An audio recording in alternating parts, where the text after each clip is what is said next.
What's up, everyone?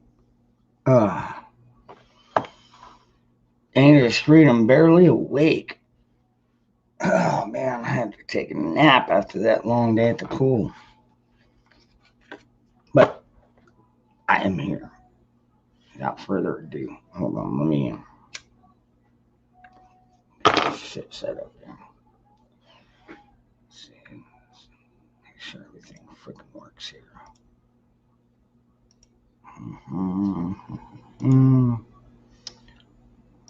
What's that? What are you doing, cat? Oh, you're cleaning my toes. That's lovely. I appreciate that.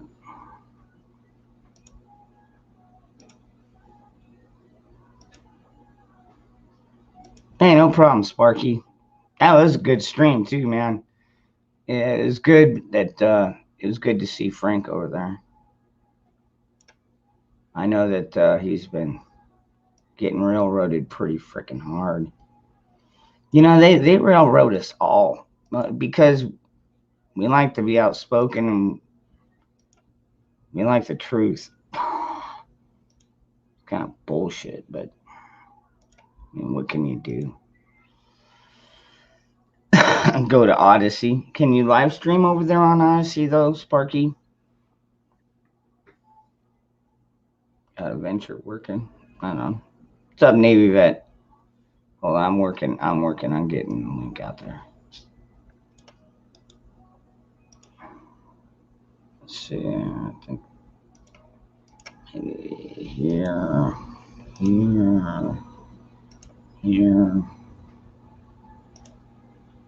There we go.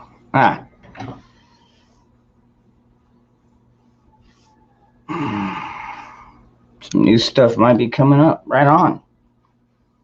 That'd be awesome. Oh, man. Not kidding you, dude. I've been up for like not even 5 minutes. Getting my new cup of coffee going here.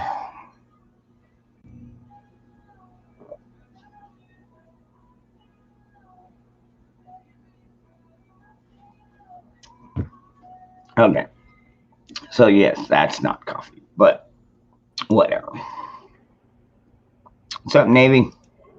Oh, not much. How you all doing? Doing all right. Doing okay, man.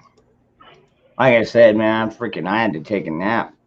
Being out there for freaking, I think I was out there like 2.5 hours today. Getting some sun. Yes, sir. I've been burned. I never tan. I just burn. Oh yeah, no, I'm totally the opposite, man. I freaking like I might get red for a day, but then after that, it's like I'm just like golden tan. My ex, she like all the women envied her because she was like 1/8 Cherokee and she had this really dark complexion even in the winter and stuff. And get her in the summer, it looked like she tanned all year round. She just had that perfect, color skin there. I am an eighth Cherokee, believe it or not. Yeah, that's where you get your dark skin easy from, right there. Probably. Yeah, she had real dark hair too. I mean, black hair. Oh yeah, yeah. We all have dark hair now.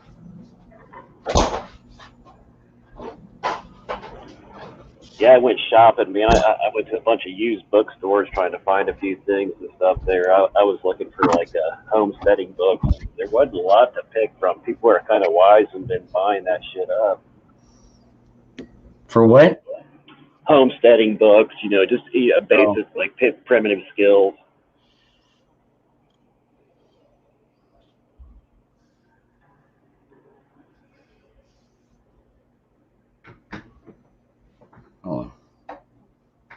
Hold on a minute now.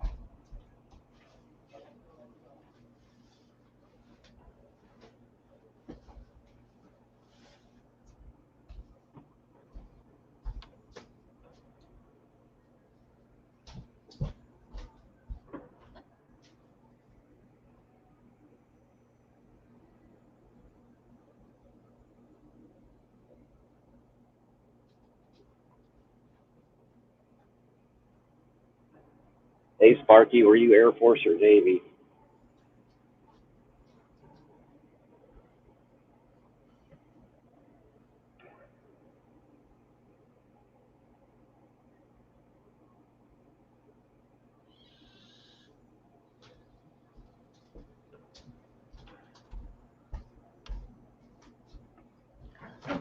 Huh.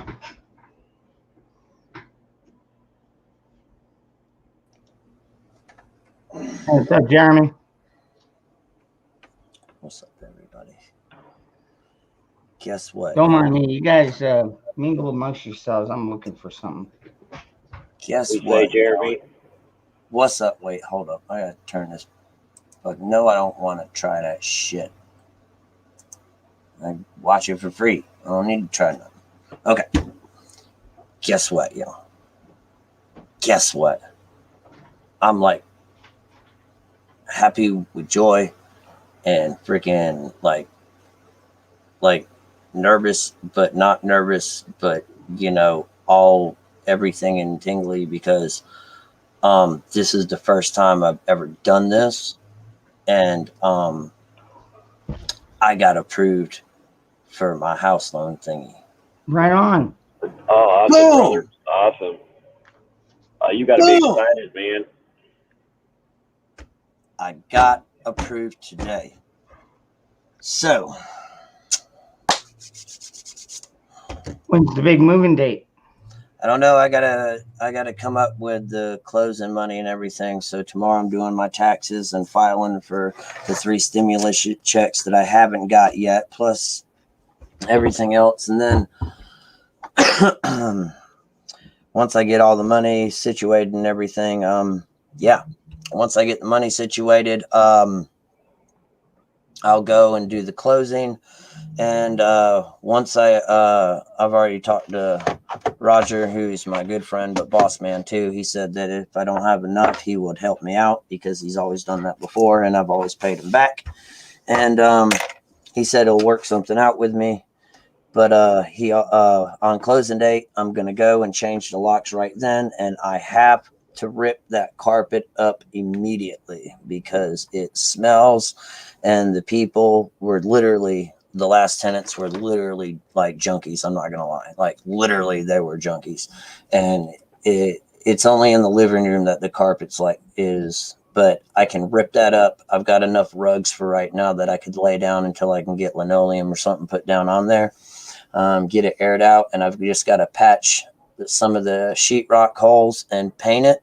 But other than that, it's fucking a great house, y'all. It's on over an acre of land.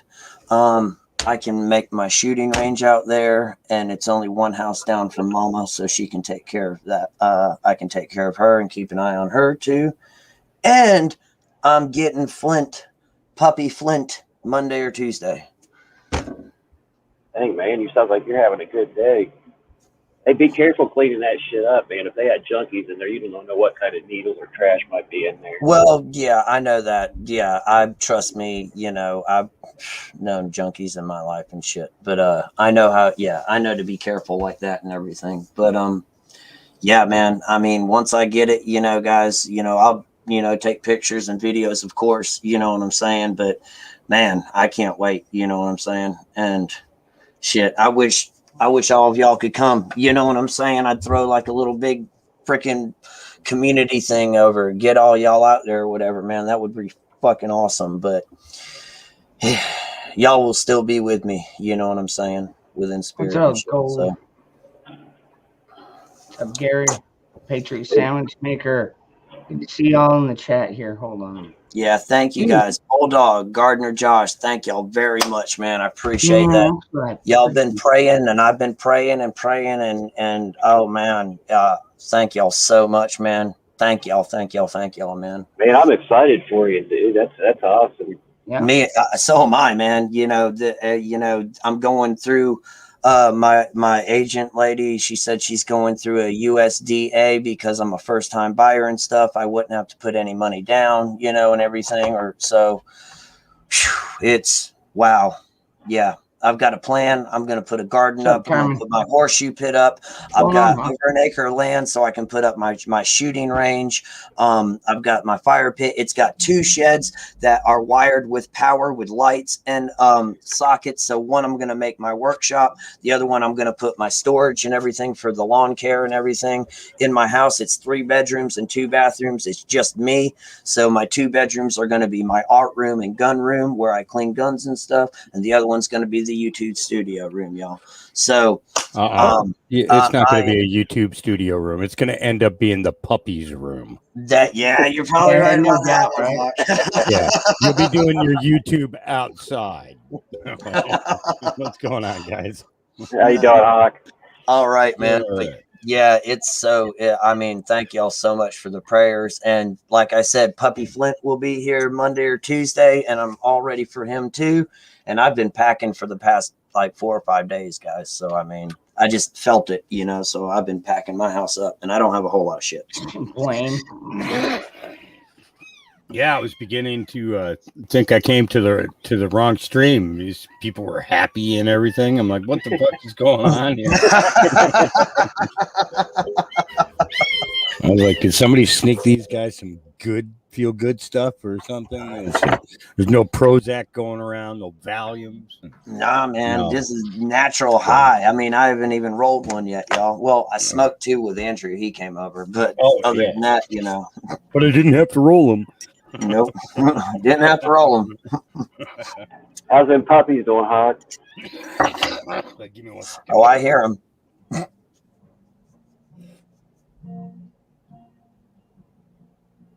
Hey, Hawk. How's them puppies doing? Okay, thanks, Guardsman. They're doing good. They're doing good. I got them. They're set up on a different computer now, so they'll have to be guests on my StreamYard. They don't get to take over my spot anymore. You know? Oh, darn them. Yeah, yeah. They have to have their own StreamYard account because you're not taking over mine anymore. I thought that was so perfect having them on Easter, man. That was great. Oh yeah, yeah. And just think, Jilly's going to be in another 2.5 weeks. Oh boy. I know you're gonna have what another 11 to 13 anywhere in between 11 to there? 13. Yeah. Yeah, so man, you're gonna have your hands full, man. 21 to 23 puppies. Yeah. Wow. You got to remember all them names. He's got them written I got down. them written down, dude. I did have to clear the center of my desk because I actually have to do work here. I had to bring my I brought my laptop in here, got that set up so I can run the puppies in the chat room 24 hours a day, 7 days a week. And eventually I will be secure in a 24-hour location for the world to see as soon as YouTube leaves me alone. No, I don't know why they keep picking on me. I didn't do anything except for tell everybody that they took the blood of children and stuff. It's like, what the hell? What are you so upset about? The truth. Yeah, They always tell you to tell the truth. Yeah. I was only telling the truth. That's the problem, is that they get you for telling the truth. Now, if I came online and I just started spewing out lie after lie after lie, I'd have 300,000 fucking followers. I'd be raking in the dough.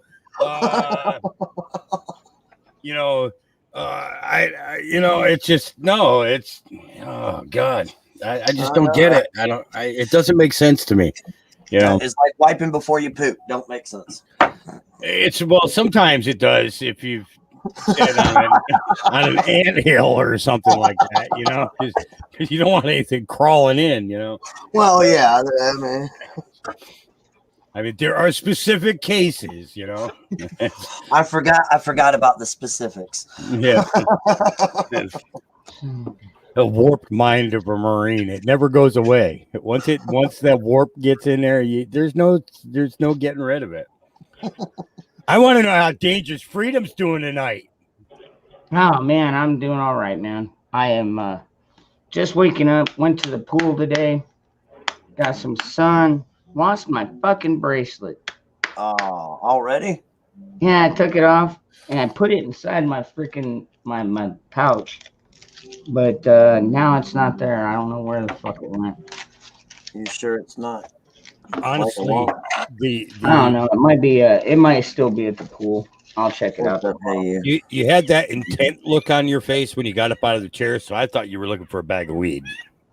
Nah, yeah, I know where that's at. Okay. That he wants his lighter, you know. Where the fuck's my lighter at? You got some great names there for the pups. Yeah, and I got a list of names for the next one. The next batch. Yeah. Yeah, I tossed a couple on Facebook there for you. Yeah, it's now I can if I log off of the YouTube that video was put up under, and I log in under a different YouTube, I can actually watch it. But I cannot on that account even pull up the basic the show me videos that you get when you click the YouTube home button. I can't click on any of those. What? And have them play. So it's like they have that the IP for that nick is blocked. Wow, or something. Wow. It's weird. It's weird. But did you try a different browser? Yeah. What I did was because normally I was using the Google Chrome, so I switched over to the Brave browser. And after I installed the Brave browser and masked my IP, I was able to go and watch videos, no problem. Huh? Wow, bastards! Yeah. It might be try clearing your cookies there. Well, I can't download any. I can't download the videos or anything like that. It just tells me come back on July 6th is basically what it's telling me. It's like it's 2 days after the 4th of July that they want me to come back after the 4th of July. After the 4th of July, yeah. So I had a 7-day suspension. I would think that I would get a 14-day suspension, not a 2.5 month long suspension. Yeah. For your second offense too, right? Yep. Yeah, that's what I thought too. Right, exactly. What up, everybody? What's up, Bianca? Chilling. Was just over on where the hell was I? Gray Man's. Oh, great. Oh, that's right. It's Thursday night. He does that late night stuff. Yeah, he's on pretty late tonight. Okay. Well, thank you for that, Gold. I did just wake up. Hi, Got about Gold. an hour of sleep. Guardsman he says, what the fuck would you shit on an anthill? You like pain? Hey, we call that combat pooping in the Marine Corps. Don't mess with me. Dig a hole, man. There's your latrine. That's right. I'm just can. I do like his comment there. My internet got eaten by my dog. You trying to explain that one to your teacher? I couldn't do my homework because my internet got eaten by my dog. The dog ate my internet. And man. I came, this is the crazy thing is I came from the era where the dog did eat your homework, because, I remember that. Yeah. My dog ate my internet, man. Hey, now on the dog eating the internet, I can kind of correlate that doing cable for 20-some years, because I can't tell you how many times I went to a customer house and their internet wasn't working, and it was because either the dog or their cat or even a pet rabbit had chewed up the coaxial cable going to the cable modems. Down to the copper cord was all that was left. We had a cat that was ended up being paralyzed. She lived another 5 years, but she chewed the cord behind the television and got electrocuted. No, became partially paralyzed. That burnt a whole chunk off of her tail. It was weird. All the power shot right out of her tail. Hey, I bet you she learned not to chew on wires. Oh man, you know what that reminds me of? Remember America's National Lampoon's Christmas Vacation? Oh The freaking yeah. cat that got fried under the freaking Where it zapped it underneath the chair. What was that? I don't know. Why are the Fried. lights not working? For some reason, I just thought of Alf. Remember Alf? Oh yeah. And that 8 cats. Yeah. Come here, be my friend. You're lucky. You're lucky. Has anybody seen the cat? No, I haven't seen the cat. Hold on. Gordon Shumway. Gordon Shumway. It should be, you know where the filter room is? Yeah. Should be over there. But keep an eye out for it. It fell out of my bag somewhere. Yeah. Yeah, man. Sending the kid to go look for his bracelet. Oh, man, Sounds of that's it. one beautiful thing about having kids. That sounds like you just gave your kid instructions where to go look for your bracelet. I just did. And I'm probably going to have to jump the fence to get it. Get it. Make sure you grab the neighbor's weed while you're at it. Yeah, man. Go break the law. Breaking the law. Breaking the law. Hey, wait. Well, now, technically, this park belongs to me. 'Cause I pay my rent. So Yeah. everything in here belongs to me. Instead, I've got Nikki's bracelet on. Don't I look so handsome? Easy now. Who do you think you are? The government? That's pretty. Cashew, what's up? Good evening. You know who makes some pretty cool friggin' bracelets and stuff like that? The kid Jem. Jim. Yeah, he's got a big beard. He sits in on my panel every once in a while. I know. Yeah, He he does a copper twist with gems and stuff in it and stuff like that.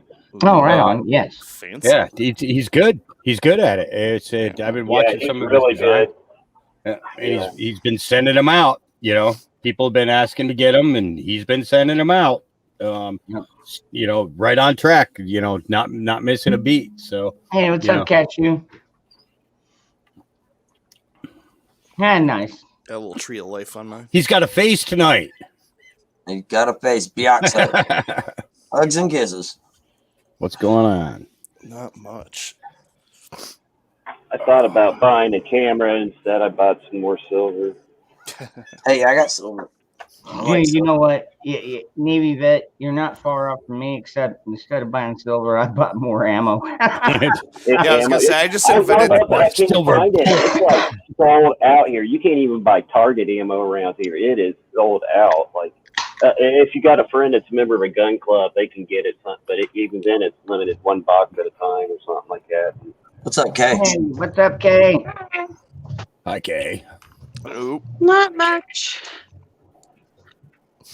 Not much. Yeah, I was gonna say I just invested. I in just saw you guys some were on. precious I metals. figured I'd jump in and say hi. Well, hello. Now we have to behave ourselves. Always nice to have a fresh face on here. We What can't you be do bad with when the there's a hate lady. yourself? We can't be bad when there's a lady present. You're absolutely right, boss. Now we You have guys to be. do realize what my first YouTube video was, right? Absolutely. It's just Kay. It's just Kay. It's okay. Just Ain't nothing she ain't heard before. My first YouTube video was to prove that I was a woman and not a 50-year-old trucker. So Let's see that Adam's Where is apple. that woman? No, it's. Let's see that Adam's apple. Oh, you know Yeah. that's crazy too, because you How know about somebody. that? I just saw somebody dropped a video today, and they were talking about Chelsea Clinton. Oh yeah, Ew. yeah, and had about 150 different photos that he ran through it, and in every picture, Chelsea Clinton's got an Adam's apple. Really? Huh. well, and they fixed her nose. What's the guy's name that's actually her dad? Bill Clinton. Bill. Well, oh. No, her not actual, Oh, no. The actual dad. I don't fucking know. What the hell? And Hillary Clinton talks about it in her book What's about up? like she's talking about him holding the baby like a football or whatever. What's his name? Like Walden or shit. Anyway, if you look at the pictures of him and her, they're fucking identical. And she's gotten her nose fixed. Like, she has his nose. It's like way larger in older photos. Hmm.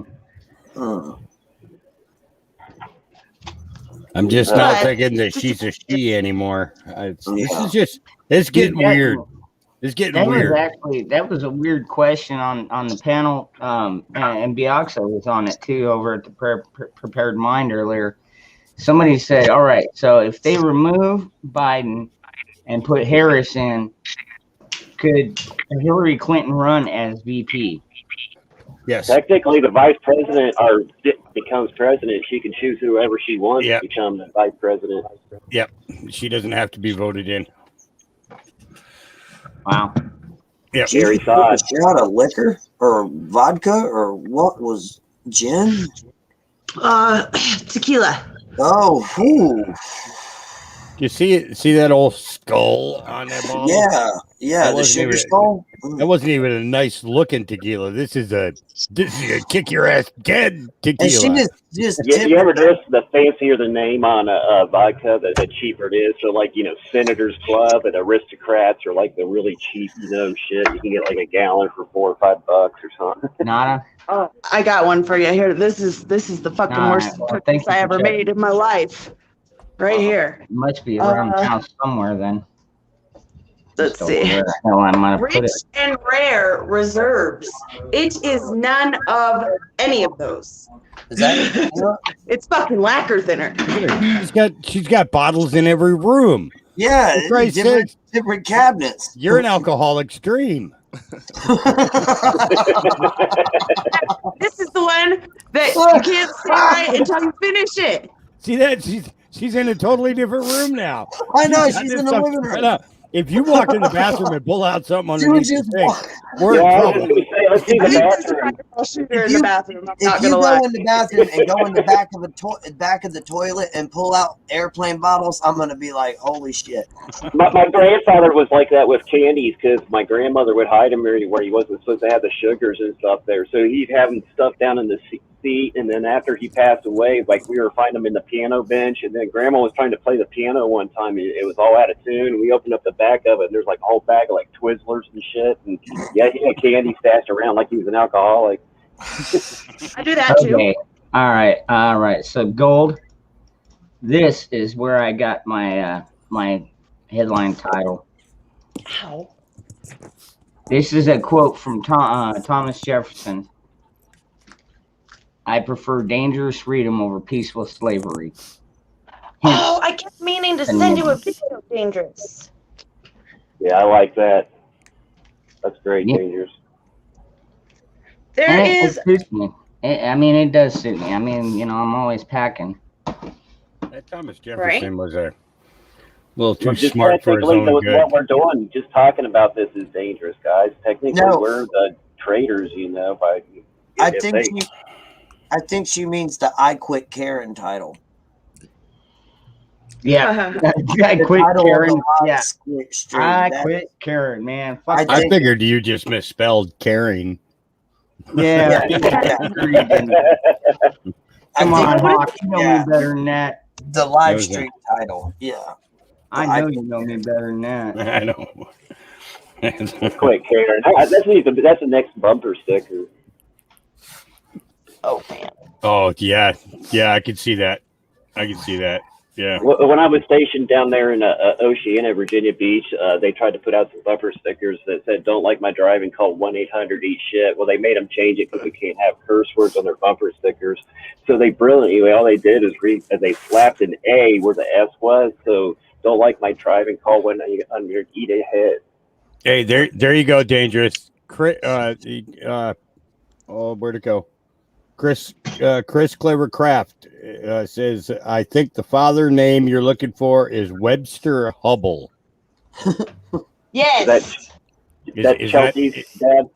Is that correct? If you look at those two pictures up close, yeah, dude, they're identical. And then Hillary Clinton talks about Webster Hubble holding Chelsea as a baby. For some reason, she talks about him holding the baby in her book. Oh, Okay, this is the one I was going to send you. Do you ever watch Awaken with JP? Yes. Yes, every now and then. Yeah. Did you see the most recent one that he did like a week ago? The 10 reasons why freedom is dangerous? Yes. No, I don't think I caught that Oh, one. I think I did didn't see that. catch God, it had me rolling. I was freaking dying. Hold on, let me grab it. This just in. Yeah. This shit's hilarious. He did a good one the other day on the Major League Baseball and Biden. Oh, yeah. It's freaking good. Oh, could you imagine Joe going out to throw an opening pitch right now? And Oh my Wouldn't god! even be able to Yeah, hit oh, the plate. that would be classic. It'd be like when Fakey did it, and it went way over that way. Should we go watch videos of James Woods pitching? I've never seen. All right. I'm going to say something in chat, but it's not me. I'm on somebody else's computer. So it's going to say like fun director or some bullshit. Ooh, And then I'll link it in there for you. Dangerous. Fun Oh, apparently you've already moderated them at some point. I must have done this before. There you go. There's the one. The hemorrhoid? Oh my hemorrhoid. god! Unless your hemorrhoid, get off my ass. Great. Dude, is it raining out? Hallelujah. I wish it would rain. Everything's freaking yellow. Really? I remember seeing a bumper Yeah, sticker it's said, pollen, I dude. break their hallucinations, Oh, and yeah, the front of yeah, the car was all smashed up. It hasn't Oh, quite speaking gotten of- to the pollination. yeah, yet okay, here. I know who this guy is. I played this video on my channel a couple nights Still a ago. little too chilly. When you said it, I couldn't think of the guy's name. I couldn't picture the face with the name that you said. I never actually knew what this guy's name was. But yeah, I've seen quite a few of his videos. He's definitely the woke kind of guy. Oh, yeah. He's funny. I really don't. It's more mainstream than the stuff I typically watch. I like stuff that's not necessarily scripted and shit. But that 10 reasons why freedom's dangerous was a pretty damn good one. I like how he just uses humor to, and the way he does it to, like, tell people what really is going on. Yeah, but he just seems too real in all of his acting like a liberal. It seems too real. Well, the fact that he's hardly ever wearing clothes, kind of, it's like, dude, so put on a pair of pants once in a while. Yeah. Wait a minute. I know. I know. Republicans that don't wear pants. So you can't blame it all on the left. I know. He's like all into like health and fitness and Where are my stuff. pants? So he's always like flaunting. Okay. I just put a Karen in the chat that is actually worth Where are my pants at?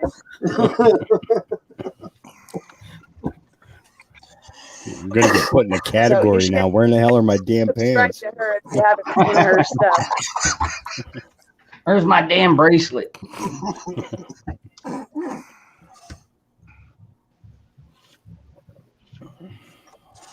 There's a decent Karen in the chat. Spike. There's a Karen in the chat. What? I just put a link to Karen Kennedy's channel. She's a patriot here in Colorado, and I'm gonna start doing some collaborations with her here in the future. Super freaking awesome. That one link I posted is actually the day after the election, and this woman gets fired up. She's a Gold Star widow. She's been through it and back, and I'm hoping she actually makes the decision to run for a position in office somewhere here in Colorado. Whatever she does, I'll support her. Hobo's shit! in the There house. goes the neighborhood. Now Hobo's here.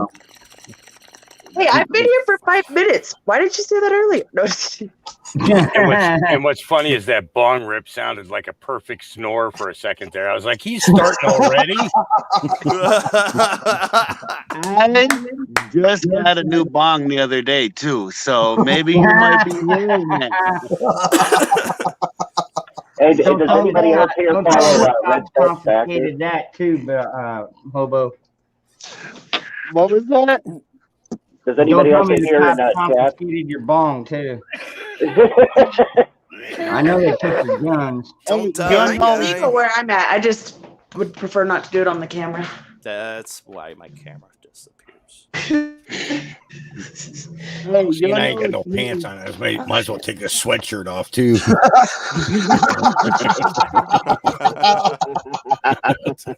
Trailer hood. Oh man. Mr. Spike himself.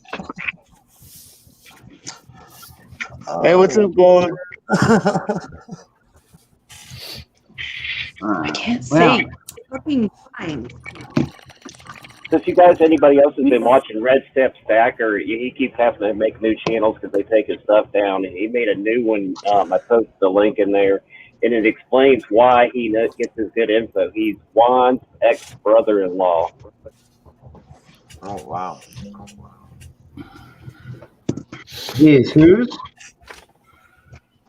Red Step Stacker, who has a whole bunch of different channels. He's done that, and then Kapowie, and then a bunch of other ones and stuff there. And he's always got really good info on them. They get taken down all the time, but he's got a new one up, and it's called Juan's ex-brother-in-law.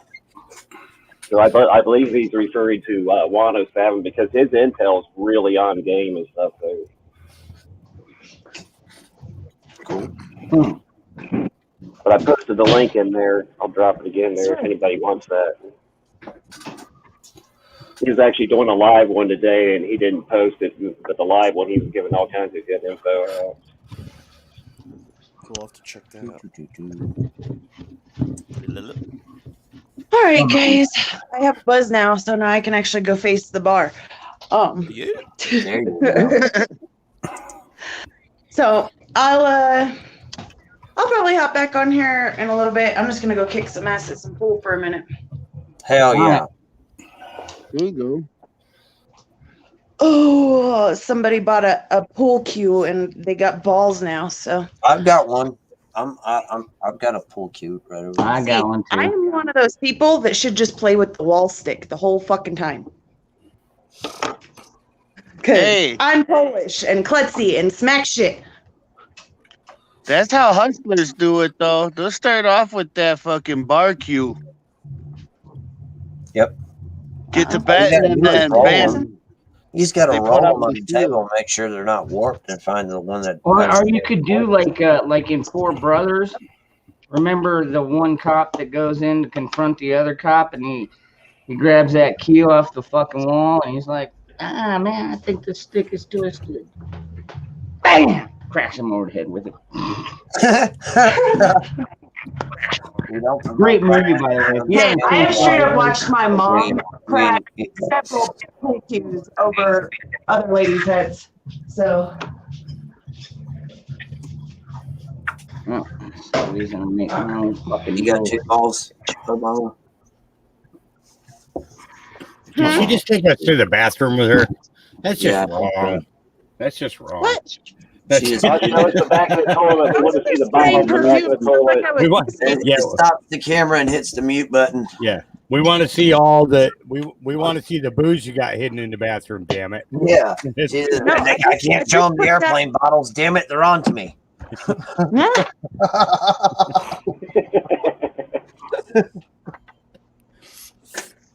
You walk into the you walk into the bathroom. You sit down on the toilet. You look at one wall and you see the toilet paper. You look at the other wall and all the bottles Bunch from of the shooters. airplane are in her spice rack that's hanging on the backside of the shower.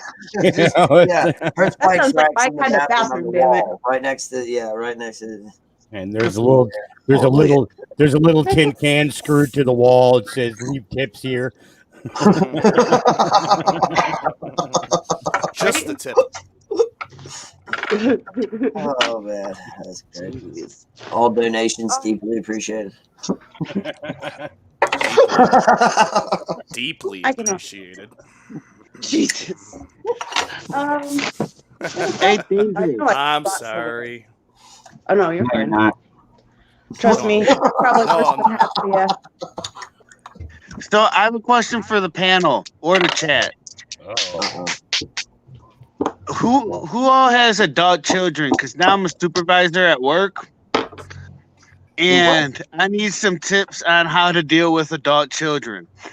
Adult children? Oh, Okay, I mean, wait a you're doing second. it You're right gonna now. ask a bunch of adult children about. This No, I mean, is come this visit is us not more going to be a often. good conversation.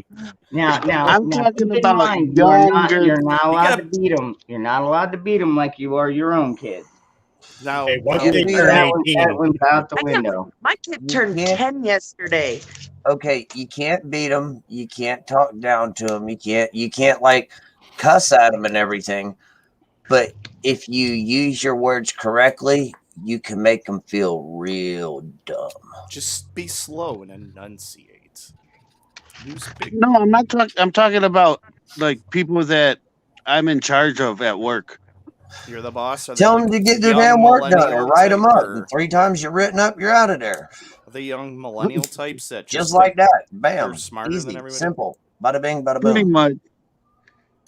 Yeah, pretty much. They oh, it's just funny yesterday because Yeah, it was. you Do you know have I any just came in context there.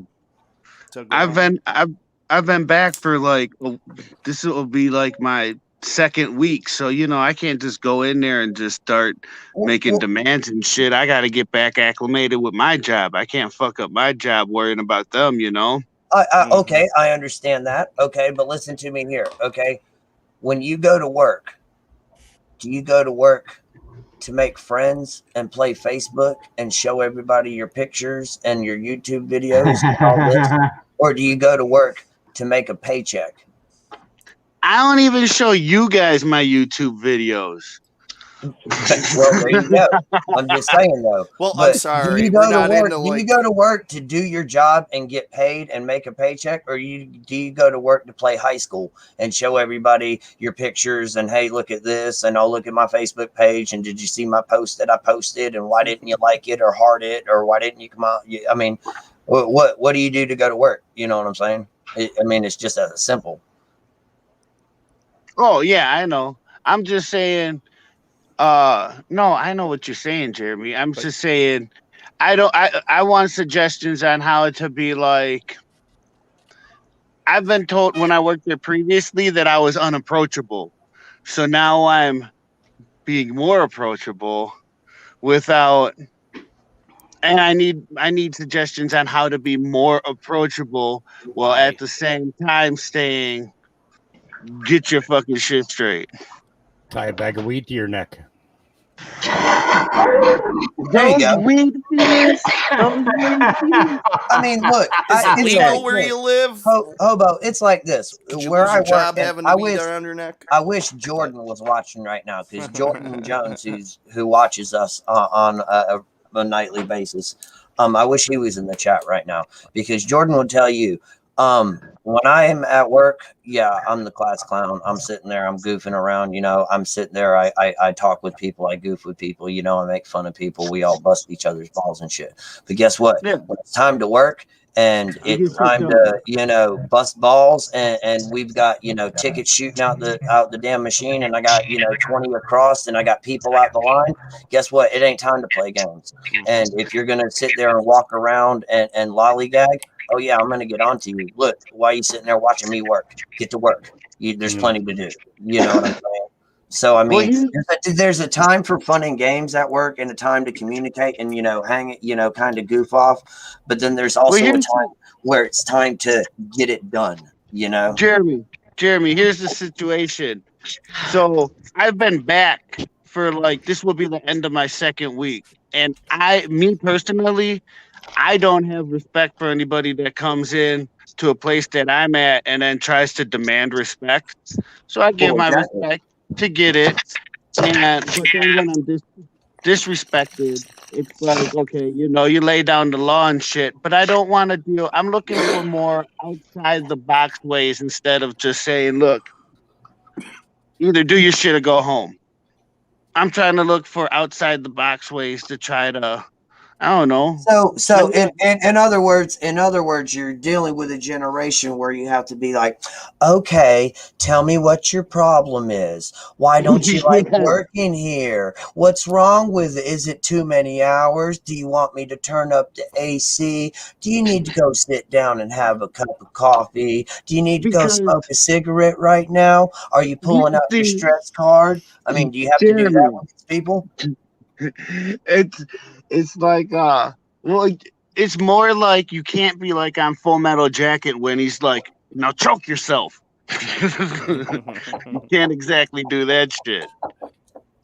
Well, And that's not a fun job I at work all. in a different industry than you do. You know, I work in a pub. You know what I'm saying? Where it's balls to the wall. But anyway, the saying that I have at work is the front of the house gets paid to kiss ass, but I get paid to kick ass. You know what I'm saying? You know, all the front of the house does is go and say hello and then take the order down and then push a bunch of buttons in computer.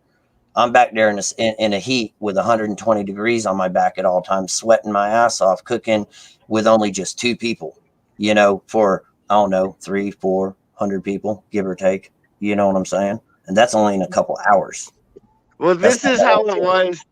This is how it was yesterday, and it was very funny. Now, Jeremy, I don't know if you know this. My best friend is my supervisor who is taking over to be plant manager. So he's going to be number 1. I'm training for his job to be number 2.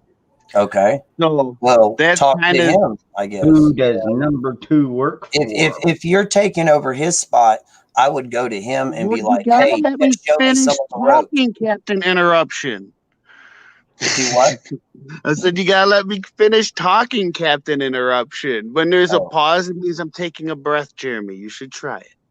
Oh, well, we're afraid you're going to fall asleep, and we want to make sure we fill in all the time. So basically, I'm in that transition phase where I can't just be like, look, go home, because I'm in that I'm not. I just walked into you got to crawl before you can walk, and I got to do my job. This is what I was telling my buddy. Like, I got to do my job right, and I can't focus on other people doing their job wrong at the minute where I'm trying to do my job right, and then I fuck up my job. So obviously I'm going to lay down the law. But at the same time, so we were running really, really slow yesterday.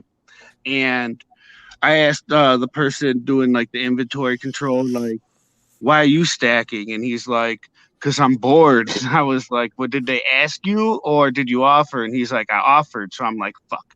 That's one thing. And then I asked him, like, look, we only need 3 people running the line, not 5. So who's going to go back and make squeegees? And then nobody wanted to do it. And I'm like, okay.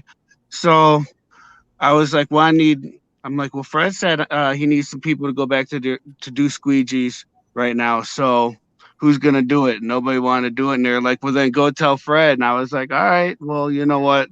At this point in time in my existence here, I'm currently making the same as you guys, and I'm busting my ass. So what I'm going to do is I'm going to allow Fred to go take care of this situation, because Fred has no problem taking care of this situation. But Fred's an ass, and he goes, well, you tell them that I said either go do squeegees or go to fuck home. And I'm like, dog, how you going to put me in this situation like that, you know? Well, because you're going to have to deal with that situation. Yeah. But I don't have that authority just yet. When I have that authority is one thing. Dude, if you're training to be a leadership role, you absolutely do. I've had to fire multiple people in my lifetime. They're not doing their job. You just go in there and tell them what you need done, dude. It's that simple. You just go in there, you point to somebody, tell them, I need you to do this, and you need to do this, and then just turn your back and walk away. Because they're their supervisor. It's just like I said at the beginning. So. You're there to do your job and be the boss. You're not there to be their friends when you go to work. You can be friends after when you clock out. And I'll tell you another thing that'll help you out, Hobo, is like me. I was the kind of supervisor where I would never ask anybody to do a job that I would not do myself. Yep. So I was, dude, like I cleaned the toilets when the freaking restrooms got too bad. I freaking, yeah, I went out there on the floor. I fucking busted my ass. I loaded trucks. I freaking, you name it. I did every fucking job in that place. Everybody saw me doing my job in that place. And that's why when I freaking went up to somebody and said, "You go do that," and if they didn't know how to do it, then I would help them out, or I would put somebody else that I trusted to work with them. You know what I mean? I would never send like a, because it was pretty kind of dangerous stuff. Not super dangerous, but working around forklifts can be fucking dangerous if you don't know what you're fucking doing. But And if you work with idiots, it can be really dangerous. this is true. This is That's very, true too, very and true. I understand that, and I'm not saying to go and boss, because I'll sit there and I'll do every job in the damn restaurant, because I can do every job in the restaurant. I have no problem going downstairs and washing dishes if they're that behind. I have no problem jumping in and helping out. Just like tonight, we got slammed to the wall. You know what time I finally got out of there is like around close to midnight, which is never on a Thursday. I had people, I was cooking all the way up until 10 o'clock tonight, and we closed the kitchen at 10 o'clock.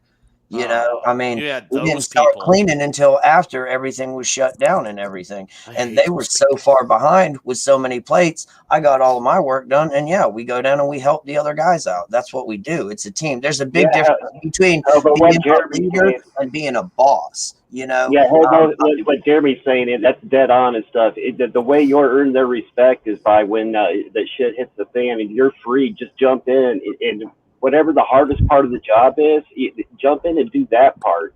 It'll show them right there that, he's willing to, he's not asking us to do stuff he ain't willing to do himself, because we watched him do the part that we hate doing and stuff there. And you don't have to do it all the time, but just show that you're willing to do that and let them see that and stuff there. Yeah. Oh, yeah. Oh, yeah. Like, the bosses that get in there once in a while and help out and talk with the people get way more respect, especially when asked to do things, than the pencil pusher idiots that have no fucking clue what's going on.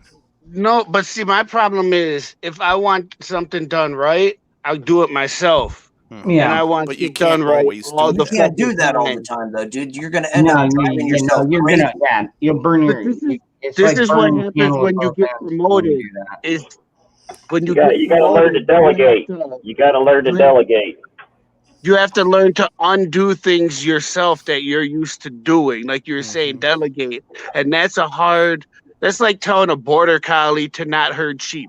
Well, when you see people that are, need correction, you got to sometimes take them aside and spend a little time with them and just say, hey, I've noticed you're doing this, and I'm going to show you a couple of, tips and tricks on how we can do this better and stuff to help you. Don't make it about yourself, make it about them. You're telling them, I can help you so that you'll do better here. Let me show you a couple of tips and stuff there. And maybe that's right. You pull them to the side, get them a cup of coffee. Yeah, and maybe that's right. You pull them to the side. You don't sit there and do it in front of the whole staff. Don't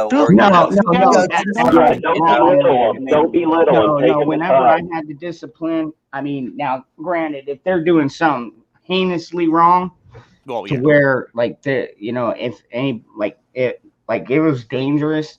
And I had to go up and say, whoa, stop. Everybody stop. I would shut down the complete shop and be like, everybody, come here. And, if it was that egregious, like freaking... Well, because it's safety, right?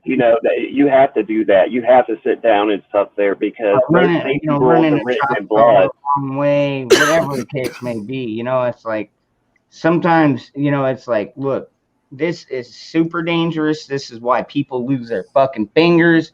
Can't be doing stupid shit like this. But normally, when I had to, punish, or when I had to, what's the word I'm looking for? Discipline. Discipline. Yes. When I had to discipline people, I would pull them aside, bring them in the office, and be like, hey, look, you know what? You've been doing this. I've been watching you.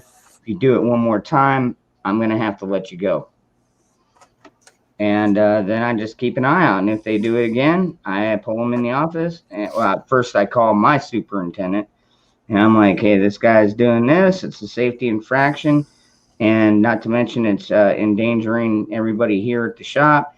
So I'm going to let him go. And he'll be like, okay.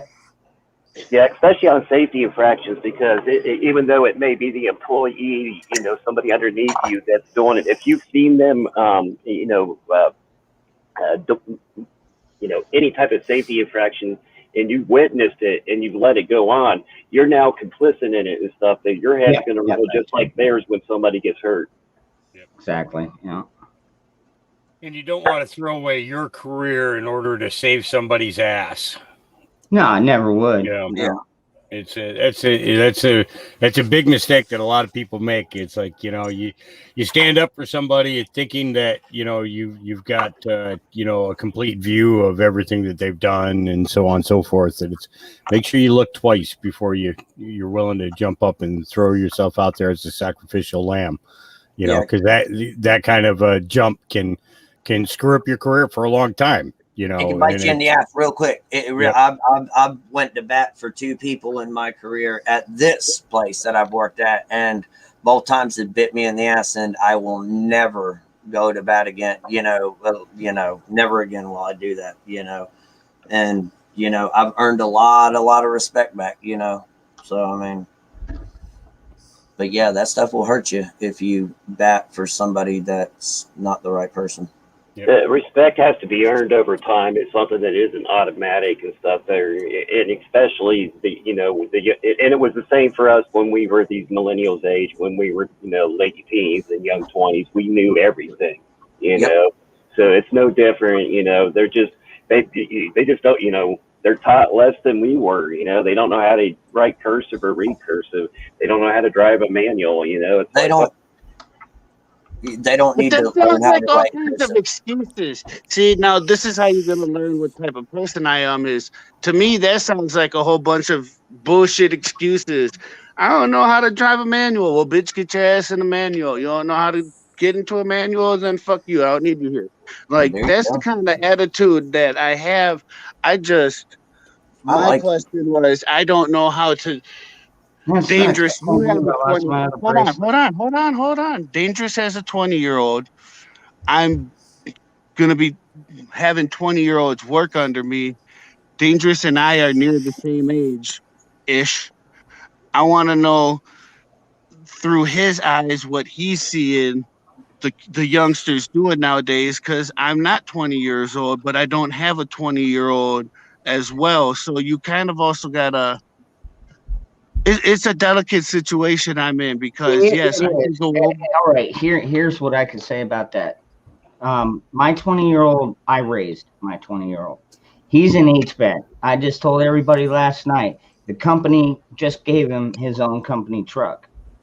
Yeah, I was there. All right, so I mean, he is going out on his own calls now. He's doing his own thing there. He's been there since he was 17, so that's about 3 years, 2.5, 3 years. But he's got that work ethic. Not everybody's got that fucking work ethic, man. And that is what you're gonna have to watch out for, because lazy people are gonna come in and think they can just coast by. And dude, if you're in a hard job, I mean, hey, everybody's got to pull their fucking weight. Period. No ifs, ands, or buts. You pull your weight, or you're fucking gone. There's the fucking door. Adios. You don't want to fucking work, then we're not gonna pay you. Kiss my ass. Yep. You are replaceable. Yes. You're just another slave. This is like what it was all day, which is, I mean, it's really funny. So I make the driveway sealer, like the blacktop shit. Yeah, I know what you mean. And like 4 or 5 different times today, they came up to me and it's like, it's running slow. Yes, it's a thicker mix. Just run the mix.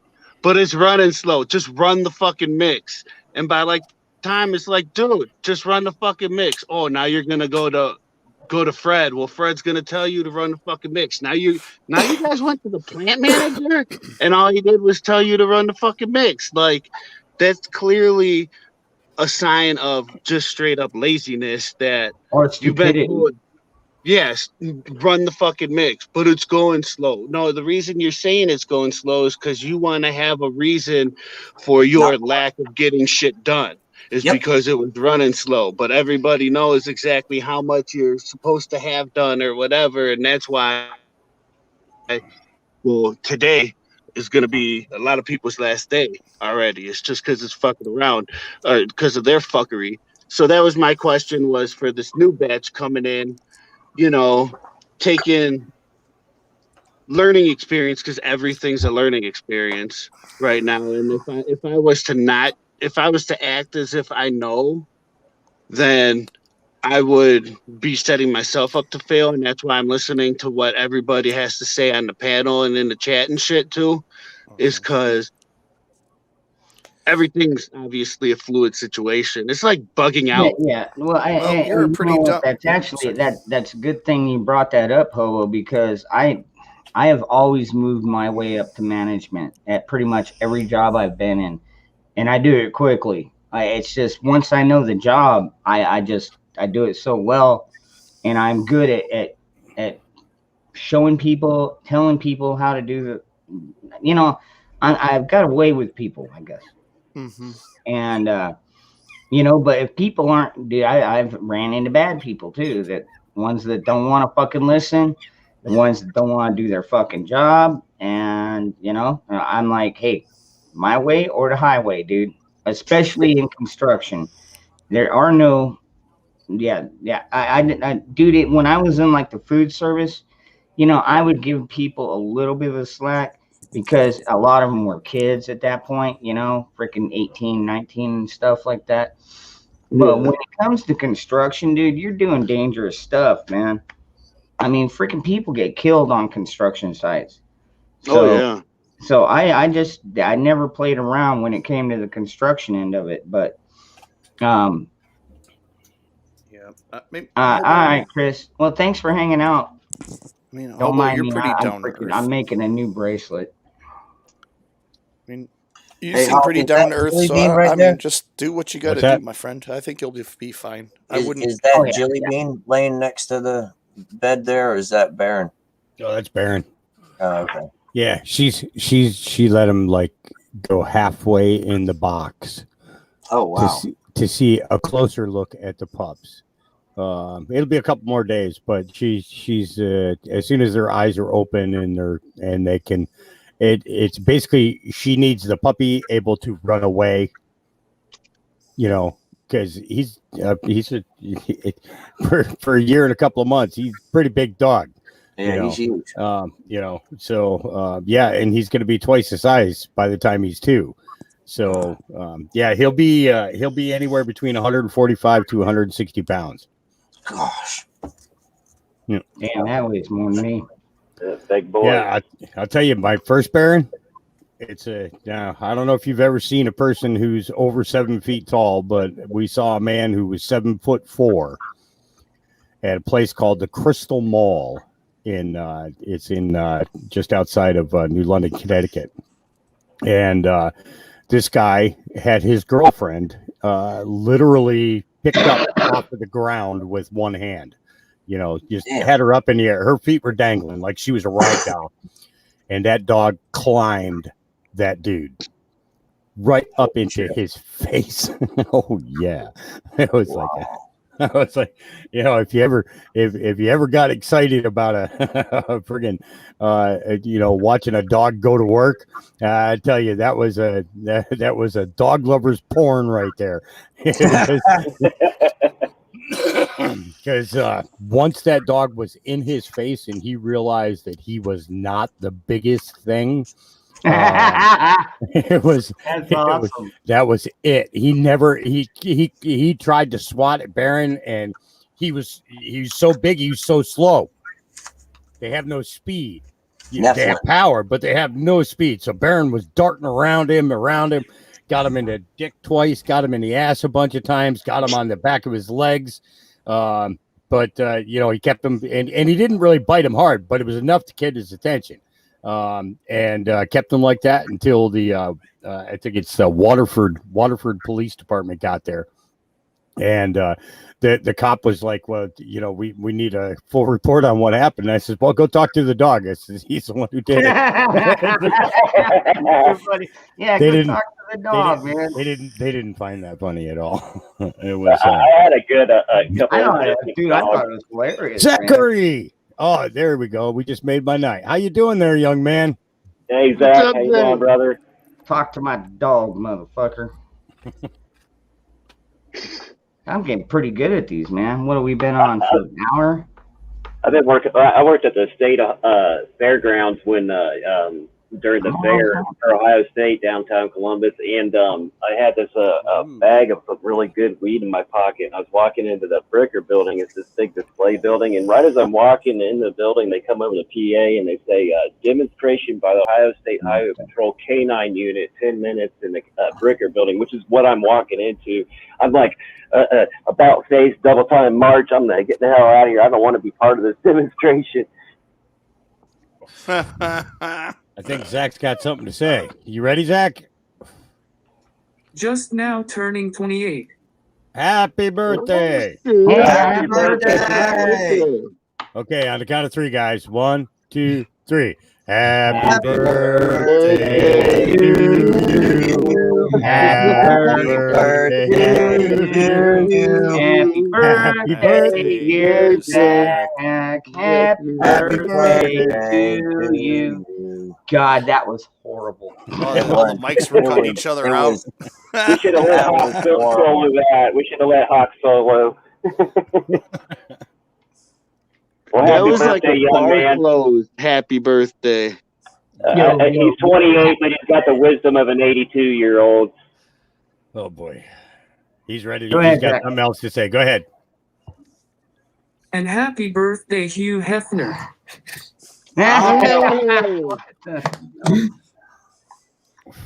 Oh, snap. Is he still alive? No. No, he No, passed. past I thought he did. about a year or two ago. wasn't it? And I'll tell you that most of the Playboy Mansion passed with him. Yep. They have tore that place up like you would not believe. Oh, no. They've been in there with backhoes and excavators. They have dug up that entire property. Why? And Well, the what things they were looking for. the things that they found there. Uh-oh. Hoffa. Nope. Zach's got something. He looks like he's ready. Are you ready, Zach, or you got a minute? I think he's freezing. Yeah. Froze up, Zach. There he goes. No, he's moving. Tunnels everywhere. Yeah, so the reports on what they found there have not been released to the public yet, but I do know that there were boxes and boxes of body bags that were brought in there. From Wow. Wow. What? Playboy Mansion. At the Playboy Mansion, yeah. Oh, wow. And it was the grounds, the entire grounds they dug up. So Oh, damn. yeah. That's the No thing. wonder nobody wanted to buy that place. I mean, would you want to be in some place where the CIA was going to be paying attention to every move that goes on in every single room? You know, even taking a leak. You know, Right. You're being videotaped. Every single move you make inside that house was recorded, both audio and video. And the thing is, they've been doing that since the house opened. Who do you think paid for that house? It wasn't Playboy Magazine who paid for that. That was a total CIA operation there. Clowns in America. Wow. Yeah, but Hawk, wasn't that place like ran down by the time that he passed? It was like a total tear down property that they wanted like $100 million for. No, the inside of that place was still immaculate. You know, that was one thing. You know, the girls that worked for him at the end there, they kept that place in top shape. I don't think that they expected the feds to come rolling in and tearing the place up. And I don't know what kind of damage they did to the inside in the search, but I know that all the videos and everything of the outside of it that they did was, dude, they were digging down deeper than a 12-foot swimming pool. Wow. Wow. So, yeah, no joke. It's it's Seems strange because that place always had so many people there. Why would they put them like on the grounds? You think they would? well, Like, this is the thing. remove People them? who are, exposed to Well, I mean, blackmail can be can be a dangerous thing. Sex and blackmail is 10 times more dangerous, and it's you think about all these people that stayed at the mansion and everything else, the kind of info that they have on them, and so you get bodies got to go someplace, and from the understanding that I have, it wasn't just about sex. So Drugs. adrenochrome, Politics. kind of. yeah, Rabbit holes. you think about all the politicians that went and stayed there. It's Think about Makes- all the women that never had to go have public abortions or were never seen like pregnant either. There's a disturbing fact. I'm just really glad that they never had Michelle Obama as the centerfold.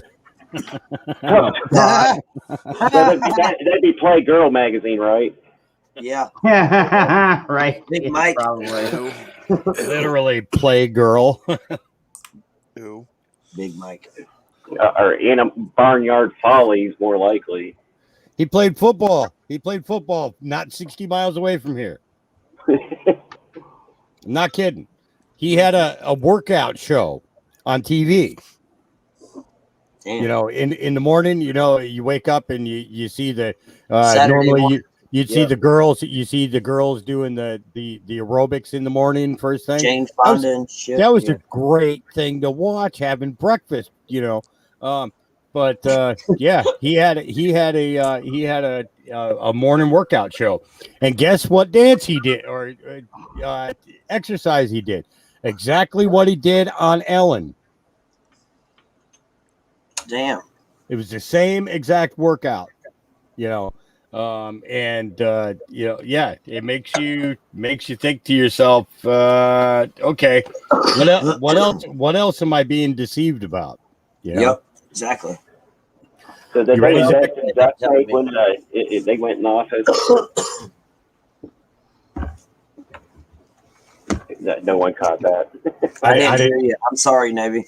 I said, did they invest in duct tape when they got in office there? They probably did.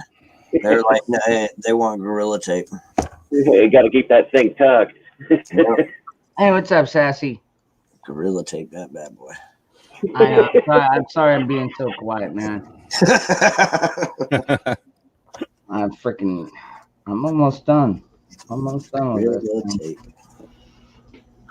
So here's something interesting. Red Step Stacker had all of his channels and videos taken down, and they're all back up. Everything he's done over the last year.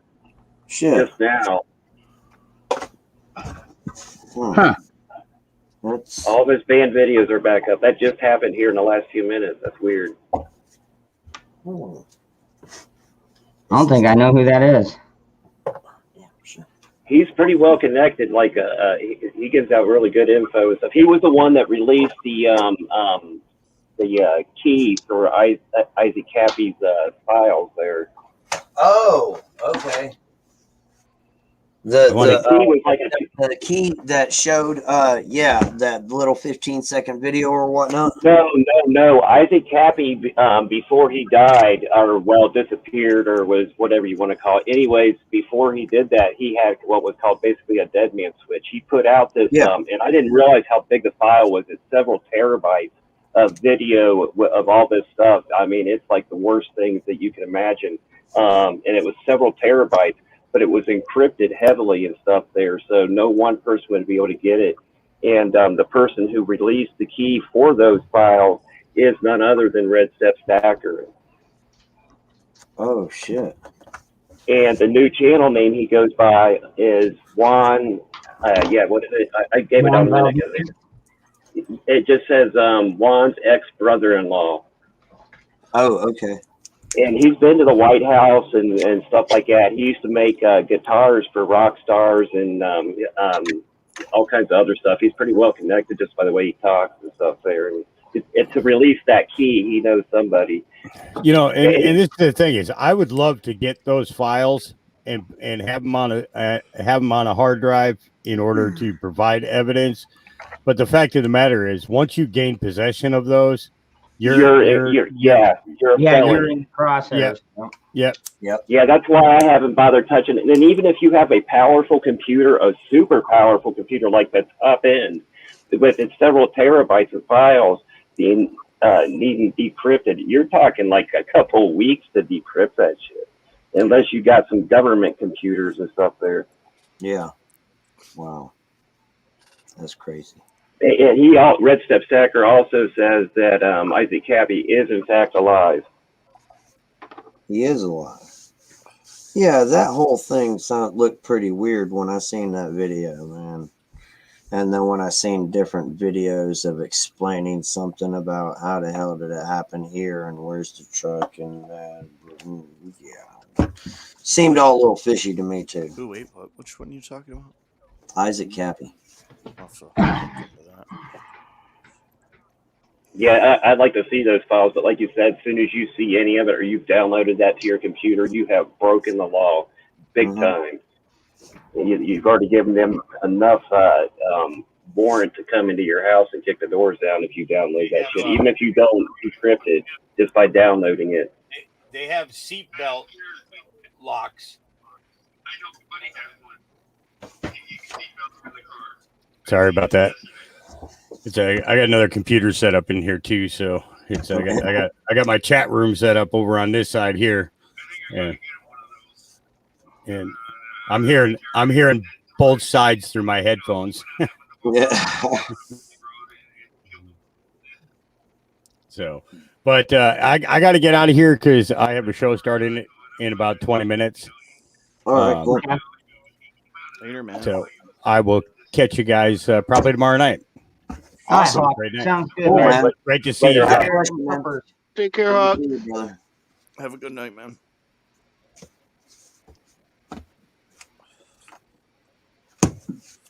Some T-Rex Gaffer's tape. That stuff is tough as a weld. We used this stuff that they, when I was in the Navy, it was called ordnance tape, and it would hold like on panels on the aircraft and stuff there. And I guess that 200-mile-per-hour tape that they use in racing would be similar to it. And it would cut easy, but that stuff, it didn't stretch a bit, and it was so freaking sticky. Awesome. I think they called it ordnance tape is what they called it. I'm not sure. I can't remember. It's been 30 years now. So. It's been a while. Memories of that foggy. All right. Good night, Grandma. Grandma Merkel. She tries to come in here every chance she gets. I quite care, and that's awesome, man. That's like. So I want to ask Dangerous, You but like that I don't title. want to. I don't want Dangerous to get into one of his freak out rants, but Good luck. I really gotta ask, what the fuck is up with this? Not all constitutional rights are fucking guaranteed bullshit. Did you hear that shit? Okay. Yeah, what happened? Well, all right. He asked me first, so let me go first. Okay. Now I understand Biden wants to go. What he gave the DOJ 30 days to reflect on the 80% lowers, which they call ghost guns because they don't have government serial number IDs on them. and then also the pistol braces and what I think he did something about the background. He wants to make like a universal background check, but the only way they can do that is if they register every single firearm, and we all know what a registry does to firearms. They did it in Nazi Germany. They did it in Russia. Yeah, they're not getting a fucking registry. All right, but at the same time, now here's the thing, Hobo, is on Tuesday, our governor signed our Second Amendment sanctuary bill, which basically told the federal government, if you want our guns, you ain't got no permission to be here. And if you try, we're going to prosecute you to the fullest extent of the law. And you're probably going to get shot in the process. So, anyways. Yeah, dude, there are going to be states that like freaking probably like Michigan. I don't know. Is Wisconsin a freaking a Democratic fucking shithole or what? It's a toss up between a Democratic and a Republican shithole. It just all depends on who's in office. Either way, it's a shithole. I like that. I'm sorry, I'm not trying to laugh at you, but that is actually that. I like that. Okay, that makes sense. Well, hopefully your governor has the sense to fucking stand up for the citizens' rights, especially our Second Amendment rights, because that's the only one that really holds teeth out of all of them. You know, I mean, you can have the First Amendment infringed upon, like freaking well, YouTube does that all the time, man. But you know, it's like the Second Amendment is one that they cannot infringe on, because when it comes down to the shit hitting the fan, we're all gonna need guns. Mm-hmm. But anyways, so yeah, if they try and infringe on your Second Amendment, just don't listen. Fuck them, because you know what? It is your constitutional right, and who knows? Maybe you'll be that case. Maybe you will be that case that goes to the Supreme Court, saying, "Look, I was well within my rights owning that freaking gun, and these fucking Nazi Gestapo pieces of shit came and took my gun, threw me in jail, and fucking fined me." What's funny about that though is I'm at the point in my life where I'm not scared. Well, I was never scared of going up in court anyways, but I'm not like, oh no, this is going to affect the rest of my life. I'm too old for that shit now. And now it's going into court and being like, look, here's my plea deal for you. Either I'll say you can have your little money, give me my gun back, and I'll take unsafe transportation of a firearm, and we'll call it a day. And then you get your little fucking money. I get my gun back, whatever. I had a headache. You get your money, whatever. We call it a day, and it saves me 2 years. Or I'm going to have to be that motherfucker, and then we're going to have to go to trial. Yep. You might have to be. Yeah, you might have to be that motherfucker and go to trial. Always stand for what's right, even if it means standing alone. Zach? Yep. What up, Zach? I'm sorry. I've been neglecting the chat. I was making a bracelet for the first part of it, by the way. Yeah, look at that. I already knocked one out, man. I could do about one an hour, give or take. Oh, yeah. All right, Zach. What's up, Zach? Colorado is a shithole. Polis doesn't care about the people at all. He cares more about showing off his sexuality than being a governor. Man, it's fucked up. I'll tell you what, man. I had to fucking email my governor today, because I've seen some of the last things he did. Like, first of all, he signed off on the 2111, which was our Second Amendment sanctuary bill, and then God, what was the other one? He just barely signed off. I might still have it pulled up. Let me see. Let's see if I can go through my recent history here and pull it up. Let's see. He just did something else. Zach, you at least get weed though. Yeah, but I think he has to give up his guns in order to get weed. Yes, you do. Yeah, he That's would. federal. Yep. No, but That's how that's it if is in you got a medical Massachusetts. card. No, Not You still have to give up your you do. I can post it. Well, I can't post it, but I have a thing from the ATF that states all that shit because we're going through that right now in New York. So I've been bombarding people with that, yeah. If reminding you them of their rights. that would be if you got a medical card. There we go. Then All you right, would have to give I up. found the clip. I found As the clip. soon as you scan your license, you forfeit your right to bear arms. Okay, so anyways, apparently our governor, shortly after he signed our Second Amendment sanctuary, said he was sending National Guard to Arizona border, even if the state has to pay for it, because we're not taking any more of these fucking refugees. Let's see if I can find it and read it. Nice. I mean, like, dude, that's 2 win-wins right there in less than a week. And I mean, he's done some really stupid shit in the past, but anyway, yeah. Hey, dangerous. Like he got all freaked out about the coof thing, and it's like, oh well, you know, everybody should wear a mask, and he made the freaking mask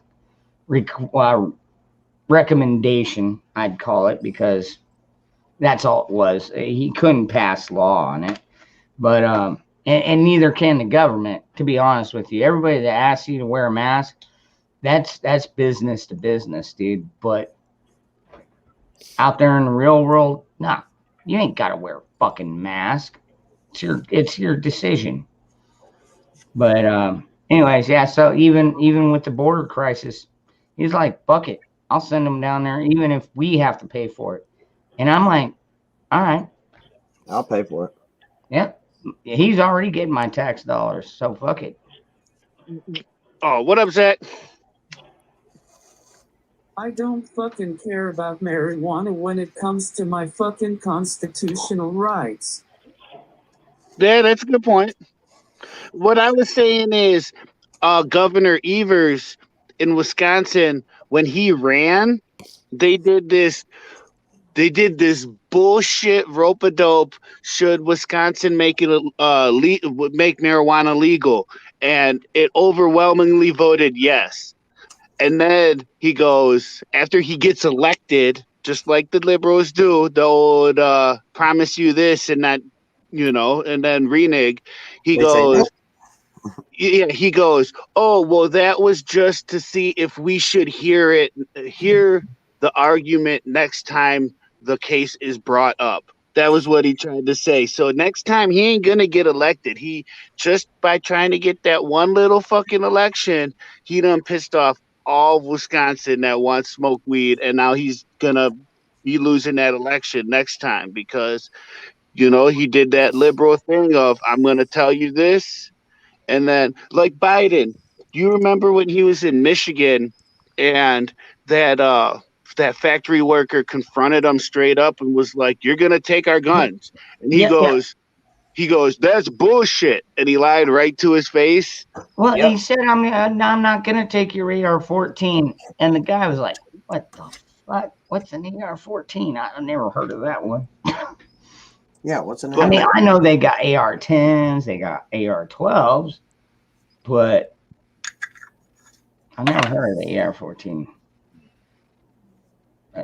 Anyways, yeah, you know, I know what you mean. Yeah, freaking, he was confrontational, and the president talked down to him about it. Yeah, fucking cold. I can't even believe I said that in one sentence. Hey, pretty. Fucking president. Big old thing right here on my head. I keep it.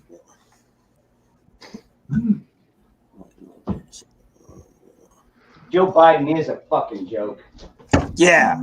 Well, he said that one down there, that one over there, that one, the other one down there.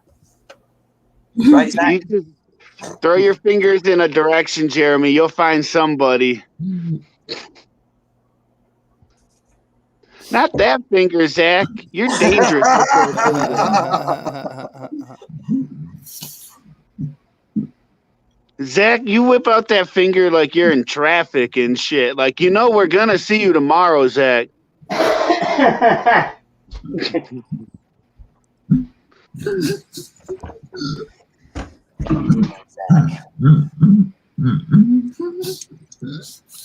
So I got that bill in front of me.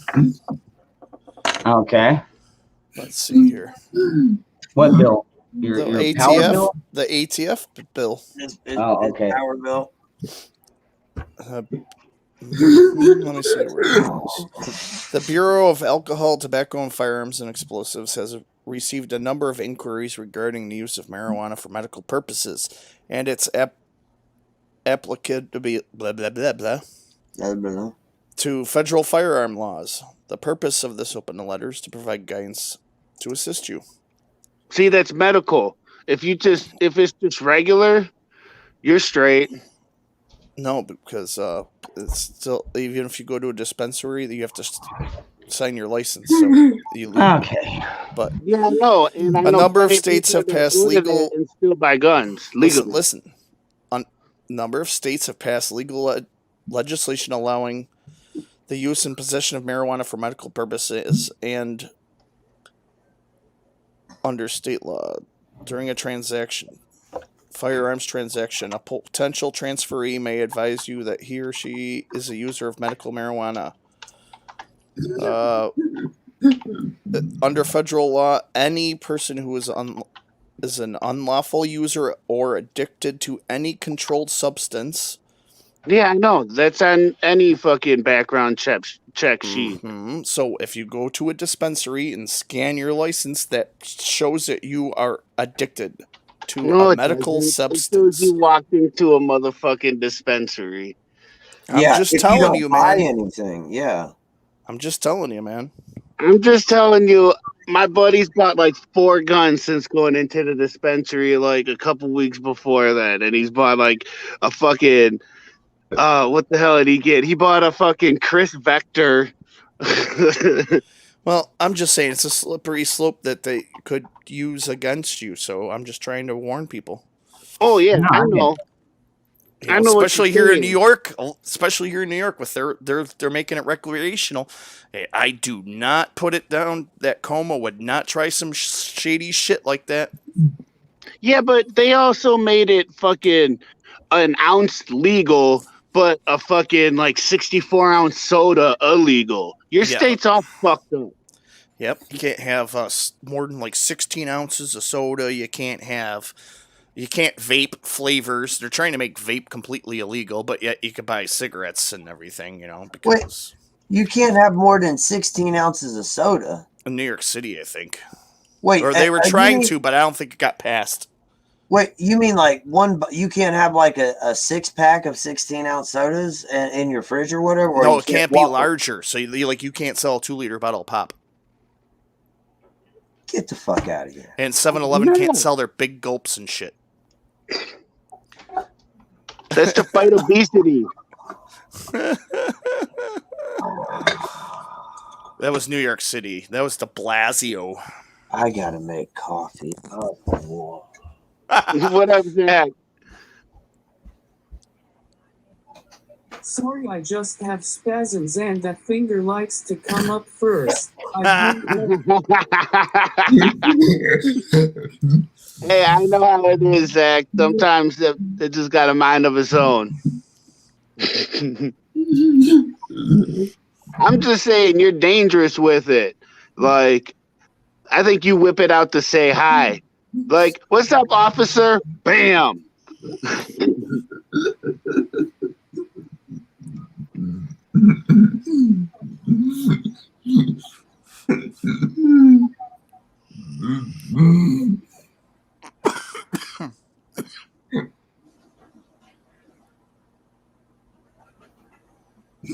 Wrong tube.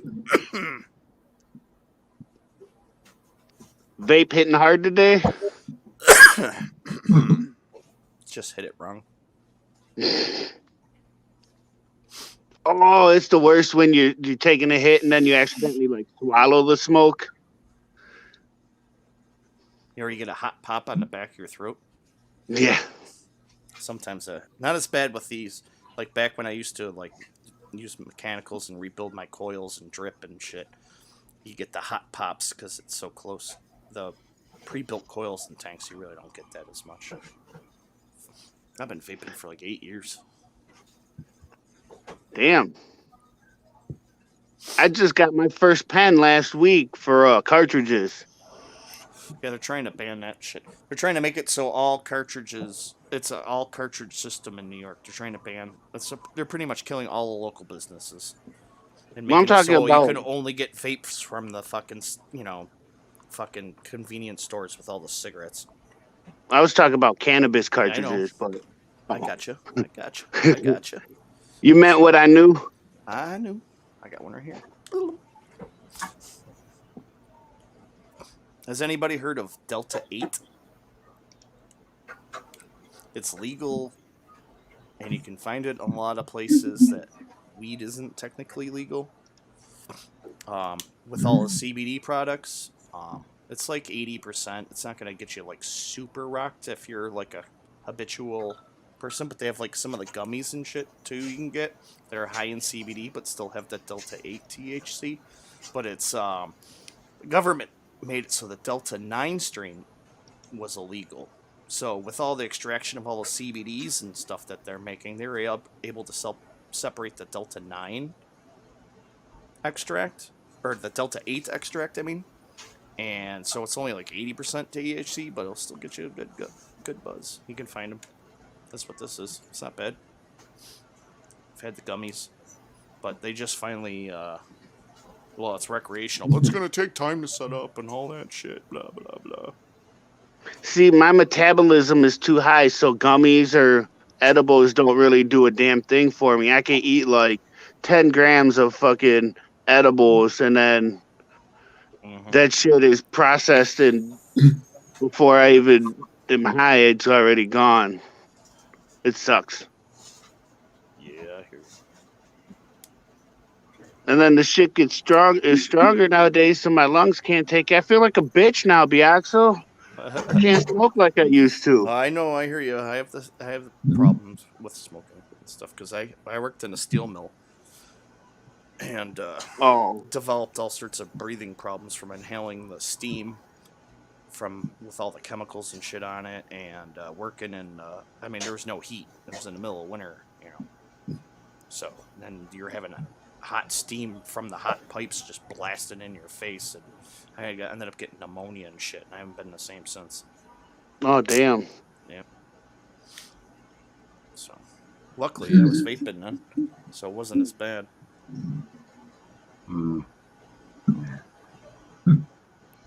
Yeah, well, nothing substitutes for the actual flower, though. I've been debating for the last hour if I should roll a joint. I don't like the joints. The paper and stuff irritates more than anything. I usually stick with a bowl. I really hate blunts. Ugh, why would you want to ruin the taste of it with that? Ugh. Man, we smoke blunts every day on the way to work. Yuck. And at lunch. And on See the way there, home. there you go. There, maybe start switching up your methods, guy. Pack a pipe. Oh, I like that. I'm gonna have to buy some of that. Think about it. I mean, if you're having problem, do you smoke cigarettes too? Yeah. No, I smoke tobacco out of hand rolled cigarettes.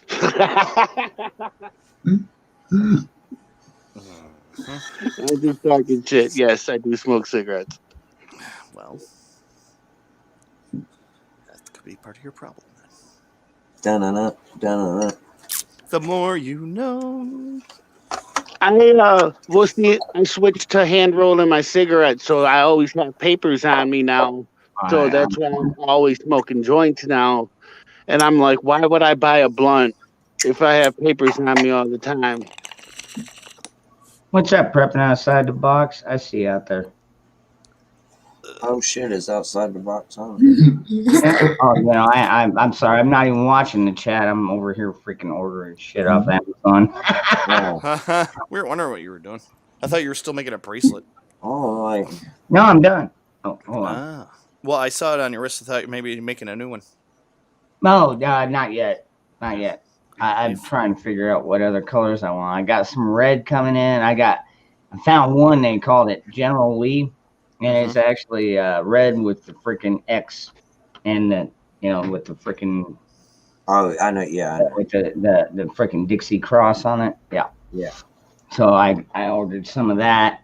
I'll probably end up making a bracelet out of that because I do live in the South. And I'm still very proud of the South. I mean, granted, I know we were fucked up back in the day, but I have a feeling the South is going to rise again. And this time ain't no one going to be able to stop us, not even the fucking government. Because this time, the South is not we're not about slavery and any of that shit. We're about fucking fuck your tyranny. Yeah. You want to bring? Oh, by the way, prepping outside the box, dude. Arizona passed our Second Amendment sanctuary bill. They signed it Tuesday. Good. So yeah, I can't wait. I can't wait to see how many other states do it. Ought to be fun.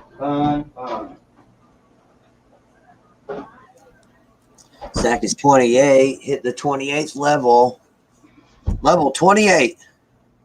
Okay, so You get some more experience points, then you'll hit 29. yeah, no doubt, right? And freaking, and also Tennessee, their governor finally signed off on their freaking constitutional carry, although it's kind of, so it's not like ours where you're only allowed to carry handguns, but whatever, it's a start. Actually, I think one of the senators said this is only the beginning. Yeah, it's gonna get bad and it's gonna get dangerous and it's gonna be Hey, you want to hear something crazy? Me. Friggin' Heinz Ketchup called my manager, Big Boss Man, today. People for Heinz Ketchup, and told them that they're gonna stop making ketchup packets. Really? Yeah, I heard something about that recently. What?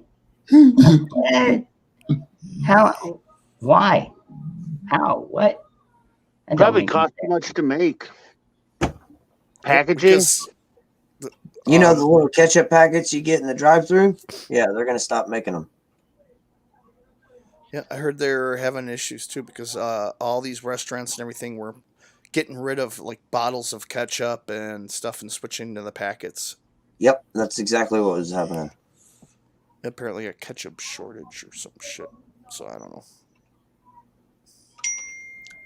So that's funny,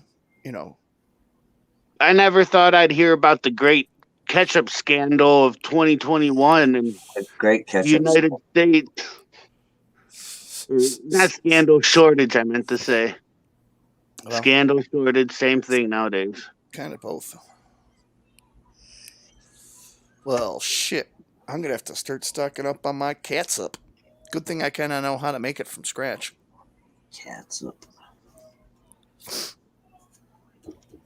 Catsup. Damn, that sucks, Gold. French's. Ugh. I know. I didn't even know French's made ketchup. I know they make mustard, but Remember when they had the green and purple ketchup? oh yeah. Heinz is Canada okay. seems like the type that would only have yellow mustard, though. I actually prefer the Hunt's ketchup, the non-fructose, the more natural shit. Tastes I better just get than the most generic fucking brand at the store. I use the Hunt's non-high fructose corn syrup crap. I'm very frugal. That's cheap for poor people.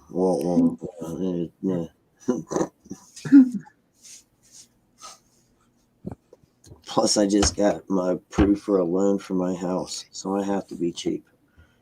Good. Hey, to each its their own. It's ketchup. Whatever fucking brand you want to use. Yeah, no shit. Yeah, but hold on, Biaxo, because there's some things, like for me, if you bring Kraft Ranch to me, I will throw that bitch as far as fuck as I can away from me. Like, you better have Hidden Valley Ranch or no fucking ranch at all. Like, you bring that craft shit towards me, and it's gonna get thrown back at you. Yeah, it's like if I ask for mayonnaise, I want some Hellman's. I don't want fucking Yeah. Miracle Whip. That Yes. shit's disgusting. Y'all Miracle don't have Whips. Dukes up there, do y'all? Fucking salad dressing crap. Duke's mayonnaise. If anybody's in the South, Duke's mayonnaise that's what you get down here. That's what I hear, Dukes. What up, Zach?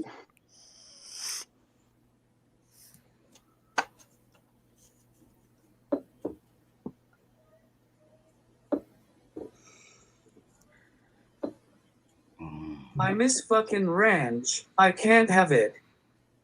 Oh, Man. Are you kidding me? You can't have ranch. Damn, that sucks, Zach. I'm sorry, Kill me brother. now. We make our own ranch where I'm at. Mhm. We make it ourselves with buttermilk and mayonnaise and then the packet shit. Yes, there's some ranch that sucks. Just like there's a bunch of blue cheese that sucks. And if you guys aren't from this area and you've had shitty blue cheese, you'll understand. I've never had blue cheese. I won't lie, and I don't think I ever will. It's moldy ass cheese. It's all blue cheese is. Yeah. It's mold. But that That's stuff why- that you buy on the shelf that comes in a bottle that you put on a salad is not blue cheese dressing. That's like some rancid, Well, fucking really Most of the shit that pungent isn't crap. really that stuff. Yeah. It's gross. Blech. Go Yes, ahead, Zach.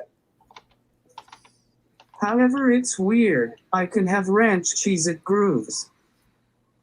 It's probably something with the dairy in the actual dressing itself. Because, you know what I'm saying? It's the powder that's on the cracker, but the dairy might be what messes you up. Or some chemical they put in it. Or some chemical they put in there. He's absolutely right there too. Especially if it's a new thing. And also, if y'all didn't know, y'all need to go get hamburger and chicken too, because that's getting ready to skyrocket too. I just put a bunch of it in my freezer. I'm talking about, through the roof. Like, it's going to go up like $3-4 a pound through the roof. Mm-hmm. Yeah, people keep looking at the grocery stores and thinking nothing's happening or everything's fine, but what they don't realize is that shit was probably made a while ago, and it's been sitting in stores, and it's been sitting in packaged in warehouses and shit. All the bad things that happened last summer and that ain't gonna affect you until probably this summer. Yep. I don't want it to impact me in the summer. Especially with all the... I mean, if anyone pays any attention to Ice Age Farmer, I know he can get a little doom and gloom, but he does point out some good stuff. You know, you got to read between the lines with him. Who are you talking about? Ice Age Farmer. I buy the store brand too, Phoenix. I'm cheap as shit. I ain't gonna lie.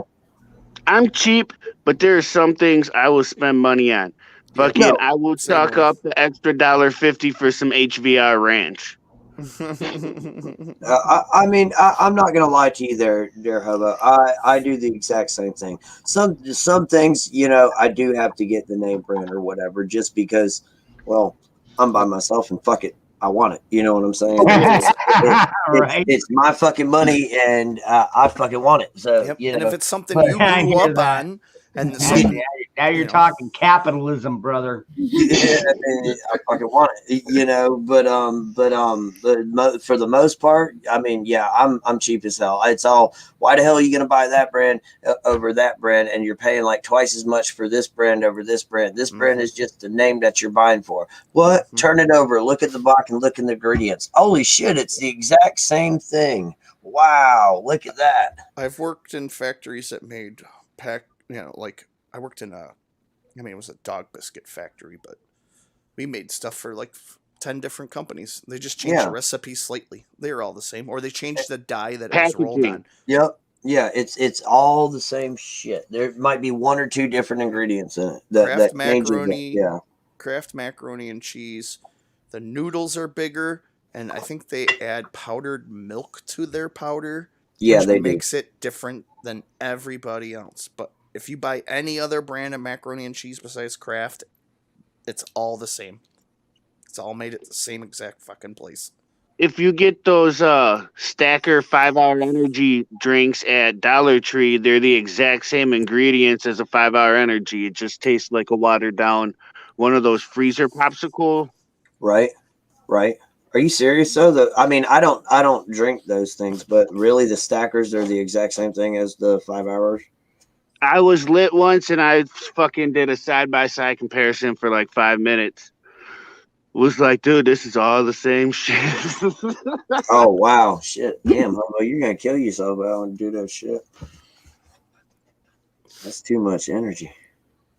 He was all like humming. No, I did it reading the package, you asshole. Oh, I Not thought like, you were drinking them. I thought you were drinking them and was like, hell yeah, this is the exact same stuff. I Humming. didn't like stick a straw in and snort a 5-hour energy with one and a Stacker with the other one. And Hey, do the Pepsi challenge. You know, put one in one, and this is cup A and cup B. and choose Jif. Remember that on Fresh Prince? Yeah. Took the Pepsi challenge and chose Jif. Jif. Do they even make that anymore? What? It's like Jif. Or they get bought Hell out by yeah. one of the other ones? No, they make Jif. Yes, Guards Mom. I'm hypoglycemic, so I have to take glucose. So you're absolutely right on that. I know all about the glucose and that shit. All right, so I got red, green, blue, and then I got the Dukes of Hazzard. The Hell big yeah. flag. All right, go. Dangerous. Now you have to learn how to make a grenade. Well, okay. Have you seen those grenade survival kits with the paracord string? Red mustard. Yeah, I haven't seen those. Google it. Google grenade style survival. Oh, a survival grenade. Yeah, it's like a whole. It looks like a grenade. It's made out of paracord, and there's a whole bunch of crap inside it. Yeah. Is that what you're talking about? Yeah, it's like a survival bracelet, but it's just a big fat looks like a grenade. I know what I need to order. Yeah, it's got like fishing hooks. Freaking because freaking Josh, he wants the monkey fist, which is a fucking crazy ass fucking knot. Hold on, let me show it to you. Yeah, I want a monkey fist. Yeah, you want a monkey fist. Dude, let me show it. Hold on, let me show this I want thing. the hardest one. This thing is fucking insane, dude. All right. In the membrane. Okay. So first of all, I need to find the freaking right balls for it. Not even kidding you. Okay. So. Oh, yeah, those things. it's a grenade. Yeah. So he wants one of those with a lighter holder attached. Put a steel ball in the center of that thing. Yeah, so I need to find out where to get the freaking balls at. That's I'm what not exactly pulling what them I was out of talking my about. You throat have to them look either. for large ball bearings somewhere. Dangerous. Hey, just cut off trailer hitches. The ball. Actually, he probably wants it. He probably wants it to be one of those lightweight ones. That way, if he dumps it in the fucking lake or something, it'll float. You know what I mean? All owned by the same companies. Yeah. And that's actually I know updated he's a since- Marine and everything, but man, fucking even Marines fucking drop shit. All right, let's see here. Let's see, what do we got for? Zach, you got something to say? I don't even know what the fuck you call those things. What the fuck are they called?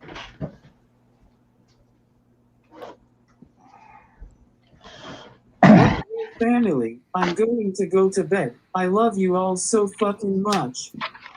Love you too, Zach, man. God bless you, man. Hey, yeah, you have a great Good night, night, man. brother, and happy birthday. Happy birthday. Happy Absolutely. birthday, Jack. And have It a was great day, seeing man. you. Core ball. All right, let's see what we Yeah, got. but instead of the ball dangerous, it would be like a survival kit. Let's see here. Large ball bearings. Amazon.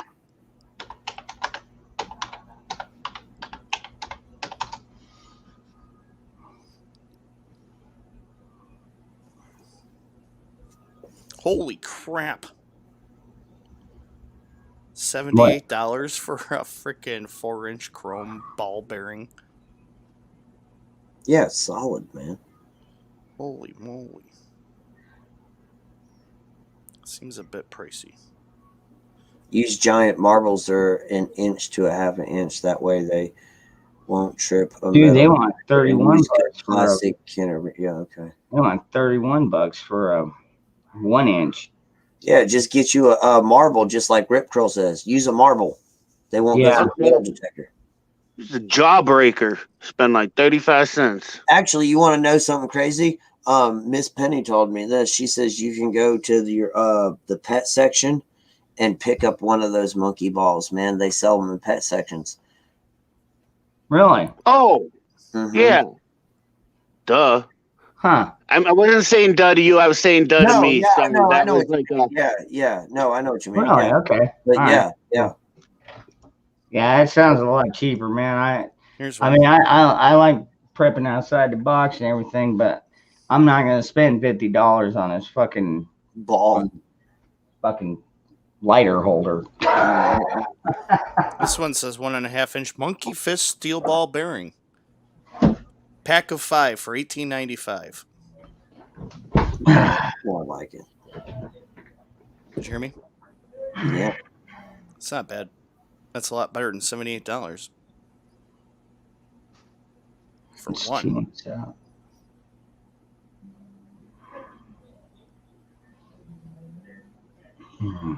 Send you the link. Yeah, Phoenix. Yeah, powdered whole milk will stay for a long time. Actually, I think it was Rip Curl said that you can can milk. Oh man, I think it was him. Ghost. Ghost was talking about canning milk.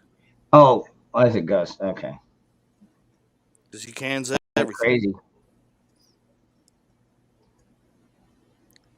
I just sent you the Amazon link of the monkey fist ball bearing 5-pack. Dangerous. Mm-hmm. Oh no, I just wanted to hit the table.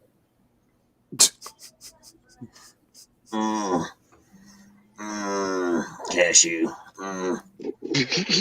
She ready to go get some biscuits and mustard, soda crackers, potted meat. Yeah, I figured it was something like that, guards. French fried taters and mustard and biscuits. Industrial. Anybody watch that curry video I put up? I didn't get a chance Full yet. of myself dancing. I heard "Staying Alive," and it just made me think of Dangerous. At first, I started tweaking in front of the fryer. No, this man sent me a message. Oh my Then God! Jordan started laughing at me. Holy shit! Then I started dancing and putting food up in the window. Then I couldn't turn the damn camera off. You do that shit in like the drive-through? That would be so funny. Just to be like, Oh man! Let me get 2 of your chicken fajitas. Oh man, dude! Freaking I Moose like Man tortillas. just sent me a picture after surgery. Ooh. Ooh. I don't want to see that because that's. You depressing. don't want to see it. I want to see a I picture don't. of I this man's guarantee ass you don't want to see that. or taint or whatever it is.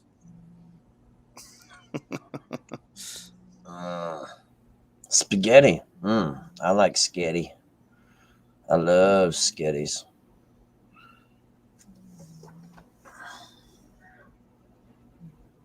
Do. Cool thing you can do while you're boiling your spaghetti. You put a little bit of olive Hey, oil. speak of the devil.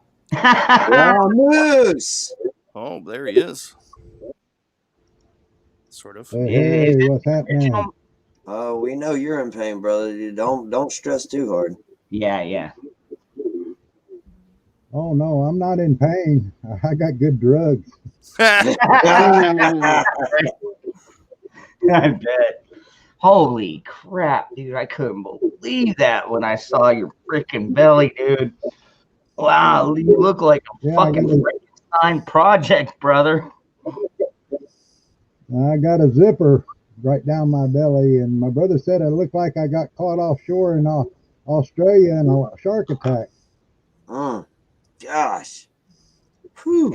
Yeah, it's not good. Yeah. Oh. Oh, Well, There he is. here's what I look like. Yeah, I got you a new actually look camera like here. relieved. I finally came.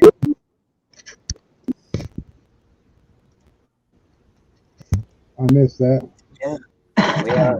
They were able to knock the moose out. Yep. That's right. Yeah, it is good to see you, brother. I'm glad that you're back home. Man, I'll tell you what. Had I not been in surgery that day for them to start that prostate surgery and then discover my colon was infected so bad, they said in a couple of days I would be suffering from peritonitis and be septic, and I would be in the hospital a long time if I lived. So I got lucky. Yeah, well, that's good to know. Holy Yeah, shit. Yeah. the father is They watching over you. removed. Yeah, they removed about between 6 and 8 inches of my colon and put it back together again. Hence the scar that I sent a picture of.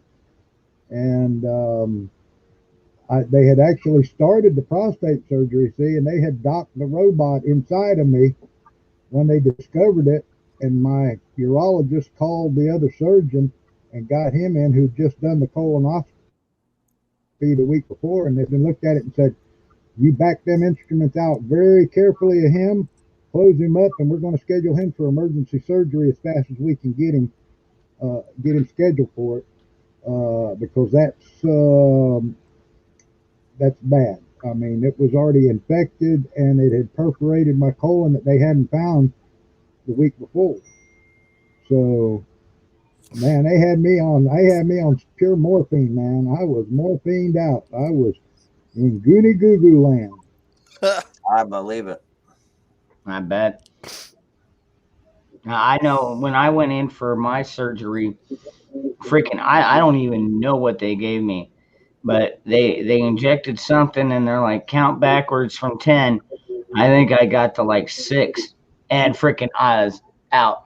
And then when I woke up, my freaking arm was dead to the world. Like seriously, for a whole freaking day, I couldn't even move it.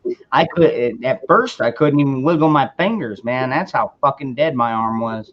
I was like, what in the fuck did you do to my arm? Oh my God. In fact, I had to ask my mom. I was like, Mom, is my arm still there?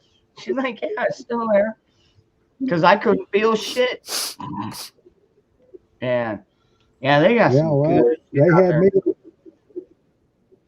They had me recite my name and my birth date. And the last thing I remember was saying my birth date and the year. I put 1855, and I heard the anesthesiologist chuckle and say, "He said 1855," and I was gone. 1855. Yeah. I told him I was old as dirt, but anyway, yeah. And so I woke up after the surgery, and they told me what they did, and they had me, like I said, they had me messed up on drugs. They were giving me shots. They were putting IV antibiotics through me. They put this special machine on my legs to stop any blood clotting. And I didn't get. I got a little bit of a piece of ice cube that tasted like dog shit. For the first 4 or 5 days I was in there, I had no liquids at all. I was dry as a popcorn fart. And they finally let me have a little bit of liquids, and the food was terrible. And the day before I left, they brought me in the tray of this stuff that was garbage to eat, and I picked up the menu and looked at it, and I flipped it over, and they said, "This is a .gov approved meal for patients." And I thought, well, that explains it. Oh. Wow. That's the government can screw up a good meal there, Jeremy. No doubt, man. Hospital food ain't nothing that. Yeah, well, I've been there. Done that, bad water. I remember when Texas has got bad water. All the water tasted like it come out of Ned's cow pasture, and they used that water to make this powdered broth with, and the beef broth tasted like dead horse broth run through a septic plant. The chicken broth tasted like roadkill dead pigeon that had been scraped up and squeezed after 6 days. And I told them so. I said, this shit's nasty. And other patients that I finally got to talk to after I got the day before I left, got to be able to get up and walk around. They wanted me to walk, and other patients were complaining about that stuff too. So I did all what they said, and they finally let me come home yesterday, and I've been, starting to finally get some solid food in me and get my strength back, and I got to get up and do a lot of walking, and but man, I'll tell you, it was an experience being in there. But I kept the nurses laughing. I kept them happy. You probably kept them on their toes. Yeah, literally. Well, and they told me, they said they hated to see me go because they don't really get a patient that tries to make them laugh and brighten up their day. They see so much doom and gloom. And of course, when my first walk out, my doctor told me he wanted me to do 10 laps down the hall. And I told him, screw you, I don't do 10 laps for my mama around the house. I'm telling you, man, you got to be careful, man. I just saw them stitches they gave you, man. They literally went all the way from his belly button all the way up to his ribs, man. If there weren't women here and squeamish people, I would stand up and show you the scars. Wow. Let's not do that. I just saw the picture, man. Ugh. Yeah. But anyway, so my first trip out of my room, they disconnect me from the IV for the first time, tell me I need to walk, and so I can get my bowels restarted and alive again and get things moving. So I leave the room. I'm not out there 3 minutes, and the mask police stop me and get me. So oh my God, are you fucking kidding me?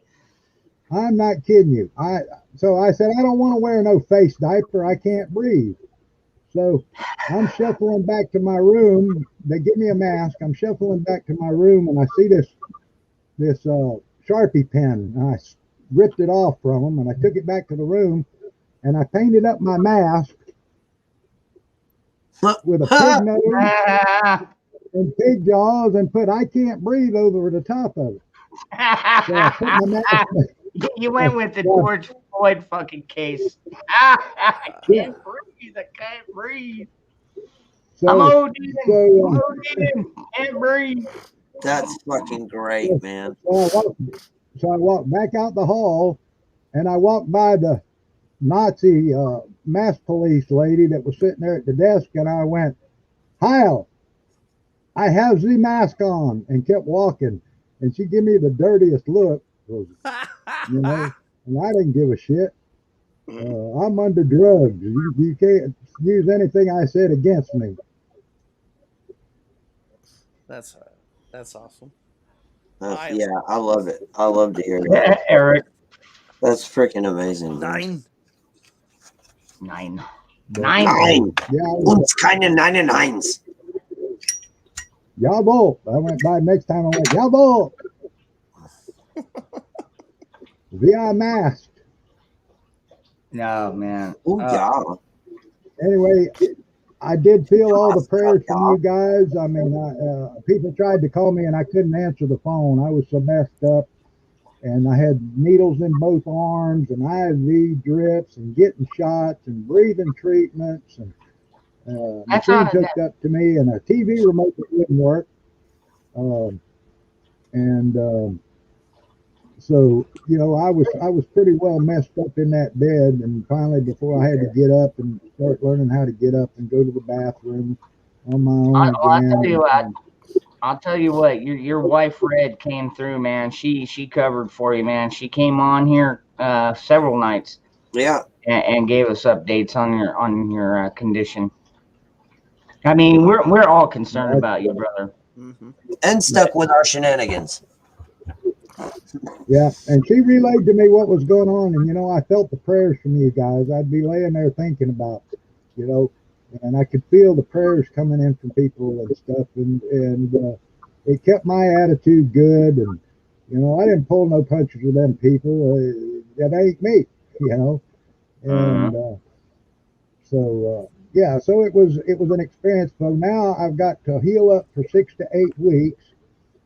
And then I've got to go consult with another surgeon who they're turning my prostate surgery over to. That's in down in Mount Pleasant, Texas, which is 3 hours away. Who's agreed to take my case on and do the robotic surgery after I get healed from this surgery. So the prostate surgery is going to be delayed for at least 2 months now, maybe 3. But they said when they looked at it and the test and all said it should not spread any further than where it is right now. And I should be okay. But this colon was infected, and it was not cancer. They didn't see it in the colonoscopy. I had no symptoms. This is the crazy part. I had no elevated white blood cells. I had on the blood test, I had no fever. I had no gut pain. They said most people in my condition would be in an ambulance in the emergency room because it feels like somebody got stabbed in the gut with a hot knife and twisted off in there. And I never felt it. I didn't know I had it. It surprised the doctor when he started the prostate surgery. So,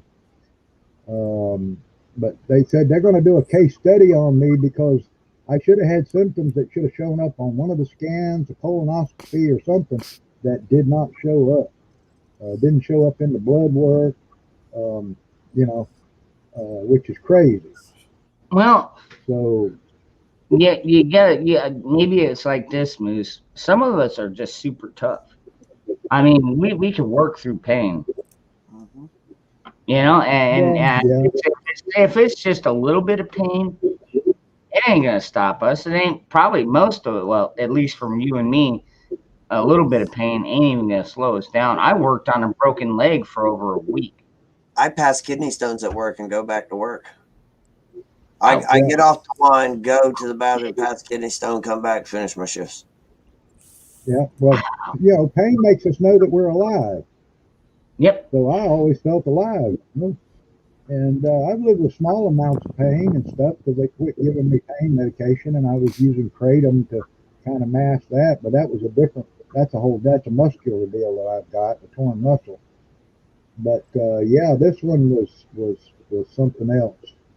So I'm just feel fortunate that my doctor said he'd never seen anything like this. I said, well, Doc, this is why God sent me to you to do the surgery, to show you one of the things that can happen, that you've now experienced something in your practice that you might be on the lookout for in the future. And so he understood, and they were good to me. I mean, everybody treated me really well, other than waking me up every hour to 2 hours. I'm trying to lay there and get some sleep. You never get any sleep in a hospital. And enjoy the high and get some rest. And they're waking me up. They're taking my blood pressure. They're poking me in the ass with needles. They're making noise. They're running these breathing treatments on me of this something I had to breathe in. It tasted like, I don't know what. I've never tasted anything like it. It was like the worst herbal stuff you could imagine. That I had to breathe this nebulizer, and then it made me cough this crap out of my lungs. Plus, I had a tube running down my nose, and I had a catheter in, a Foley catheter.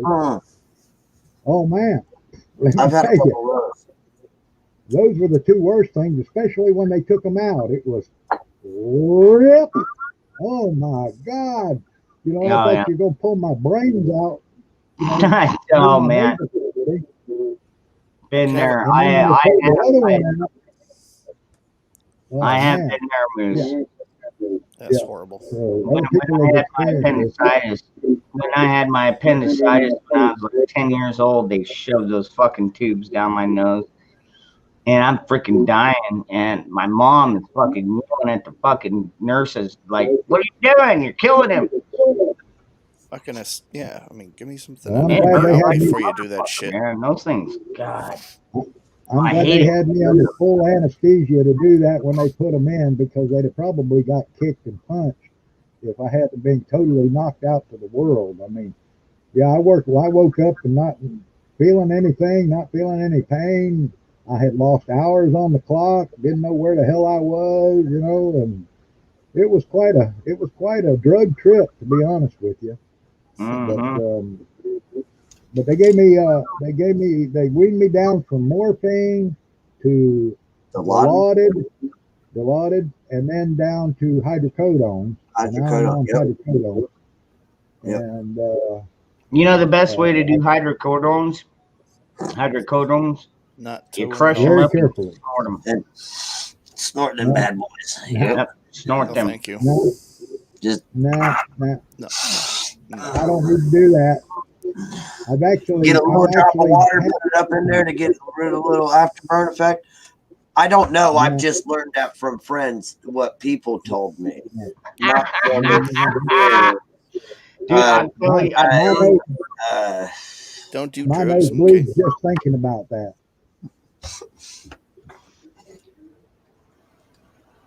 But, How's the kratom? I've been thinking about trying some of that. but yeah, I've been Kratom. listening for a while to you guys, and finally feel good enough to get up here and talk. And pain medications kicked in, and I've been, like I said, I'm starting to eat. The first thing Red made me was some scrambled eggs and toast, and that was the best tasting food I'd had. bet. You know, it was so good, and I had that again for breakfast this morning too. And so yeah, but I want to get back to my good old jovial self. I went out and actually walked out in the yard halfway down my driveway, which is about almost 100 yards and back, and went out and walked through the shop and looked for a few things a friend of mine was looking for to see if I could find them. But I can't lift anything over 10 pounds. And of course, I asked the nurse, I said, well, how am I supposed to pee if I can't lift over 10 pounds? She laughed and she said, no, we seen that.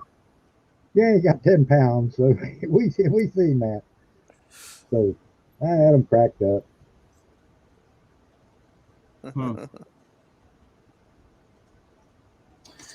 guys, it's 3:12. I'm gonna get off here. I got shit I gotta do tomorrow, like call the real estate person or whatever, and my finance lady, and Good luck, get brother. taxes done and all paperwork done. And I gotta start early in the morning because I gotta go by the dump and everything too. But chat, love each and every one of y'all. Panel, Moose man, so glad you're back, man. I'm so glad you're back on the panel with us, man. Hobo, I love you. Are you sleeping? Oh no, he might be. He's muted. Hobo. Well, he was smoking. All right. Oh, there he No, is. I'm here. okay, I love you, brother, man. Love you too, man. You No be safe. harshness, man. With what we were talking earlier, man. I love you. You know that, buddy. Why do people think I have thin skin or something like that? I ain't a bit. Okay, good. All right, Byaxo, love you. Have a good night, brother. Dangerous. Good night. Good Brother. luck with the house shit, man. Take care, Jeremy. Love you too. Thanks, Love you, Moose, brother. man. I love y'all, man. And chat, You bet. you know, God bless each and every one of y'all. I hope you'll have a wonderful day today.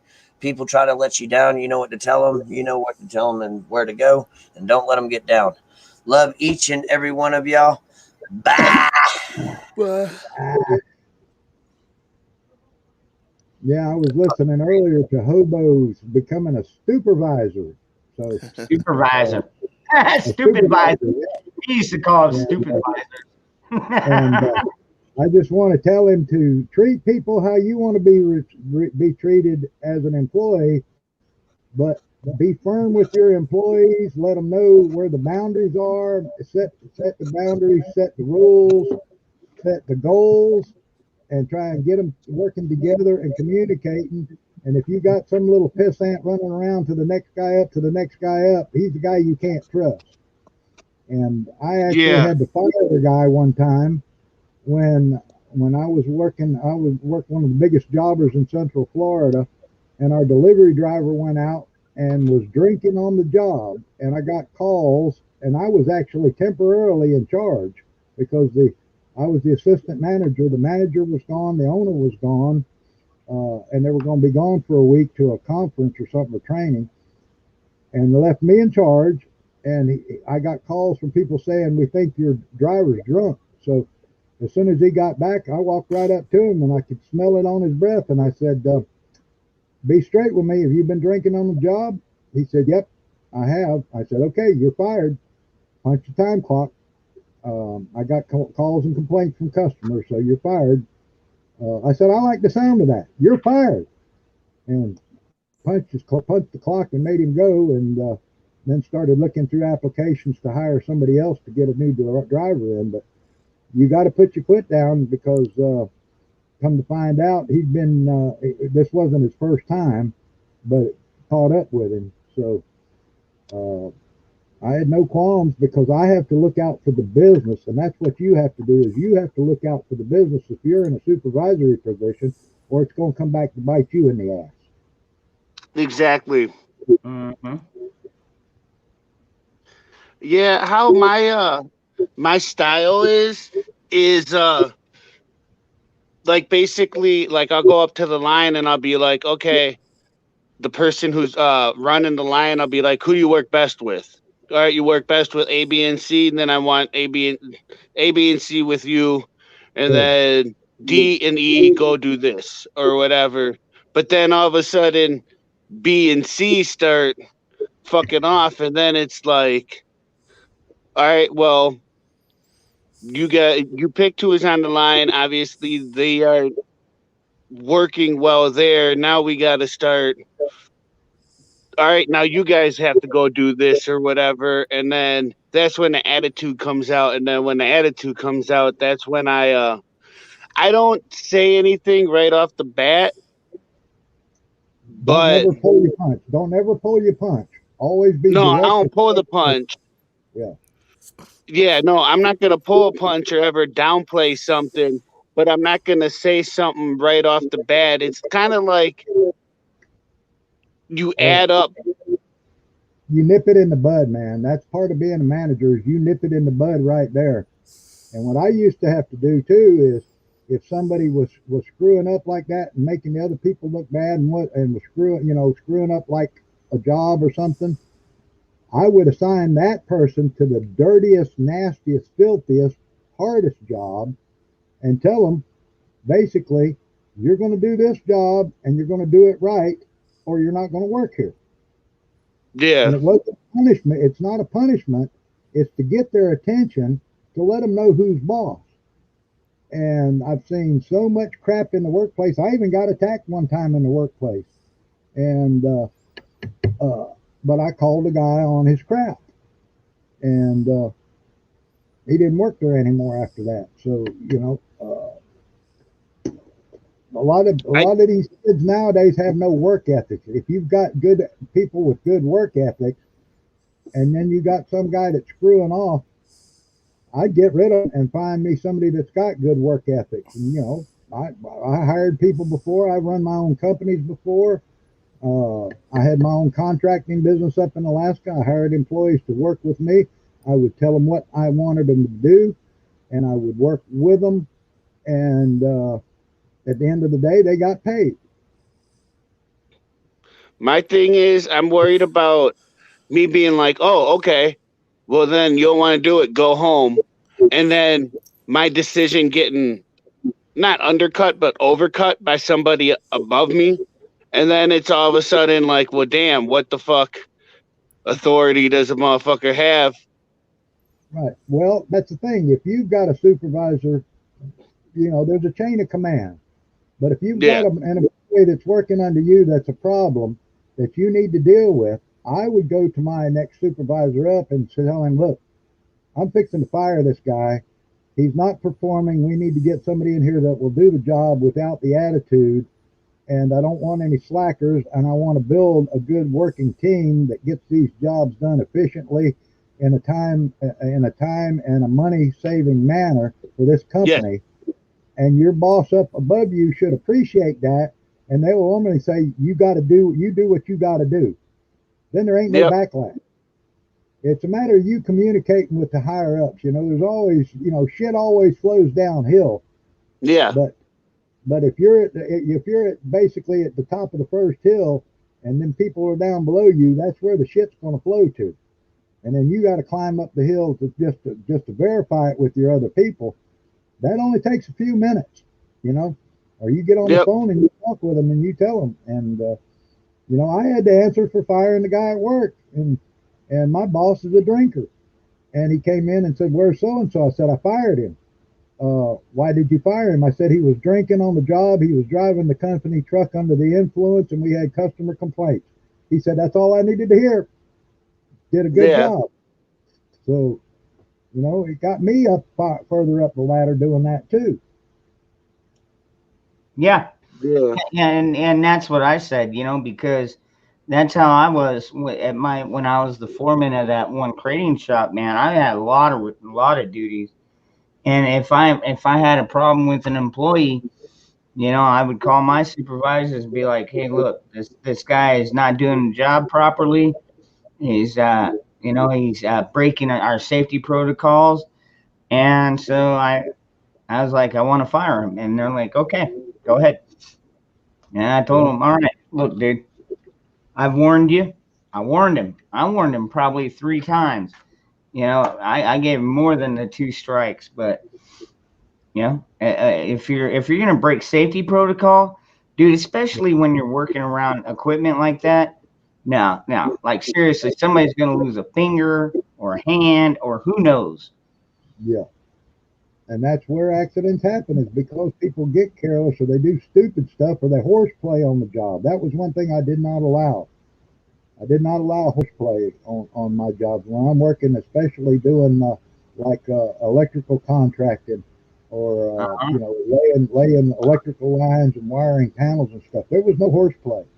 I was directly supervising that or doing the work myself, and and if there were other jobs that need to be done, I look for the employees that look for jobs to keep themselves busy. Because you know what I used to do when I needed a job and there weren't jobs available or people weren't hiring, I'd go to a place if I thought I could get a job at, and I'd walk in and they'd look at me and I'd go over and grab the broom and start cleaning up the place. And they'd say, what the hell are you doing? I said, well, I want to show you that I'm looking for a job. I said, I'm not working, so hey, if I can come in here and clean up the place for you and show you that I'm a worker, that's what I'm doing. I'm looking for a job. If you don't have a job for me, well, that's fine. You got a cleaner floor, and I've met you, and you know who I am now. And 8 out of 10 times, I'd get a call to come to work, even if it was for part-time or something for them, if they needed a hand, because they saw they had somebody that wanted to work and make money.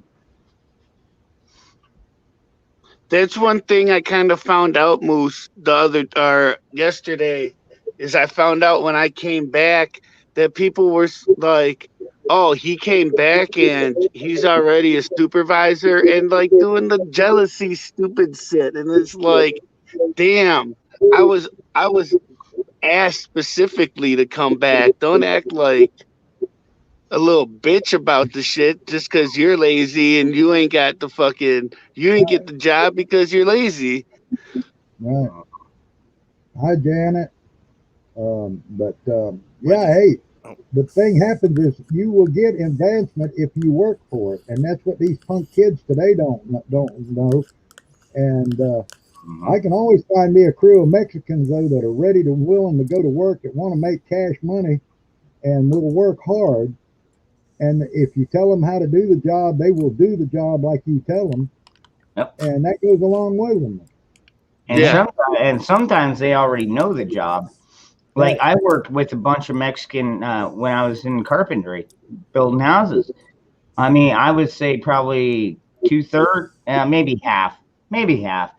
We had a couple of black dudes in there, but it was either white or Mexican, and but I mean they knew the job, and well, most of them did. We got a couple of new hires that damn near took me off a roof once, but Yeah. anyways, I'm still here. I'd like to find me a crew right now that would re-roof my house for me and do a good job at a fair price. You know, I'd probably hire them to strip this roof off here in the summertime where I'm not getting out in that heat and work. They can stand it, you know, and I'll feed them good. I'll pay them good and all that. But around here, like these local people, they're lazy. They don't want to work. I can't even get them in here to cut trees down for free firewood that they can go cut and sell and make money, that they can drive right up to, cut the trees down. I got a brush pile. Cut the stuff up, load it on your trailer, go take it and sell it, pile it up or whatever. It's free wood. If I had this in Alaska, I could have this place clear cut in 2 weeks because people need firewood. Here people are lazy and they don't want to work and make money. Yet they bitch about not having no money for getting drugs. They'd rather go out and steal to try and support their drug habit. Well, I don't care what you do as long as it ain't on the job. After the job's over, you know, you're on your own personal time, but when you're here for 8, you're on my time, and that's the way it's going to be. Yeah. Because hobo, you know, if you're working for a company, your company has to pay insurance for all kind of, you know, employees and liabilities and stuff like that. You have to watch out for that company so that company stays in business. You're part of that responsibility when you start getting into managing. Yeah.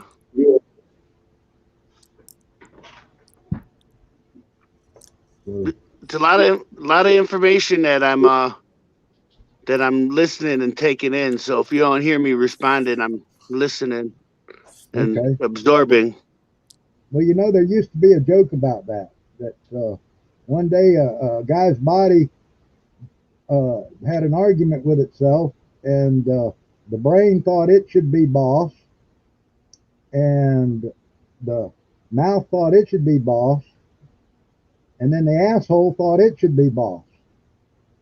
So they were fighting among each other as to who should be boss of the body. So finally the asshole clammed up and didn't let nothing out. And pretty soon the mouth couldn't speak, and pretty soon the brain was foggy, so they conceded. So it just proved one thing. It doesn't take brains to be boss. You just have to be an asshole. Yeah. Yeah, that's true. And I can be that asshole. I don't like being that asshole. Well, I like to be cruel but fair. In other words, you know, I'm strict. We've got a goal we have to accomplish. You know, screw off time is when you punch the clock at 5 o'clock or 6 o'clock or 5:30, whatever time you get off. That's your screw off time. After that, but while you're here on the clock from 8 to 5 or whatever, you're on my time.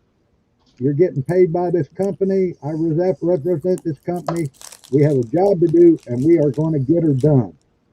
We're not going to have excuses. We're not going to have screwing off. We're going to work equally together as a team.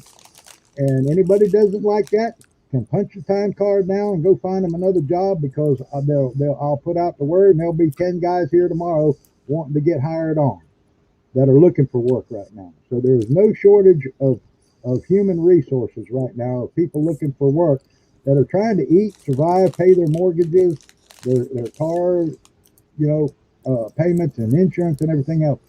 There is no shortage of good, hard-working people out there right now with this economy the way it is. So, yeah, but then you also got to weed through them too with all the bad people.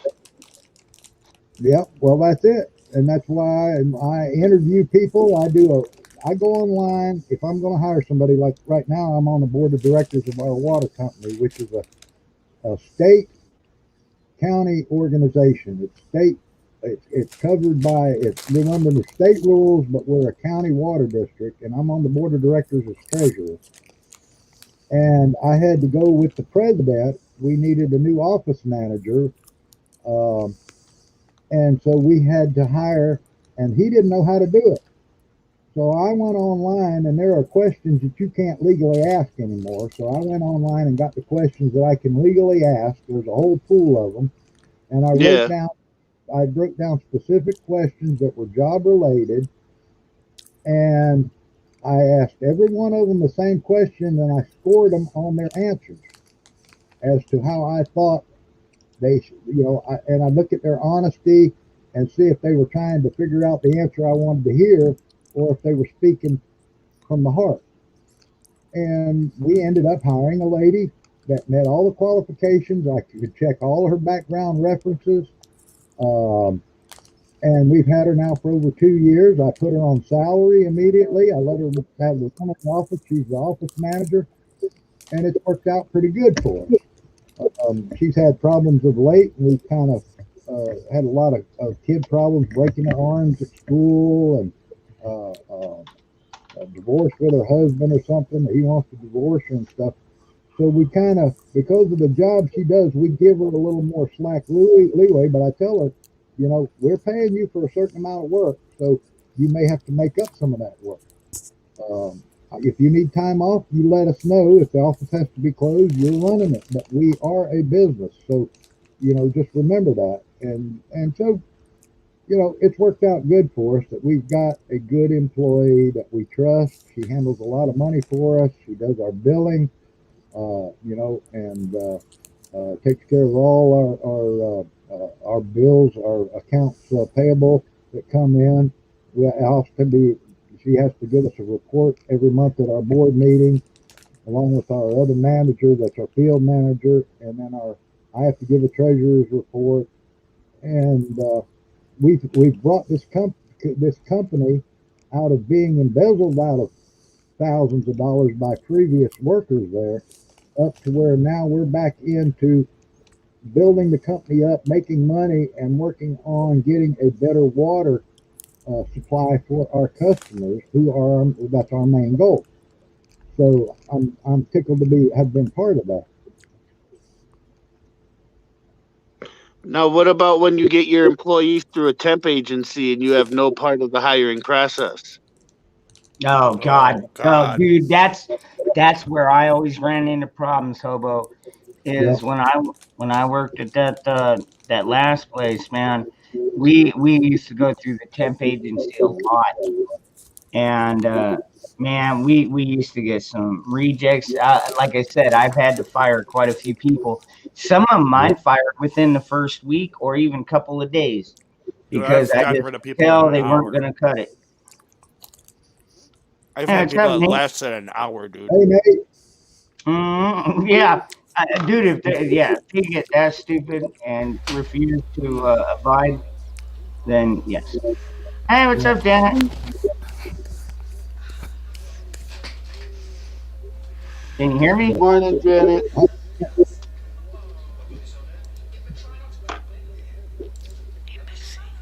Can you hear us? Hey, Moosey, you get to see me. I got my new computer. Oh, my. I know, right? Yeah, Hold I on. know. Ooh, you got to catch my kisses. I'm sending you kisses. Got it. Thank you. You're looking good tonight. Well, you're looking even better. So what can I say? It's hard to I'm in my jammies, baby. Hey, pajama party. You gotta get into your jammies. I'm in my jammies. See? They're not the sexy ones. Oh, yeah. Well, not in my red flags, but you are looking good, Moose. You're looking good. I'm feeling better after not eating for a week and losing about 5 pounds of stored body fat. But yeah, I'm doing a lot better. The pain is subsiding substantially. I'm eating, so I'm getting my strength back, and it's just going to take a healing process for what they did to me, because they split me open like a sardine and stitched me back or stapled me back together. I can't even use the joke anymore. What's the difference between a screw and a staple? I've never been stapled. Well, I can't say that anymore, so I can't even use that joke anymore. Well, you better take care of yourself. I don't know what I'd do if I don't see you every once in a while, sweetie. Yeah, well, I don't know what I'll do if I don't see me either. Yeah, that would be a real bitch. You could always come haunt me. I've always wanted to fool around with a ghost. Oh, okay. I'll Come and see me. I'll take care of you. Okay, yeah, well, I could say something, but I'll be nice tonight. You are looking. Oh, you know me. I like it when you're not nice. Don't be nice. Well, no, I'm gonna be nice. I'm gonna be nice. There ain't nothing funnier than a dirty old woman like me and a dirty old man like you. Oh God, we just have to go out and play in the mud, right? I know, right? Yeah. Yeah. If I go before you, I'll come visit you and fool around with you, okay? Well, I think I got a ghost that kind of does that now, and I had to kind of put them in their place. But you'll just have to scratch your name on the wall, and then I'll know who it is in the dust, and we'll figure it out. If you feel a slight tingling down your back while you're sleeping, you know something happened to me. I don't know. Maybe ghost sex is the best sex. I wouldn't know. You're beyond flesh. You could just keep going all night long. Right? Oh, it hurts to laugh. It's got to be an upside to it, I'm thinking. I don't know. Maybe I'm just goofy. I don't know. And dangerous, don't answer that because I already know the answer. Damn it. Oh, I gotta change that. Damn it. How do I fucking Amazon. Sorry, I'm ordering shit right now. You know. Hey, how's that solar charger thing doing? Did you drain You know it what? completely Actually, you know what I did is I ran it all the way down after. Dude, I think I charged my phone 5 times. Whoa, was that you, Janet? Whoa. Shit. You fucking scared the living shit out of me. No, so I charged the my phone about 5 times, and then I charged a couple other devices, and the thing still had power. So, and then I just plugged it into the wall. I should have taken it to the pool with me today, because I was up there almost 3 hours. I probably could have charged it right there, man. Out there in the freaking sun, getting some rays. I haven't used my. You know, you can build those what they call a solar generator. You can build those a lot cheaper than what you can buy the things already made.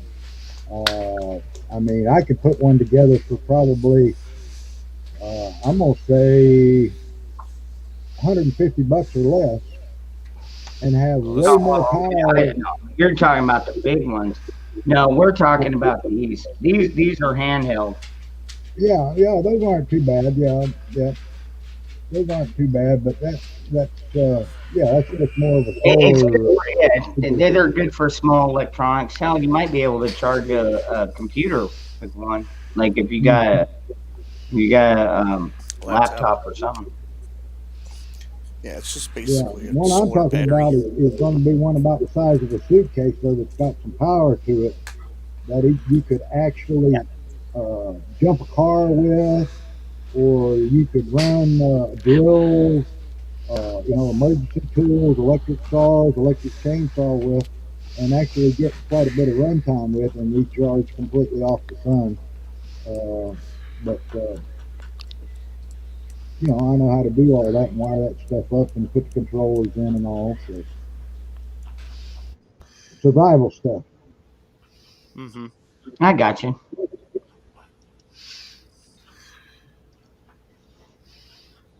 Yeah. I mean, well, that's why I've been picking stuff up. Like, I just bought that little cooking set, canning set, but I don't plan to be out like in the woods, all that much. I mean, I'm not saying I won't ever get there. I'm just saying where I'm at. I'm preparing for an urban invasion, if you know what I mean. And I've Right, gotten pretty prepared, even for urban invasion. I'll give you that. right. And Walmart just got in a big shipment of jars here, quarts. They're not no wide mouth, but they're all the small mouth.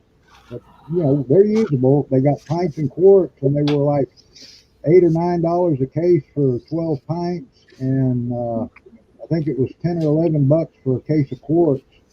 And so I think we grabbed like 3 cases and brought home with us to start buying more jars now. And they had extra lids for the wide mouths that we had, so we grabbed extra lids and stuff. And every time I go in there, we're going to start buying and get a bunch more jars and stuff to keep on hand.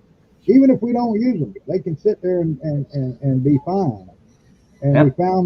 we found that Mexican milk in the Mexican food section at Walmart, the big cans of powdered milk, and they've got like 3 different kinds. And they make one for kids and one for I guess lactose intolerant or something. And then they had the regular vitamin D powdered milk, and it was pretty reasonable. So we're starting to buy cans of that to stockpile away.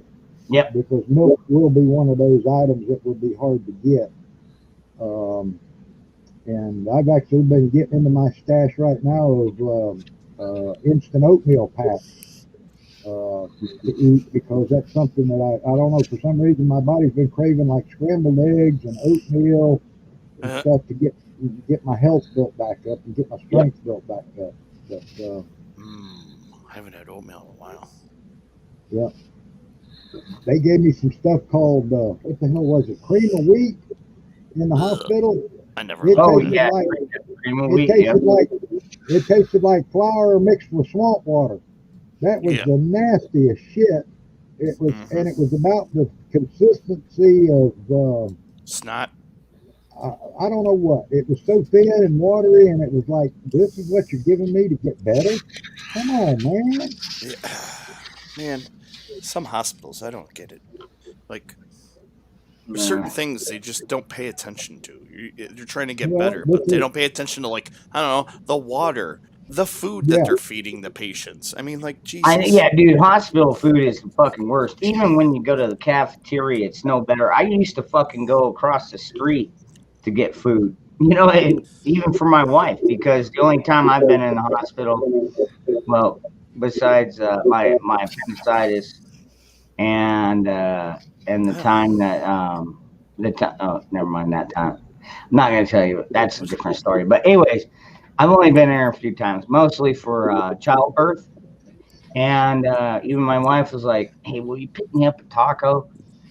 I was like, "Yeah, okay," but she's like, "Not one of these hospital tacos." And I was like, "Okay." So I just went across the street, came back, ate tacos. I bought a fucking pint of whiskey while I was over there. got got a Coke out of the machine back when Coke was not woke, and didn't even at that point nobody even woke wasn't even woke at that point, if you know what I mean. It's that long ago, freaking 2000s, early 2000s. But yeah. So I just sit there and I Well, I know next, hold on. I'll know next time to take some dollar bills with me in my little pouch I carry around my neck with my ID and my card. I'm gonna stick some dollar bills in there. Because right down the hall was a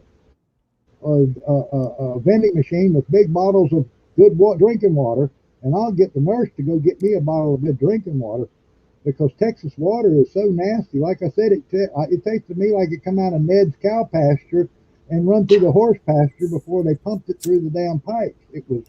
Texas got bad water. We got good water here in Oklahoma. You should have taken a life straw with you. But can you imagine? Can you imagine this? Imagine your taste buds that here you are, you're dry, and you're finally getting to eat some green jello or some broth or stuff, and it all tastes like cow shit because they use the same water to make everything. Everything tasted like flavored cow shit. It was like the mushroom soup they gave me on the next to the last day. Tasted like it came out of mushrooms that were picked out of cow patties and ground up and put in this nasty water. It was that bad, let me tell you. But that's a .gov approved menu. And I'm actually been thinking about calling the state of Texas's Department of Environmental Quality, since I work in water, and complaining about the water, because they should have had a RO, reverse osmosis system, on there purifying the water they were using to cook with and for drinking and stuff. I mean, the coffee tasted like cow poop. The tea tasted like cow poop. The water, the ice cubes, all tasted like cow poop. That's gross. Wow, Phoenix. That's crazy. Bad At least, pipes. well, you resuscitated him probably long enough to tell him, "Now I'll see you later." You know, Phoenix. That's the way I have to look at it, because I've lost a child too. It is by far the hardest thing that any human, most decent human. I was supposed to have a It's the daughter. hardest thing you'll ever have to go through in your life. But you know what? The way I look at it is, he's waiting for me in heaven. Yep. That's just how I have to look at it, because I mean, I was miserable for fucking years. It sucked, but here I am. Mm-hmm. And yes, I am sorry for your loss. Yeah. That's a hard one. I lost 3 weeks after I bought this place in Oklahoma. I got a call from Florida from my mom that my little brother, 48 years old, had dropped dead of a heart attack in the front yard on a Sunday morning. 48. Dude, 48 years old. And it tore my mom up. Of course, I had to close up the house here in Oklahoma, fly down to Florida, and go stay with my mom and help take care of his estate and everything. And he had so much stuff, I ended up inheriting most of his stuff, his tools, his blazer, his trailer and stuff, because it's stuff that I use in the work that I do. And my other brother's crippled, so he couldn't use it. And Mom gave it all to me, basically, and we settled up. And I let my brother have the motorcycles and that stuff, because I'm not into motorcycle riding anymore.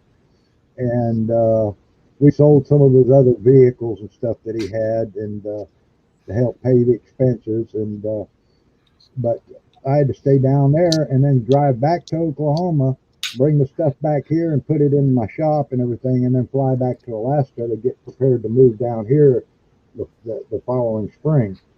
So yeah, I miss my little brother. He was a hell of a man. He played harmonica with bands down in Florida. He did a lot of band promotion work. He was big into motorcycles, racing. He had a bike I wouldn't ride. You put the throttle on, and if you wasn't holding on, the bike was gone, and you were sitting on your ass on the ground. And but he would give you the shirt off his back, and he was built like a linebacker. He was big. He was bad. He was the healthiest one of all of us. And we think what happened was the doctor put him on a blood pressure medication that made him feel sick, and he called the doctor on Friday and said, "Hey, I'm not feeling good on this medication you put me on 3 days ago." They couldn't get him in. They said, "Well, come in on Monday," and he died on Sunday, and it took out his heart. Yeah, that's damn it, Janet. Yeah, I am still trying to keep an eye on the chat, and you know what? We got a lot of good people out here. We got a lot of really good people out here. Man.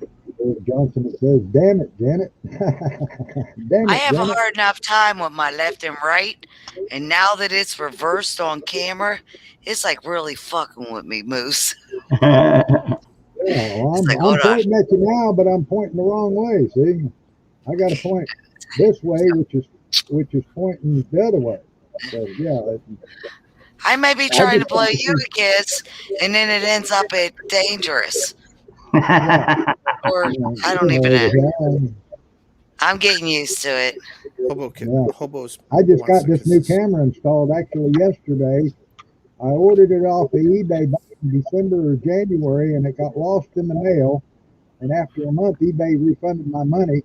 And while I was in the hospital, it showed up in the mail. They finally found it and shipped it to me, so I got a free camera. And Dude, I've got a good story for you, Moose. You're gonna love this one.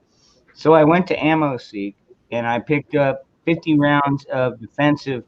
They're the interceptor rounds. I don't know if you saw my corkscrew looking funny ones. Yeah, they look like like a drill bit almost. Yeah. Yeah. But anyway, so I picked up 50 of those, and I never got a receipt. You know, when I bought them from Ammo Seek, they never sent me a receipt, like an email receipt or nothing. And I was like, shit. And my sister's birthday is coming up, and that's her present.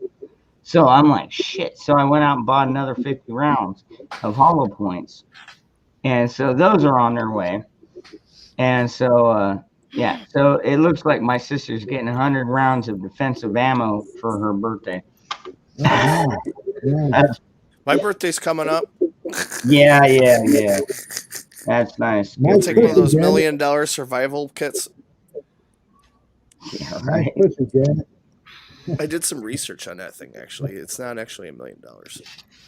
Talk to Dusty, man. Yeah. Dusty's the one that knows. Yeah, he's the one that sent it to me, so I found the website.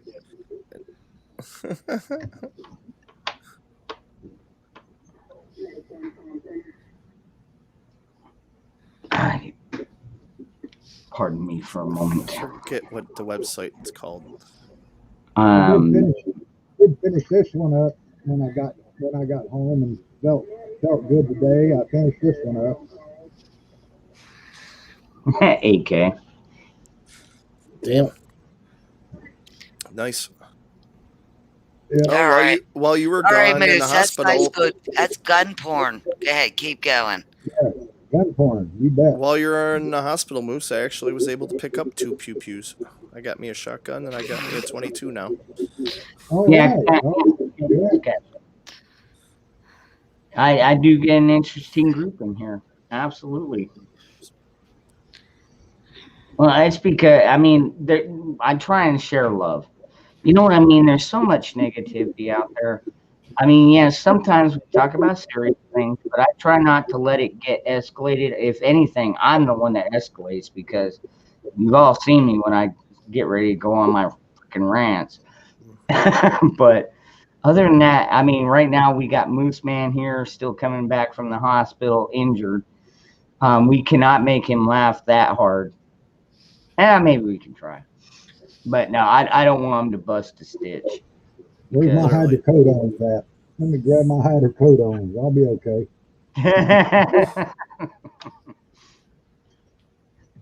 Yeah, those can be dangerous because you don't realize you do stuff on accident. Janet? Yeah. What are you up to tonight? Talking dirty to you after hours. What do you want? Oh. Drugs, the other white meat. Oh, what do I want? Wow, holy crap. You know, I love that. I'll tell you what. Hey, Let me tell you what I want. I think Moose wants a 3-way. I don't know. All right. On that Hey, note, Moose. you guys have a great night. I'm out of here. I'm a one kind of guy. This is the wrong kind of chat stream for that. Me on one girl. That's it. Moose I don't Man's want no other married. guy with me. I don't want no other guy with me. Yeah. I agree with that one. Oh. But actually, on a serious note, though, I am gonna. It's 4 a.m. here. I'm gonna bounce. All right, Bioxo. You have a good one. I'll catch you. Oh, that's right. Yeah.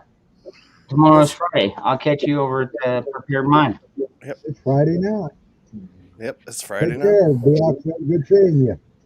Hey, man, you take care, man. I'm glad to see you're doing better. I'm going to. I'm a tough old moose, so. What's up, Bullfrog? Get me there. Some moose on the loose. All right, keep it on. Yeah, whatever. I'll see you guys later. All right, Bioxo. All right. We'll look forward to it. I don't even know. Hopo, are you still awake? Man, I'm getting some echo. Are you getting I'm that waiting. too? Okay, hold on. Let's see here. Okay. Try this. No. Did you see my mask, Janet, that I made in the hospital when the mask Nazi got me? I'm having trouble hearing you, Moose. Oh my god. I love that one. Because I can't breathe, and I made me a piggy nose with a piggy mouth with the cutters coming out. And after the mask police stopped me and made me put on a mask, I went and stole a magic marker and drew it up, and then went back down the hallway and said, "Y'all, I got my mask." I don't wear them. Oh, hey Moose, did you get to see the video of that one Canadian pastor that shouted the freaking cops and freaking health inspector out of his fucking building?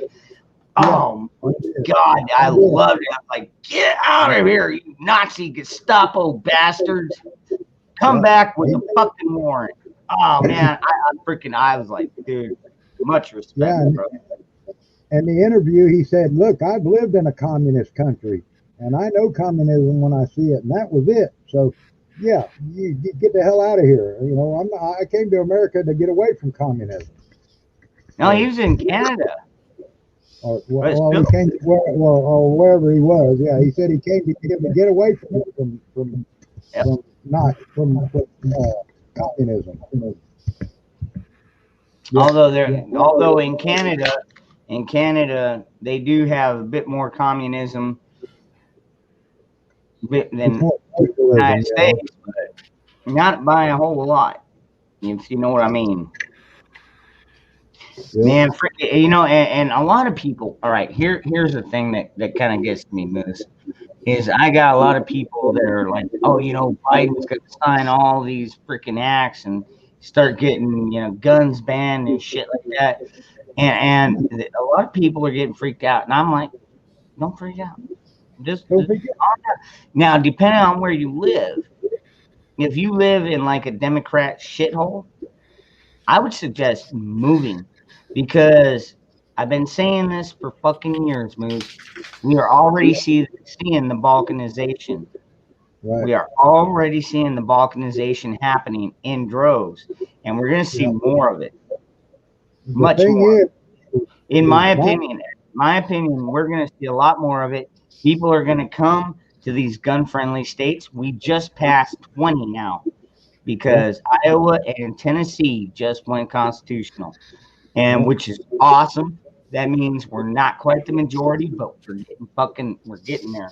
And I have a feeling we're going to see at least a few more states, at least, constitutional carry, because the states are tired of these fucking assholes up there.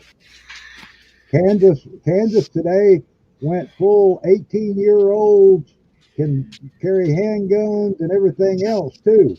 They went full constitutional. Yeah, Kansas today did that. The state of Kansas, just north of us. And here's the thing people don't understand. Biden's executive orders, he might as well wipe his ass with them, because they carry no weight. He cannot overrule the Constitution. He is not the lawmaker. Our Congress and our Senate are the lawmakers, and even they can't override our Constitution. Executive orders are for internal stuff. He can't write them to affect states' rights and people's rights. I don't care what he thinks he can do, because it's not going to stand past muster. It's not going to stand a court challenge. And we've already got court rulings on this stuff from the Supreme Court about us owning military weapons. That's already been decided. And he can try and call everything else that he wants, you know, assault weapons and whatever. It ain't flying. We're going to Whoa. Wow, damn. Hey, do you have an audio setting on those headphones? Yeah, but my dog just ripped it out of the computer. Oh, okay, that's what that was. All right. He was trying to give me kisses and he hit the wire. I need to get wireless ones because I feel like chained animal. I hear you. I'm sorry if it caused noise. No, it wasn't super bad. Moose Man, yeah, your audio is not as clear as usual. However, Anarchy, I can understand. I can understand him fine.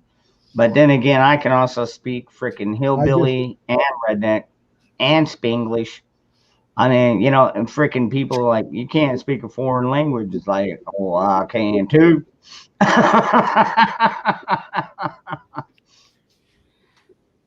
It could be my internet speed slows down about this time in the morning and my voice may get choppy. I just switched microphone settings on my new camera. It may not be up to snuff, so I may be looking at buying another camera. And Yeah, I'd show you mine, but you can hear kind of what you're saying, but it sounds muffled. So maybe if you got like a foam on your microphone or something, maybe take that like fuzzy thing off. Yeah, whatever. I'm gonna check my settings here and stuff. And yeah, I think let's see, if I had to guess, maybe go with treble. See if you can adjust the treble. Because right now you're coming through kind of low, and I think that's why Anarchy thinks you sound muffled. I had trouble with my mic earlier. You know what I did, Moose? I grabbed it and I went like this. It didn't work though. it could be this cheap Chinese camera that I got too. I'm trying to find more settings here on this thing.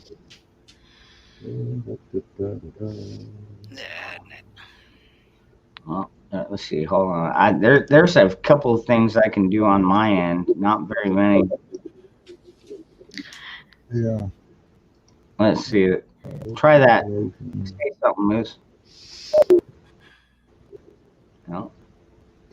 Yeah, let's try a little. Does that help increase my microphone any? No. Nah, that didn't help. That should have brought me up quite a bit. Maybe do what I did. Just unplug your mic and then plug it back in. And it might reset it. I don't know. Well, we can try that. It's my whole thing here. We'll pull the plug and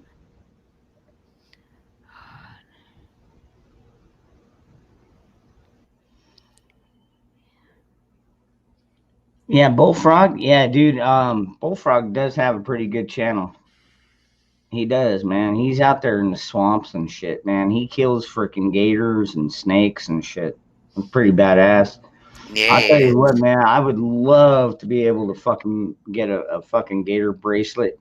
And one of these days, he said he would send me a freaking, a snake skin, like a rattlesnake skin. A band for your hat, though. That would be cool. Yeah, I thought that'd be badass. Yeah, it would. Either snake or gator skin would be freaking cool. oh shit! I've turned into a ghost. I'm not there. Aliens? What? What aliens? What are you talking about?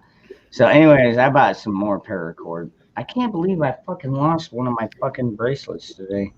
Did you finish making the one you said you were going to make for me? I need to know the colors. It was the pink and light blue one. No, that one. Oh, I'm sorry. That one's for Nikki. I can make you one. No, you were making it while I was on stream with you last time. You started a new one. You let me pick up my own colors. You lost it. Oh my god. Well, I mean, Nikki had already asked me, and I freaking so I was making hers, and she wanted the same exact colors, but she wanted pink in the middle. She made sure to say that too. I want pink in the middle. So, you want pink in the middle, or blue, or black, or I mean, I don't know. I can make it. No, you showed me the chords when we were in chat. Okay, I've got enough material here left. I can make another You one. better ask Nikki. I think you're mixing Nikki up with me. It's all right. There's enough dangerous for all the honeys. There you go. Right? Whoa. That's nice. Wow. What is that? The snake? Is that the snake? Oh, what the wait, what one is that? Maybe I'll just have Moose make me one. He won't forget about me. Will you, Moose? Actually, I didn't make this. A friend of mine gave this to me that was a Navy SEAL in Vietnam, and he gave it to me because it was one he was giving out because of the colors. It was their colors. Oh yeah, And, yeah. Fucking yellow orange. Dude, oh, I know what knot that is. Yeah. I know what knot that is. That's gonna be my next project probably. Is the multicolor one where it's got yeah the multicolor one. That's gonna be awesome.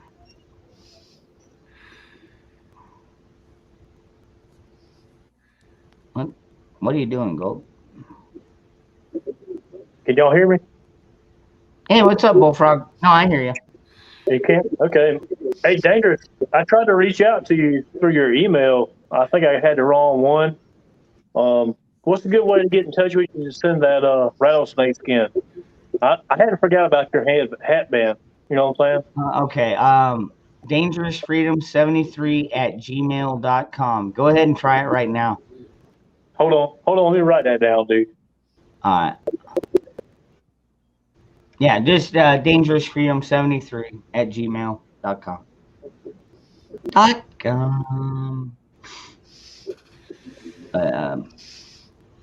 Yeah, that's the best way to get in touch with me. Yeah. It's, it's nice. It's nice when I've got a small channel like this. I can actually say that and not have to sweat anything because, if I've got 2,000, 3,000 subs, next thing you know, I'm getting freaking 100 emails a day. Go lay down. Yeah. Time to go night-night.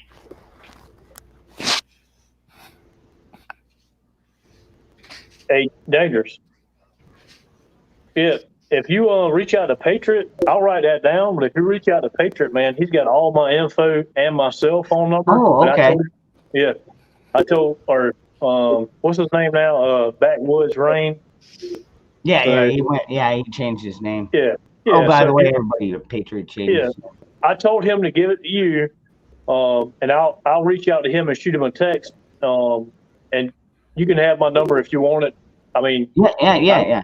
That's cool. And I'll get up with you. I'll send you that thing, man, for your hat. That'd be cool. Yeah, that would be cool, man. I got you, brother. I'll do it. Anyways, I'm a man of my word. Patriot changed his name. He's still a Patriot. Don't get me wrong. And he's still gonna be my co-host Saturday nights. I mean, none of that's changed. It's just he's gonna be under a new name now. Yeah. He's making his own brand, and I applaud him for it. I mean, dude, it took me. Oh my God, I went through so many freaking names over the years I've been here, and I've been everything from like Gold City Freedom to Freedom for All to Liberty and Freedom, and it just friggin'. I finally got around to it, and then that fucking statement from Thomas Jefferson came across the screen. Yeah. Dangerous freedom. Do you prefer dangerous freedom over peaceful slavery? Or he said, I prefer dangerous freedom over peaceful slavery. And I was like, that one just stuck. And I was like, dangerous freedom it is. And boom, here I am. You know what? Because ain't nobody taking my fucking liberty. They'll have to take my fucking life. Hell yeah, man. I love y'all's channels. Patriot or, Backwoods. I like the direction he's going with his channel. I love that kind of stuff too. I don't consider myself a prepper really. I'm more like a traditionalist homesteader guy. That's my name, homesteads in my name. Yeah. So, I love that, man. Damn it. That time I did it myself with my foot. You need to go wireless. I know. That's what I said. But I'm not anyways, used to no, being no. But you know changed. what? But even in that bullfrog, you know what? You're a homesteader, so you probably can your own stuff, smoke your own meat, shit like that. So, I mean, you're still a prepper, even Yeah. though Yep. you don't consider. Now, I don't consider myself a prepper, even though I have shit stacked to the rafters. You know what I Yep. mean? Yep. Exactly. Yeah, including ammo. Yeah. Damn right, man. Still stacking ammo, man. That's one. That's one prep that I will never quit buying.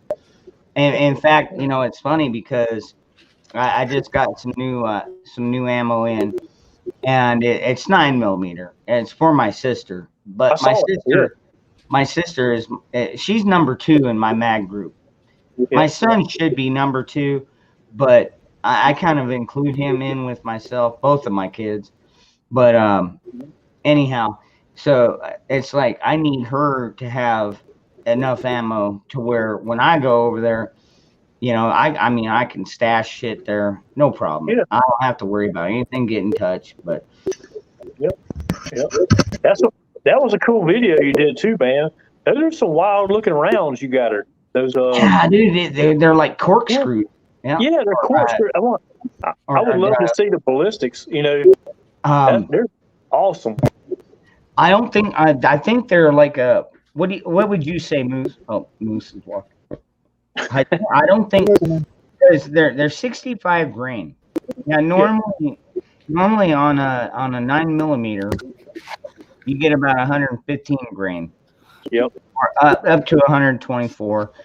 Somewhere in those numbers. This one is 65. And when I feel the bullet, I'm almost thinking this thing is like a hardened polymer. Yeah. Type that, like a frangible. So when it hits, it's gonna, it'll go through your skin, and then it'll frange out. Yeah. Yeah. Man, he knows more about this shit than all of us. Hell yeah. Moose Man is the boss. I hope Moose Man is great. Moose Man, Yeah, there you go. Yeah. 45 AC. These you can't buy anymore. You can't buy these anymore. They stopped them from import. I buy everywhere I can find them if I find new old stock in the state. These are called Avila ICQ. They're a 45 automatic. They are a 111 grain, but they're a serrated alloy bullet. That's a big. That will put a hurting on us. That would definitely put a hurting on somebody. Yeah. They're 117 grain bullet that will penetrate body armor out of a 45. And they will not expand until they hit flesh. And then it opens up into 5 petals. It'll open up to about 100 caliber with 5 razor sharp petals that will just go in and corkscrew through the body and the outlaw them. They're the best shooting, most accurate 45s I've ever owned, and I carried them in my duty weapon. And I bought them anytime I can find them. It's kind of hard to see the serrations here. Let me see if I can put some. All right, fine. If we're gonna do this, I'll be right back.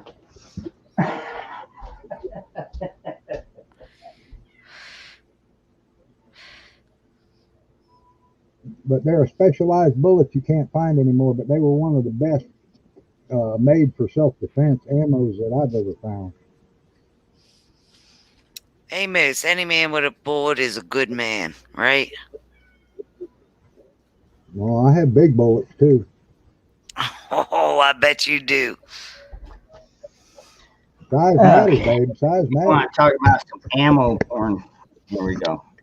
Let's go down this rabbit hole. Yeah. I know that Moose Man is going to have me beat in the long run, but these are the ones I just got. These are the interceptors. What I was telling you about. And like I said, these are only 65 grain. But look at that thing. It looks like almost like a drill tip. Hold it closer, Dangerous. It's like it's crazy looking. It's like I've never seen that before. And it's only 65 grain. It's only a 65 grain round, which is why I'm thinking it's maybe a polymer or something. Yeah, it is.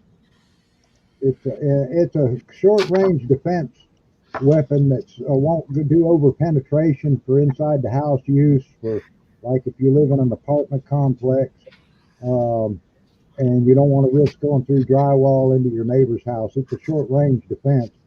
It's not something I would use out on the street personally, but inside your house, well, it would. I would have to do more ballistic tests on it, on gelatin, and how it performed through clothing. Everybody's did from what I've seen. From what I've seen, they look like they do pretty good, even on the gel test. Yeah, there you go, Janet. There's the big bullet. Oh, 50 cal. Hell yeah. 50 BMG, yeah. Oh, those are nice. Big holes.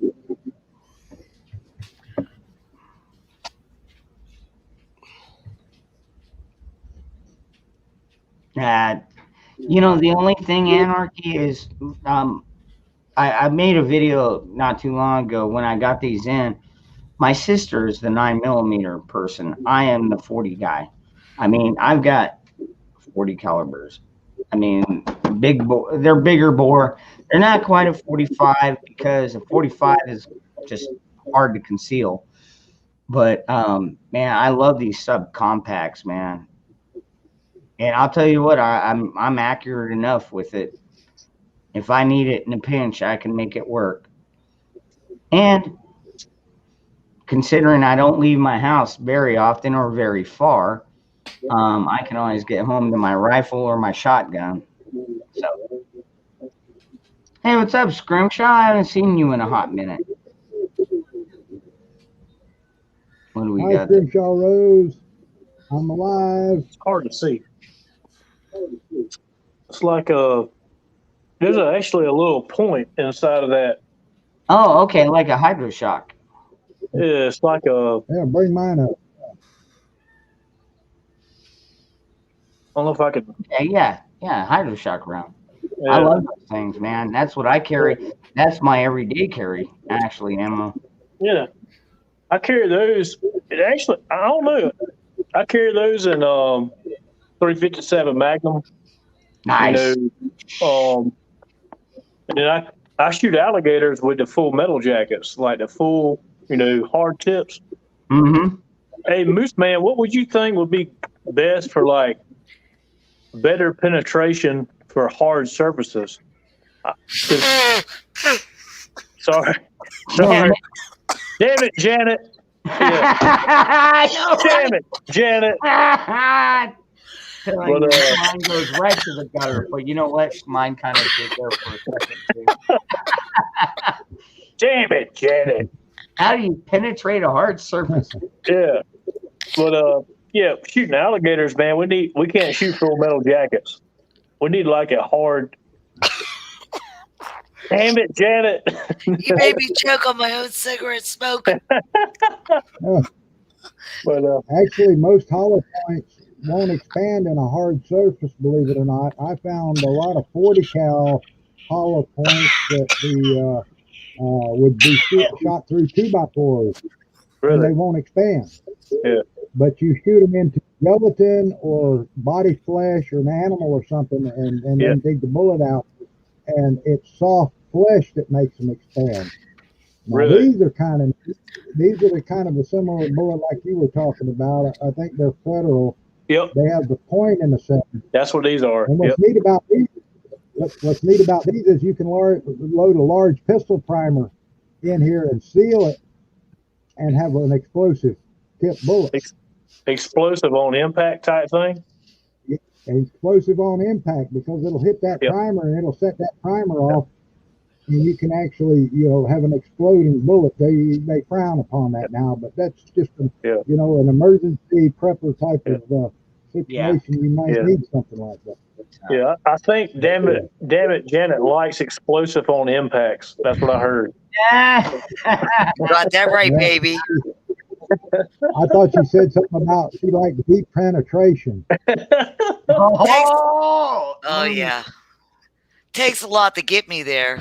Not most are up to it. No, I don't. Okay. All right, all That's right. that's why I carried a 6-inch, and Dangerous carried the 4-inch. I mean, I don't know Lift if that like gun up again. Lift that gun up again. I want to see your gun, baby. Lift the gun up. Is that one of them long-barreled revolvers? if I she likes them. Yeah, Oh, I yeah. shot one of them. Almost knocked me on my ass. I'm I only bet you did. 115 pounds. I bet you did, girl. It was I a bet you 4th of did. July. I was like, boom, almost. Thank God there was a guy behind me. Yeah, He I mean, said I yeah, knew. this thing is not super huge, but like I said, man, I freaking, I can wear this thing with a tank top Yeah. and nobody freaking notices, man. It's pretty badass. Hey, Shell, found you from a few others. All right, well, welcome, Shell. Welcome to the I'll chat. dig out the big boy. If Oh my you're talking good Yeah. God. That what is that? 30 Harry? my 7.5. It was one like that, but it looked more like reflective. It was like I don't know what to call it. Man. Yeah, it was like that. It was like them, but it was like more like steel, like shiny steel. I wanted to shoot it because it looked freaking awesome, and it was 4th of July. They let me, morons. They're lucky I didn't shoot nobody. Yeah. All right. So It had some everybody, kick. It had kick. everybody. So I'm thinking about pulling up some trivia. I mean, I'm not gonna take down scores and do it like regular, but I would like to pull up some trivia. Bullfrog, what kind of trivia do you think you'd be good at? Hey, brother, you do whatever you want, man. I like trivia. I'm just really not good at it. So, like the Well, it historical depends. stuff. Well, I mean, dude, some trivia I suck at Yeah, too, man. I do too, man. Yeah, I'm here. I mean, I'm here dude, to learn. yeah, and you know, it's like freaking the That's other a day, 10mm. and yeah, Hey. freaking Moose, man. He's got more guns than he's got Yeah. fucking years of life. Yeah. That's a I love 9mm. That's where you get your most video out of right there. That's a 9mm. Yeah. I'd love to love try Moose. to shoot one of them. Whew. I love Moose, man. He's awesome, dude. Yeah, he is. I'd marry ahead, him just for his guns. I'd marry him. He's already married. Hey, he could be one of them guys that take more than one wife. Let me have my dreams. I could be a Mormon? Oh my God. Yeah, that's what they're called. That's what they're called. Yep, they're called Mormons. Yep, they will Yeah. take on more than one wife. Absolutely. We don't have to move to Utah, I that's want all. more, Mom. I want more. I need more women. I need more, Mom. No, it's not going to work. Yeah, Dangerous. Go ahead, man. Do the trivia. It'd be awesome, dude. I'm trying. I'm trying here. It's just type in weird and wacky trivia, just like weird, funny questions. Okay. That'll be a blast.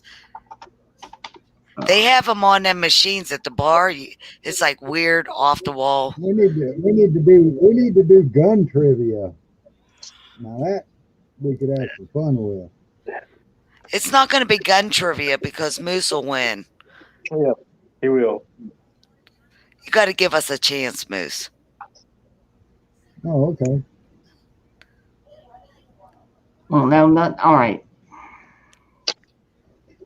All right, I'm gonna have to reword these just a little bit because they're more facts than they are actual questions. So I'm gonna have to reword them. But you know what? I'm fairly good with words. So all right, here we go. Does the Supreme Court have its own private basketball court with an amazing nickname? Is it a yes or no, or is it like you got to name it? Yeah, you don't have to name this one, but if you can name it, that'd be even better. But the question is, does the Supreme Court have its own private basketball court with an amazing nickname? The Supreme Court. I don't know, man. You know, if you think about it, like freaking, what was it?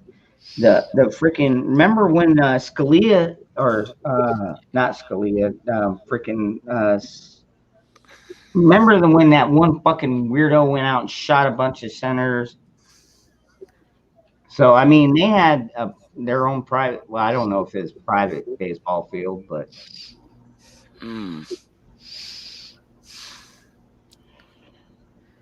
Well, you know, I think they did have or do have a basketball court, but you would think the highest court in the land would have one, you know, so their people could work out and stay healthy. Good night, Rose. Oh, all right, Scrimshaw. Yep. I know. I burn that. Night, Rose. I'll be in contact with you. Now check this out. There's a basketball court on the top floor of the U.S. Supreme Court building. Its nickname, you guessed it, the highest court in the land. Are you fucking kidding me? Those fucking, oh man. Ridiculous. Yeah. What's the name of the one at the White House? Dude, I'm sure that I'm in Anarchy. I wouldn't be a bit surprised if the White House probably doesn't have their own firing range down there. A good one. They probably have everything in the White House. Oh, man, I'm telling you. And underground bunkers and shit. What's the basketball court at the White House name? Uranus? No, it was the half black man can't jump court. It was put in by Obama.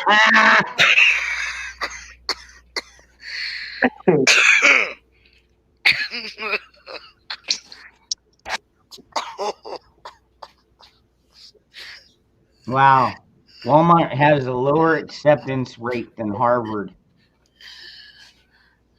Ah. What? I've shopped there. I believe it.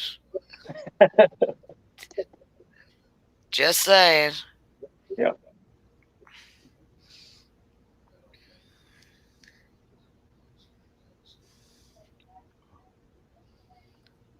Oh my God. There is a technical name for the fear of long words. Well, what the fuck? There is a technical name for the fear of long words. Dicophobia. Dicophobia. Yeah, dictionary phobia. Dicophobia. What do you think I meant, you dirty-minded? Oh my God, y'all are gonna fucking. I can't even say this. I'm gonna have to copy and paste it. This is the fucking weirdest thing I've. If it's anything close to dicophobia, I get a point. No, it's nowhere near dicophobia. Here, I'm posting it in the chat right now. This is what the fuck is this, dude? Like, what? Fuck. How do you say that? Hippomonsterosis. Get the fuck out of it. Somebody made up that word. That's like afraid of hippos in Africa. No.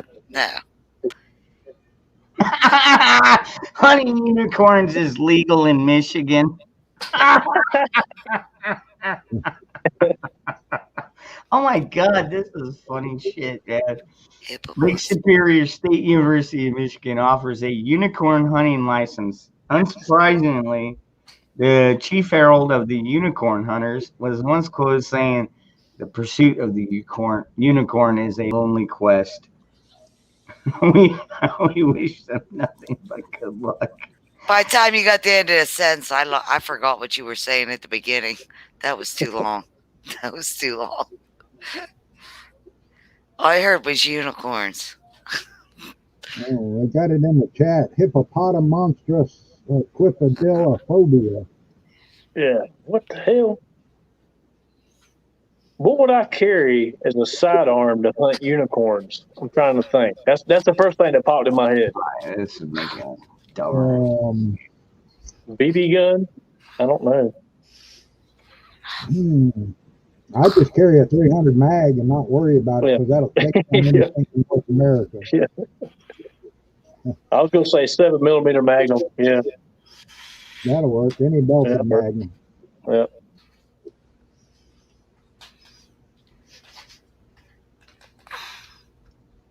Let's see here. All right, here we go. Here's one. What was the name of the pilgrim ship when they crossed? Santa Maria. Mayflower.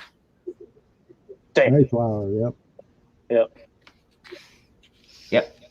Finally, I got one right. Yes. You got one, too.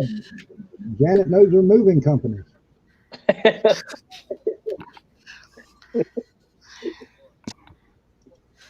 All right, let's see here. I have a bunch of useless memory in my head. It's just most of the time I don't even have no use for it.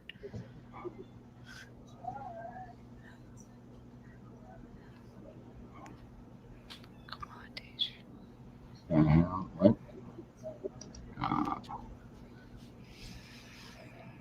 Oh, wow. It gets harder and harder.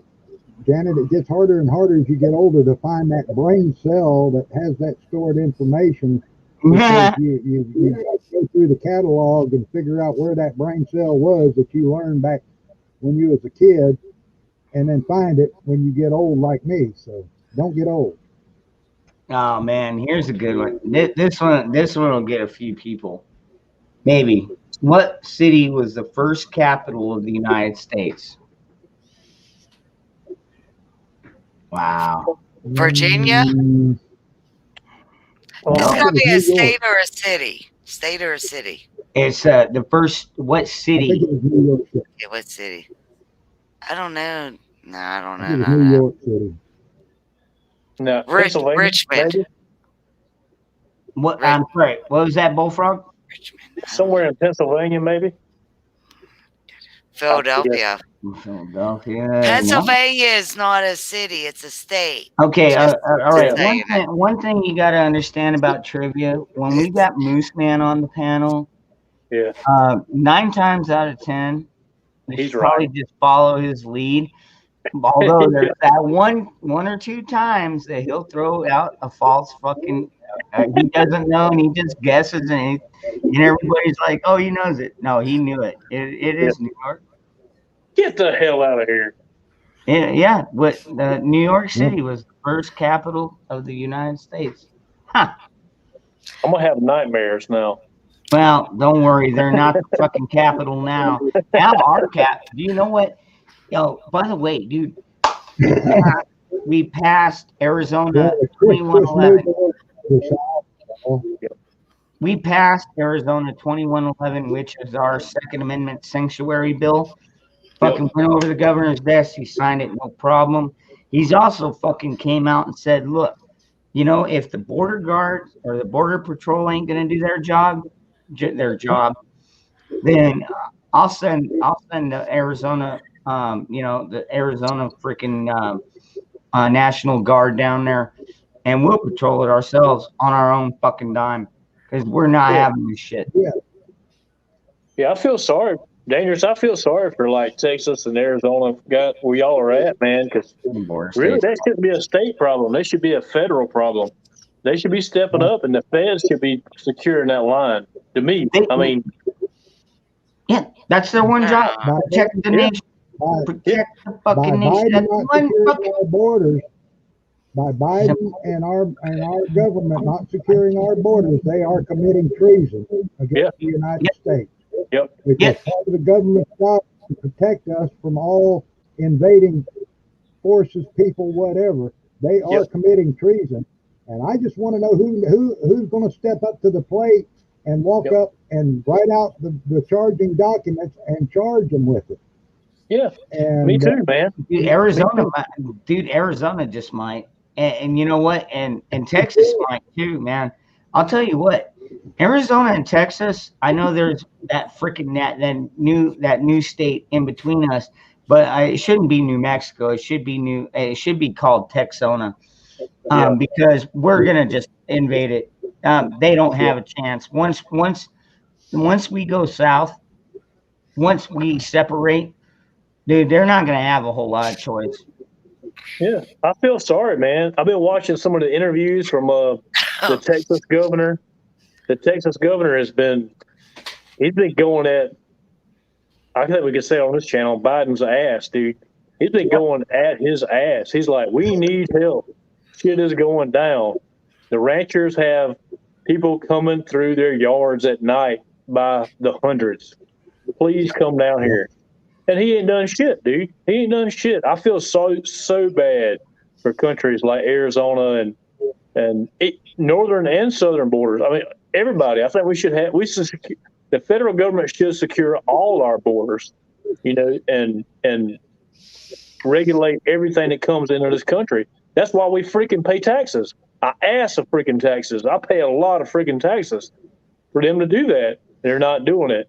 I'm waiting for somebody to step up, like Moose Man said, and say, enough's enough. It's a crime if you don't protect this country. That's what we pay for. We pay you to do it, and you're not doing it. Yeah, Shell, I did hear about that. I think it's fucked up, but you know what? Look at what we got for fucking government right now. It's a fucking clown show. Yeah. I mean, we don't even have a fucking government right now. Dude, No. The ATF are trying to make their own fucking laws. So now the ATF just assumed role of legislator and fucking and enforcement. I mean, they're only supposed to be the enforcement part of the thing. They're not supposed to make the rules. They're only supposed to enforce them. But now things have changed. Everything's upside down. You know what? All I know, shall not comply or come and take it, or whichever one you want. Ain't happening, dude. Just fucking bring it. Family Feud a couple days ago, Whoa, Ron? shit. Family Feud What a couple happened? days ago. Hold on. They asked, Wow. the question they asked me was, I'm sorry. what two things won't you find at the southern United States border? And one of them was Joe Biden, and the other was Kamala Harris. Yep. You never see him down there. You saw Trump down there. I saw I saw most of the Republican senators down there. Yeah, hell, they asked her about it, and Camel Toe started laughing. She started laughing about the whole ordeal, man. It pissed me off. Don't freaking laugh about it. It's a serious ordeal, man. These people out there, I mean, they're American. How about them throwing kids over the fence? Dropping kids over the fence and leaving them. Yeah, they don't give a shit. They don't give a shit. They quit the funding to the border wall. They're trying to defund the border patrol, although thank God our governor stepped up and is like, no, we're still going to patrol our border. And I'm sure the Texas border guard is probably doing the same thing. Yeah. Freaking just because the government says you can't do this, but the problem is we catch them and then they ship them up north. Yeah. You know what I mean? Exactly. Yeah. They'll bust them up north. It's like, what the fuck are you doing? No, if anything, bust them down south. Yeah. Where they came from. Don't let them across that fucking border. It's crazy, dude, and I can't imagine. I don't live anywhere near it, and it upsets me way out here. Like I get so frustrated about it, and I'm not against legal immigration. People look at it a different way. They're like, "Well, you're being mean." I'm like, I'm all for legal immigration, just not illegal immigrants coming across the border. It's two different things. You know what I'm saying? I mean, it's so many people have been through the whole process and spent a lot of money to get in this country and be an American citizen, and I appreciate it. It's awesome, and they are awesome. I've met quite a few down here.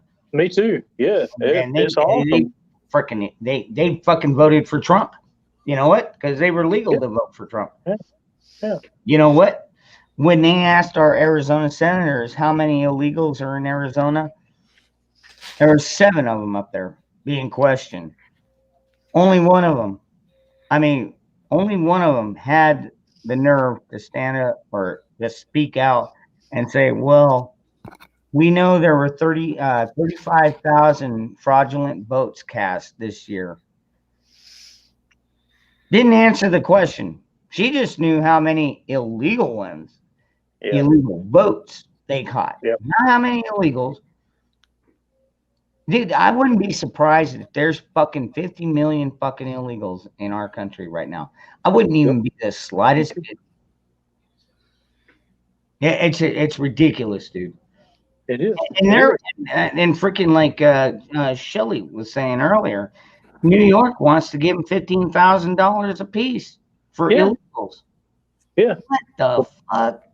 That's Democratic votes. That's what he wants. He wants people to come across, not being rude, but he wants those people to come across, and they'll know who let them in, and they'll get to vote, and they will vote Democratic, on the Democratic side instead of Republican side. I mean, it's all about votes and money, and it's sad, dude. It's freaking sad. Yeah. And it kind of goes in line with this HR 1 thing that they're trying to pass, where they want 16-year-olds to be allowed to vote. They want to do away with, showing photo ID. You have to show photo ID to fucking drive a car, buy booze, buy cigarettes, buy pretty much anything. You need photo ID. Yep. And they're trying to be like, well, no, it's racist if you use it when it comes to vote. I'm so tired of their fucking bullshit, dude. They are trying to bring our country down to its fucking knee. And I don't even think it's Biden, dude. There is something way fucking bigger up there. And when we can find that and we can prosecute that or kill it, whatever the case may be, I would personally probably just kill it. But what's up? What's going on? We're talking about the government and corruption and fucking everything that YouTube does. Like, I opened a rabbit hole. We're going down it. Yep. So. That's a good rabbit hole, though, man. You start with illegals, and we can go so much further. Oh man, I'm in the mood too. Hold on, I got nothing here. Me too, man. That pisses me off, dude. I mean, it's like a conglomerate, dude. There's no really. I'm not sure there's a head to chop off. I think it's like a whole conglomerate. There's so many people. We need to cleanse them.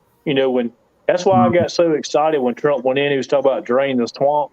It was kind of like cleaning the house. And I would love to see the house, Senate and the House. I mean, I'm talking about all of it clean.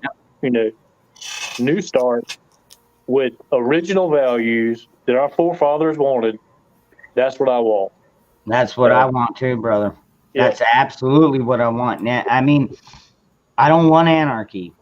No, me neither. But at the same time, dude, I'm saying we clean out Washington, D.C., period. No more Washington, D.C. You're gone. You cannot be a conglomerate. Now, we will have people that we send to the state, to the Capitol, to the White House. We can still keep our governance. But but right now we got so many stupid people, not to mention they've got the fucking voting thing rigged. Rigged as fuck, dude. Yeah.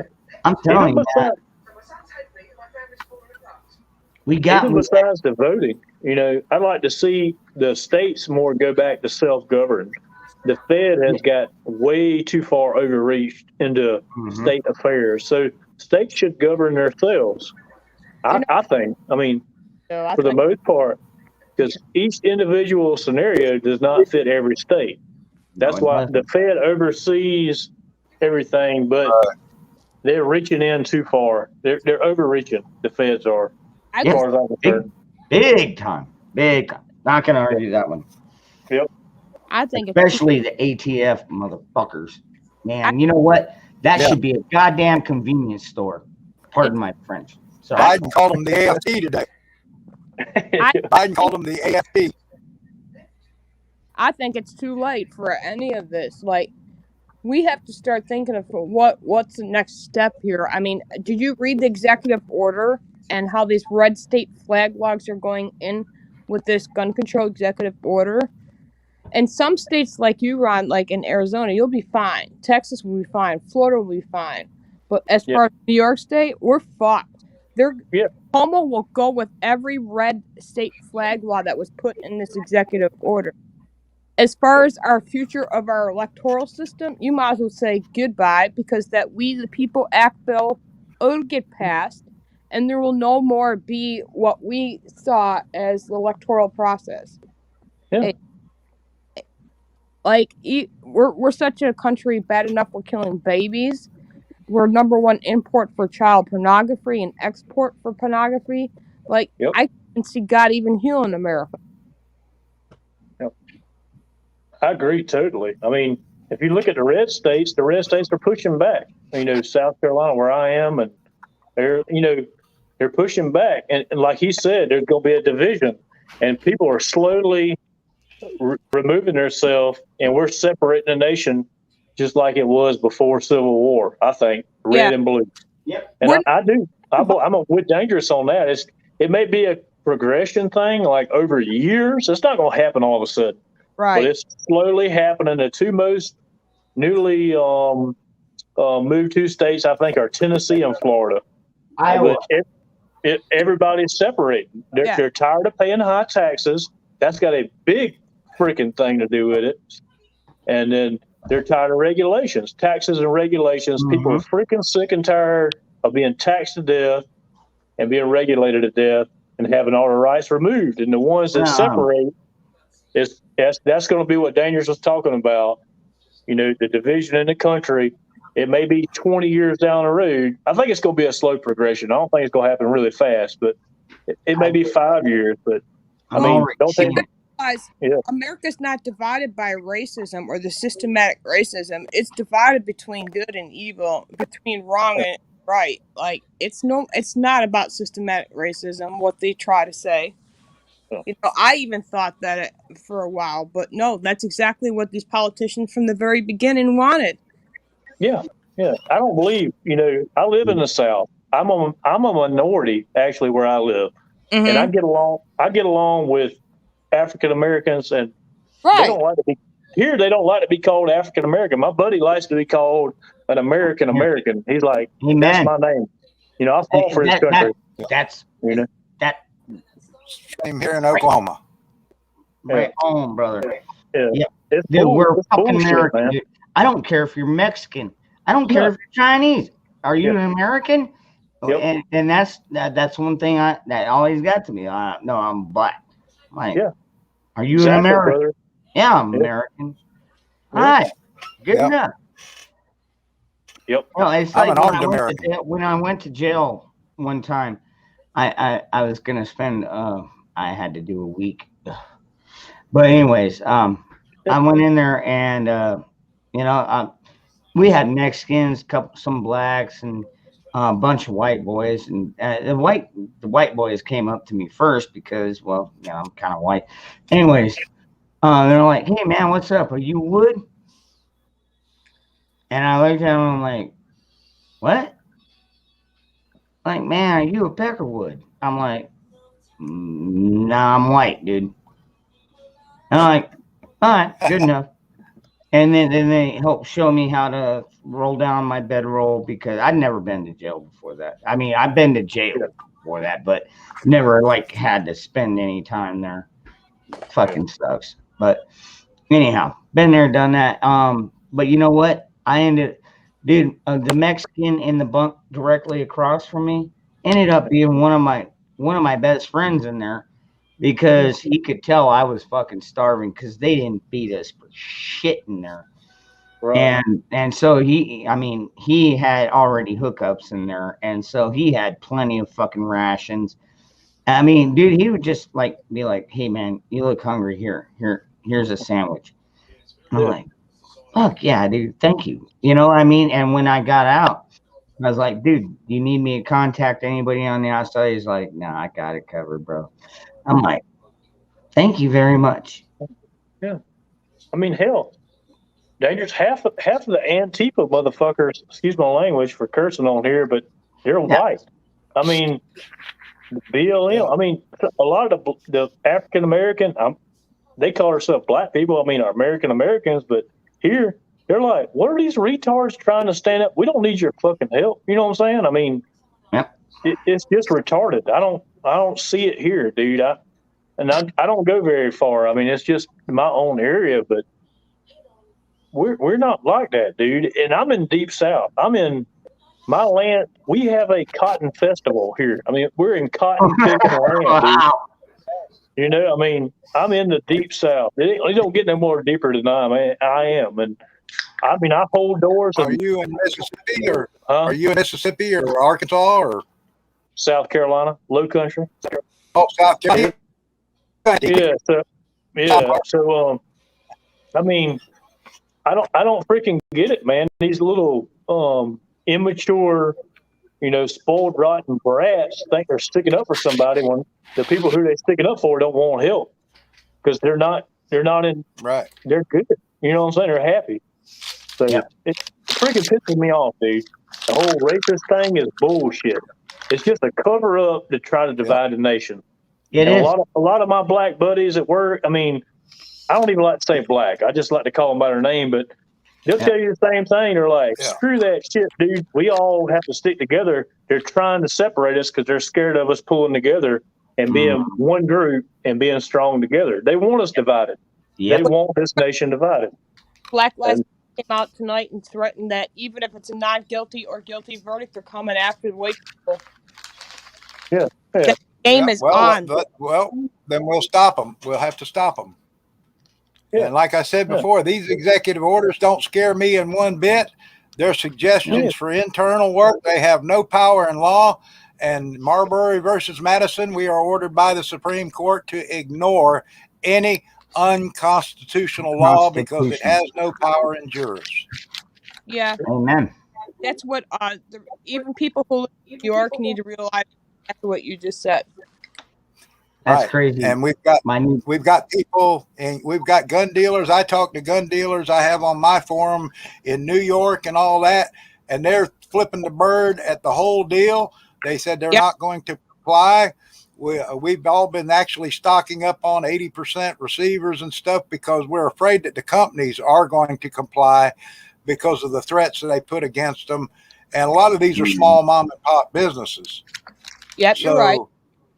And but other people are saying, no, we're going to keep trading and selling our guns between our neighbors and our friends, and they can kiss our ass. We're going to do civil disobedience. Oklahoma is a gun sanctuary state. Arkansas is a gun sanctuary state right next door.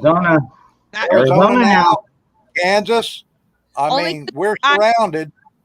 And I actually live just a few miles south of the last standing fort during the Civil War for the South that was actually manned by a lot of Choctaw Nation people that fought. So we have a rich history here, and the Choctaw Nation is not standing for this crap at all either.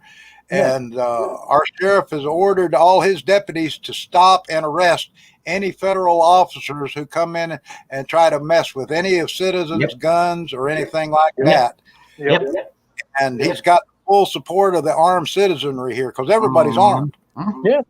Same thing in Arizona. Hey, Moose Man, really quick. What are your favorite colors? 2 favorite colors. My 2 favorite colors? Boy, it's actually 3: red, white, and blue. Yeah, I'll pay you if you can make me one the same: red, white, and blue. Okay. Oh no. My son is like really intrigued how you make it. All right. Hold on. I think I still got Amazon up here. I used a little bit of the white because I got like a starter kit, and I went through it like fucking super fast, man. How it's difficult to make those bracelets? Huh? Is it really hard to make those bracelets? It's just time consuming. I mean, you're braiding it. I did one at the beginning of the stream because I lost my last one. I don't know where the fuck it went. So I just made a new one. like, right? It took me about an hour. Takes me about an hour to make one. Yeah. Yeah. I'm gonna So jump out. I think my screen's frozen. I'm gonna jump out, Dangerous. I might try and jump back in. you're You're clear okay. on, dude. You're 5x5 over here. Yeah. Everything is frozen for the last few minutes. Nobody's moving. I think. Oh, you're moving, and we can see you. So I'm gonna jump out and try again. Oh, all right, cool. Later, y'all. Oh, and Ron, I was going to tell you, you were talking about the monkey fist a while ago. Yeah. Use a golf ball, man. Use a golf ball. If you want a floater, use a ping pong ball. Oh, I wanted to show you guys. It finally came in the God, I mail. need a lot more fucking paracord for that, dude. Those things, dude, to make those takes a lot of fucking paracord, man. My son asked me, like, I wonder how he did that. That's cool. I would like to do something like that. I told him he should make a video showing how to make them. Yeah. Yeah. Oh, me? I mean, if you Yeah, needed lead but you know how balls, to do the knots. if You you were need some showing lead me that night balls, we were on there on the StreamYard, just me and you. You were showing me how it's done. You told me your dad taught you how to make the knots. Actually, no, my dad taught me how to sail. Well, you said with sailing, he taught you how to make knots. Well, yeah, he taught me, dude. Like, I can make a bowline out of fucking anything. I mean, I've got I've got bowline, dude. That's my favorite knot. Always will be. It is strong. It's reliable. If you rabbit can make runs around the hole, through the hole, and back in the hole. Yep. Yep. Hey, Ron. Not today, Ron. It's not my favorite one. Get it? It's not my favorite one. It's not. I bought a 30-quart heavy-cast aluminum pressure canner cooker. Oh, 30 quart. Wow. It's all American. I got a great deal for $300. Oh, that's a beauty. That's the one. That's the bee's knees. That'll last you the rest of your life and your kids' life. Yeah, and I bought the book that somebody recommended me get, so I know how to do it. All I need to The Ball Blue Book. Ours. Did you get the Ball Blue Book I told you about? Yeah, I got the blue book. I'll even show it to you. It's over here. It's saved right All by. right. Yeah. All right. Yeah. It's actually upstairs in my bookshelf, but I'll for sure. Yeah. You know, red burning. I know, dude. Yeah. There are some, and that's what I'm saying. We're seeing the balkanization happen. All right. You know, a lot of people maybe aren't paying attention, but like I see more and more California plates coming to Arizona every fucking day. And I'm like, man, why are you coming here? And yeah, it's cheaper here.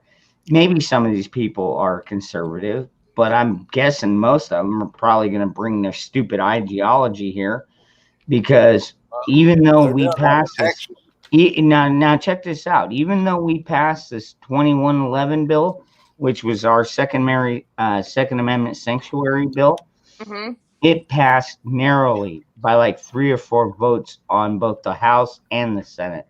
I mean, yeah, it's even getting fucked up here, man. I'm telling you, man, fucking these liberals, dude. You know, I can't wait for the government to collapse because what they're doing right now by just throwing money on top of everything, thinking it's going to work. You know, I know they're always going to try and protect themselves first. But you know what they don't understand is there are hundreds and millions of people that are out here that have already invested their money and into things that are not going to fail, if you know what I mean. And you know, so when they collapse, you know, it's going to be hard times for a lot of folks, and a lot of people are going to fucking die. I mean, it's just going to be a harsh reality. Moose Man, correct me if you think I'm wrong.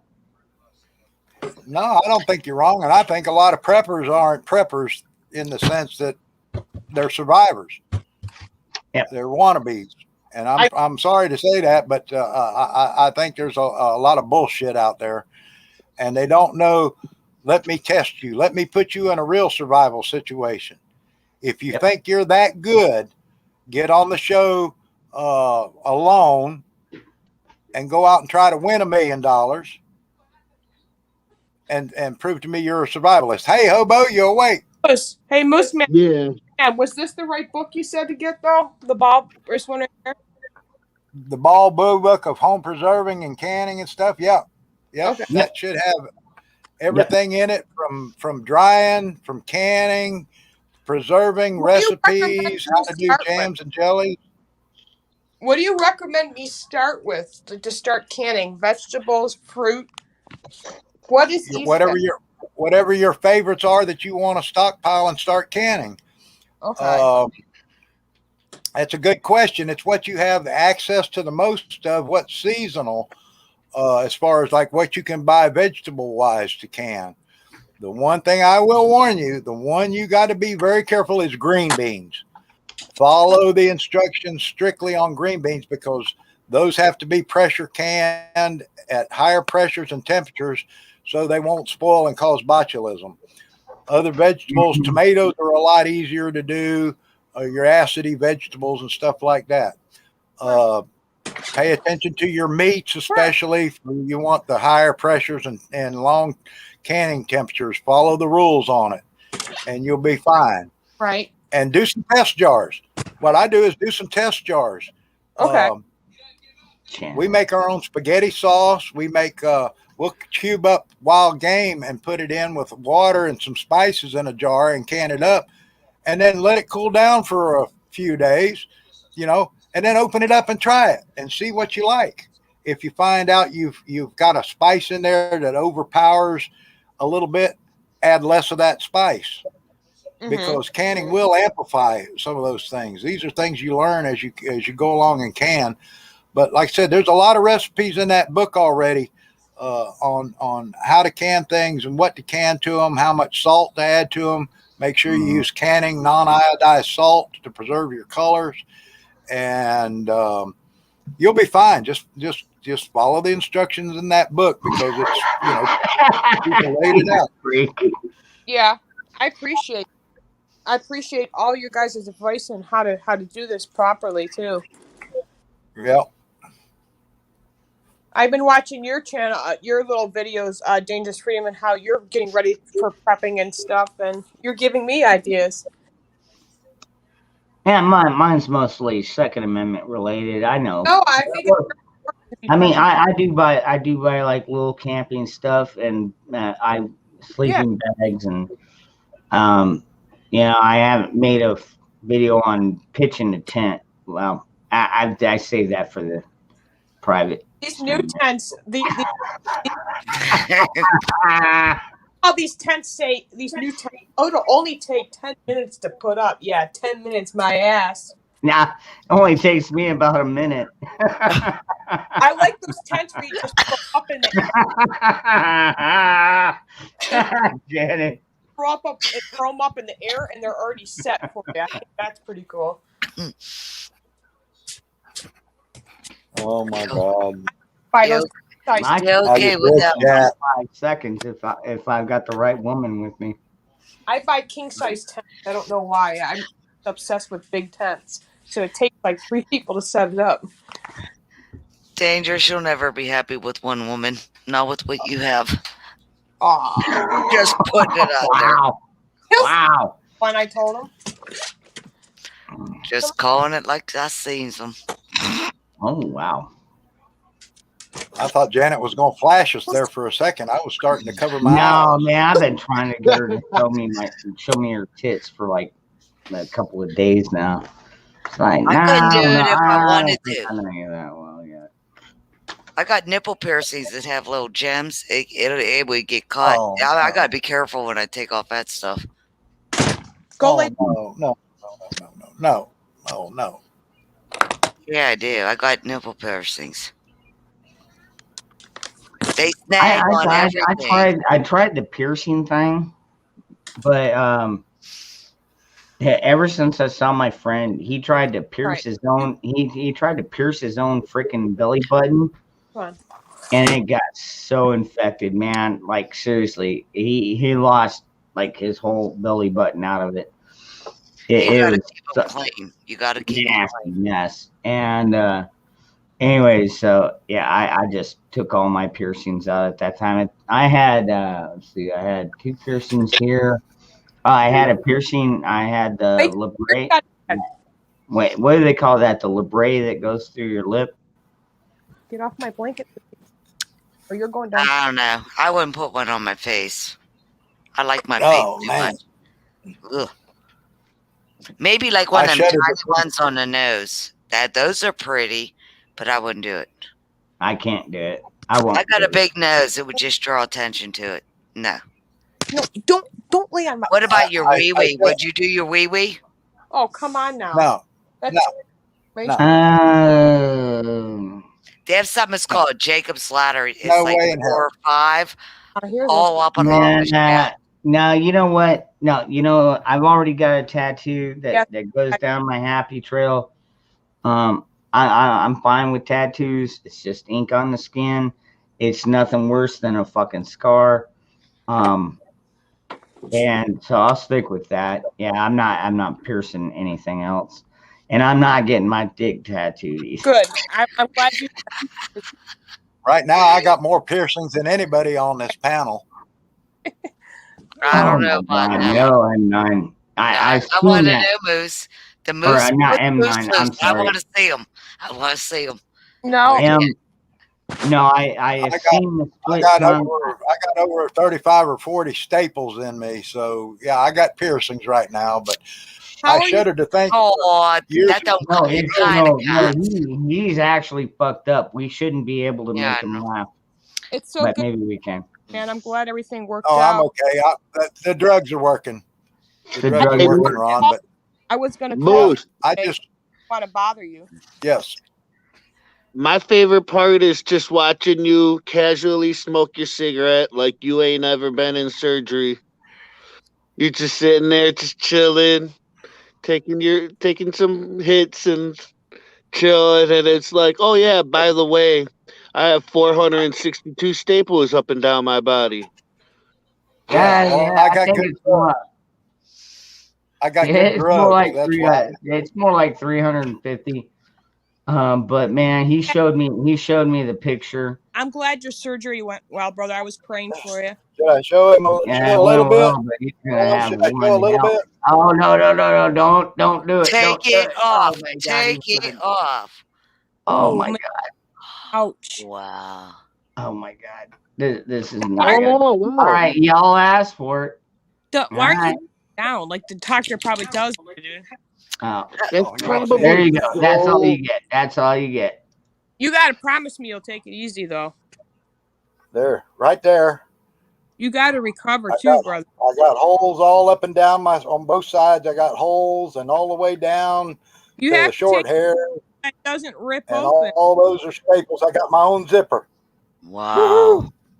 You take it easy, will you? Bullfrog. That's a good one. Just make sure you keep it clean. Yeah. Oh yeah. Yeah. I got special. I got special cleanser for it and all that, and they took the dressing off and everything looks good. But yeah, I've got the staples, and my brother said you look like he was attacked by a shark off the coast of Australia. No shit.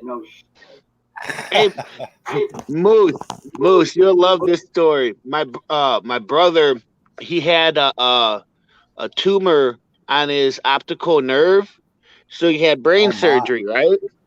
So they removed that. Everything's all cool. He has this big scar from the top of his head down to his temple, just like how you have, right? And then I was like, I said something about like, he should tell people that he saved somebody from being attacked. He was like, no, I was going to do it one better and say, I got into it with a bull moose. I was like, dude, you would be dead. Shut up.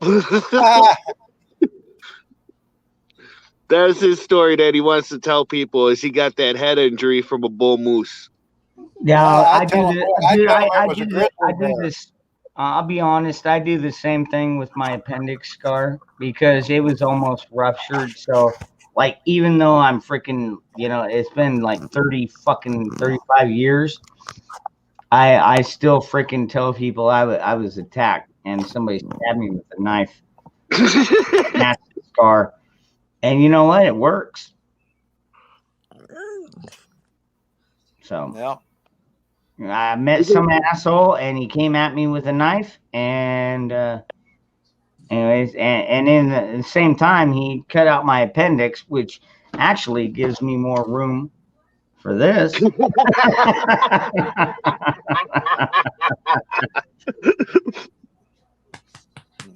Hey, I could say I had a cesarean baby. Yeah, I guess in this case you probably could. Yeah. They removed an Although- alien out of me. The story They will said show up something on out the here. National Enquirer. Damn. Hey, what's up, Helen? What do you think of that, Lucy? Do you like everybody? Say hi, everybody. Whoa. I had to cringe when Janet was talking about nipple piercings and stuff, because years ago I had a girlfriend that had a nipple piercing and a ring, and I got my tongue stuck in it, and it took hours to get me separated. Oh gosh. Oh no. I didn't work at it very hard, but you know, it did get me stuck there for a while. Alrighty then.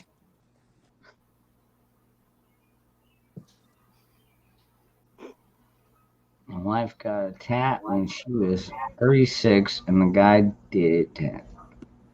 Had a liking for pierced nips. Next thing, she got hers done. She might have a thing for him. Yeah, maybe. I mean, I don't know, man. Piercings, that's one thing.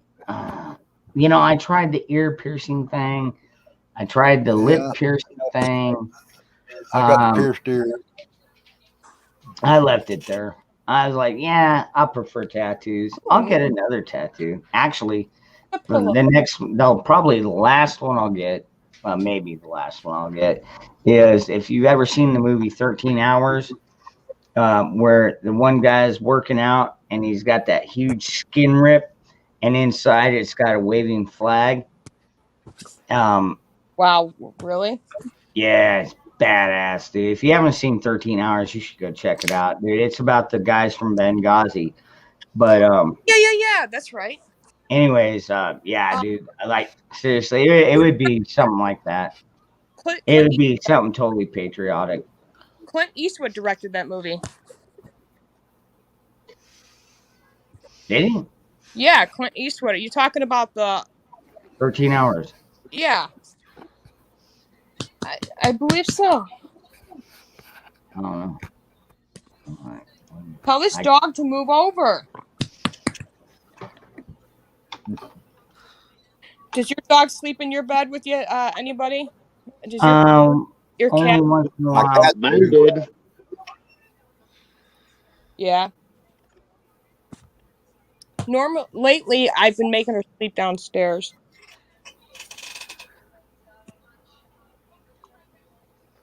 I got a bunch of German shepherds. I ain't sure. If one comes, they all gotta come. Right. It was not Clint Eastwood. It was Michael Bay. Okay, I'm sorry. I'm thinking of a different movie then. Mule? Yeah. No, Mule just popped into my head. That was not what I was trying to say, though. That movie either, Mule. Maybe I'm not thinking Clint Eastwood. I'm thinking about that movie about that train in Paris where the veterans were on board and they stopped a terrorist attack. 1510 to Paris or 1310 to Paris or something like that. Yeah, I think that wasn't Clint Eastwood directed that. I'm almost positive. I don't know where I'm getting that from, but yeah. No. Yeah. James Creek. You only stepped on one nail. Come on, Lucy. Oh man, I worked in construction for 20 fucking years. I stepped on a lot more than one nail, and a lot more than one went through the bottom of my shoe. Go downstairs. Do I go downstairs? No, I've been poked and stabbed and cut, dude. Seriously. I took a picture of it the other night. I think I put it on my community page. My one leg, my freaking left leg, dude, Like seriously, from about almost from the knee down, feels like fucking braille. Because I have been hit with so much glass and freaking, oh man, you name it, plastic. Uh, yeah, it's so scarred up. It's kind of insane. I've had then on the other one, I've got this nice little upside down smiley face, and more like looks like a frowning face at this point, where a piece of tin, sheet metal, came down and freaking smacked my leg and sliced it all the way to the bone, and literally left part of my skin flopped over my boot. I mean, it was bad. I had to take my other sock off and freaking wrap it around there, and the thing got bloody as fuck. And my buddy, he's like, dude, do I need to take you to the hospital? I'm like, nah, I'm good. I'm good. Just give me a minute. So I helped him finish the job, and then when I got home, I had my friends hook me up because they knew how to do the nursing stuff. And so they hooked me up with a butterfly. No, you lay over here. Get off my pillow. Lay right here. What? I ain't laying there. Fuck you. Not you. Yeah, Ron, get in there. What are you talking? It's 5 a.m. I might like a pillow. Get your butt off my pillow, Ron. I'm trying to get her to lay on the opposite side, but because where Tommy used to sleep, that's where she wants to keep laying. So, yeah. So I have his cologne still, and I'll spray like the dog pillow she sleeps on, but she still won't move over. Man, y'all ain't right. Tell Lucy she ain't right. But how can you tell that face she ain't right? Oh shit! It says it's 4:20. Hold on. Oh, it's 4:20. It's No, 5:14 here. it's 4 minutes and 4 hours and 20 minutes into the stream. Oh, I It's thought you meant the 4:15. time. I was going to say it's like after 5 a.m. here. 4:15 here, Janet. Yeah, it's 5:15. 5 minutes. You keep us all up all night, Ron.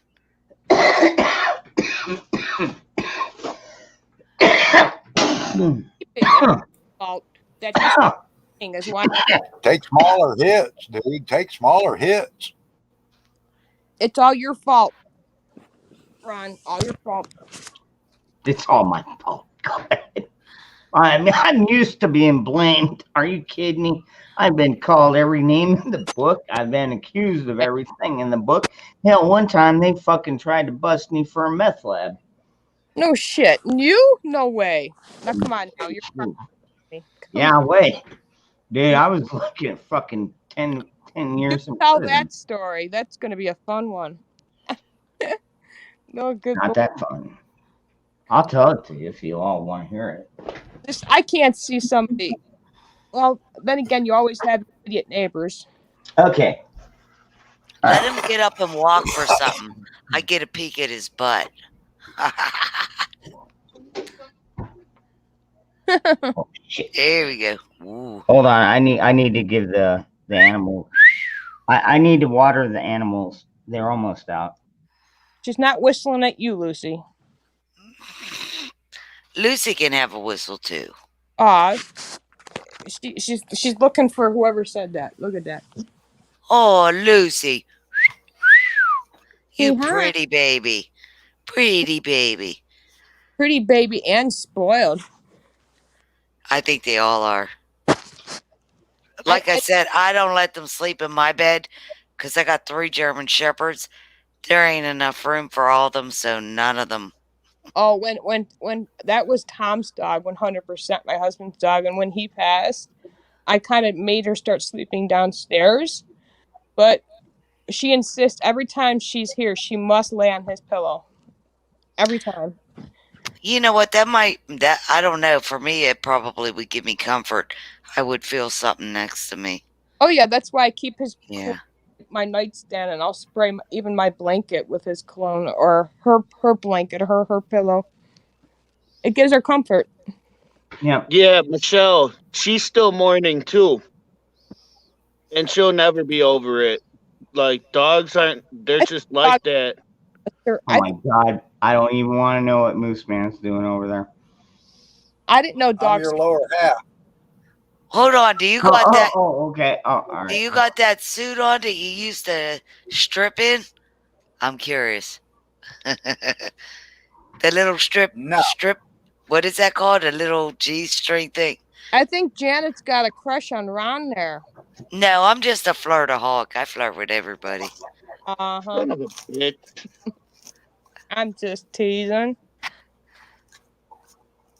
All right. So, anyways. Oh, I know you are, Michelle. I know. So back in the day, I used to. What was I? I was married, and so I was a working man. I paid the bills. I got our own trailer, and to help out with bill. Well, actually, it wasn't just to help out with the bills, although it did help. We took in some roommates, and one of them happened to be in the side room because we had an addition, because trailers, down here we've got awnings on both sides. And so, it's not very difficult to just frame something up and you can make it your own fucking room if you want. It's not very difficult. And so anyways, one time, oh God, this was so fucked up. This is one of the craziest fire incidents I've ever fucking had in my life.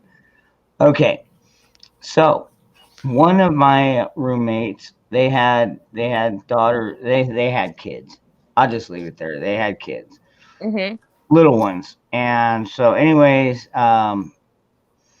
the mom had put some oil in a frying pan on top of the stove, she was going to make some frozen French fries. Well, the daughter went out there and just took the bag of frozen French fries, threw it on there, splashed the oil out, caught the back wall of the house on fire. And the craziest part is I was in my master bedroom with my wife and kid. At that point, I only had one. And all I heard was a pop, really loud pop. I'm like, what the fuck was that? So I fucking get up and I open the door and I see the fucking the kitchen wall on fire. I'm like, fuck. And I turn around. I said, Dixie, get Ronnie and get the fuck out of the house. And then I went into the kitchen because everybody in the house had heard it at that point. And fortunately, I had actually fairly intelligent people in the fucking house with me, because there was one guy already outside with a bucket grabbing some fucking dirt out of the yard, and then another guy standing in the window and sink right there next to it, and fucking he would take the bucket and he would throw it on the fire. Dirt. Just plain old dirt. But you know what? At that point, we didn't have fucking extinguisher in every room like we do now. But anyways, yeah, so we got the thing put out, but the fire department, police, everybody came. Turns out that the neighbor that was staying in the addition, he was cooking meth. So they tried to pin it on me, and they tried to pin it on the other. There was only one other person, dude, one couple. Oh, hell no. Straight up, dude. Oh man, talk about fucked up. This one couple that was staying with us, they had two kids. They had a boy and a girl. Right. They literally, when this fire started, they fucking left the house and left their kids. No shit. I had to go, dude. And once I got my family out of the house, and dude, if you've ever been in a fire, the house fills up real fucking fast with smoke. Oh yeah. And so, anyways, I had to go back inside because I heard somebody crying. I found the little girl. Fortunately, of course, we got it put out. It was really a fucked up scene, but we got it put out. Nobody died. I went to jail. My other friend, the one girl, went to jail. But you know what? She covered. I mean, well, What? it wasn't really covering because technically, when you rent a place from somebody, there's this thing called renters' rights, and that is what saved me because, yeah, it technically it was attached to my house, but She. Wow. also technically it was being rented by somebody else. So I mean, yeah, could I do an inspection on it? Yeah, and I did. I talked to the guy. Hell, man, most of the time you come up to the house Monday through Friday, he would have his door wide open because he was the father of the 4 kids of the mother and the boyfriend of the mother that stayed in the other room inside the house. So it's like it was, dude. It was a weird scenario, but you know what? For the most part, we all got along, except for my ex-wife. She's a crazy fucking psycho bitch from hell, but she's gone now, so nobody needs to worry about her anymore. Anyhow, um, yeah. So she covered, and I think, as far as I know, they're still looking for that other guy. I don't know, man. He just ups. I mean, he can go anywhere. I mean, when you can make meth, hell, you can go anywhere, be all right. They're like, hey, man, you want some meth? Yeah, okay. I need a place to crash. What you got going on?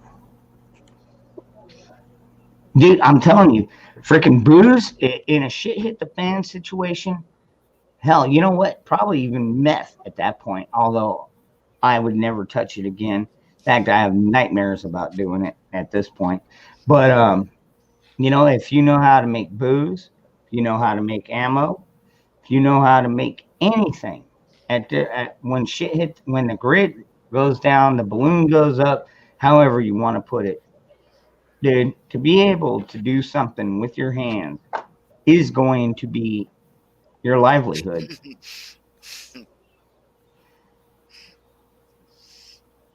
Mm-hmm. No. It wasn't even in a bathtub anarchy, dude. It was like freaking 2-liter bottles, man. No bathtub shit Did you there. ever see that show Breaking Bad? Yeah, Yep. I watched it on Netflix. I was Are you bored. kidding me? That was Freaking an Walter awesome White. show. Dude. That's why I was laughing. I was thinking of that guy. No, I'm just He kidding. was as square as can be, and then Danger, sir.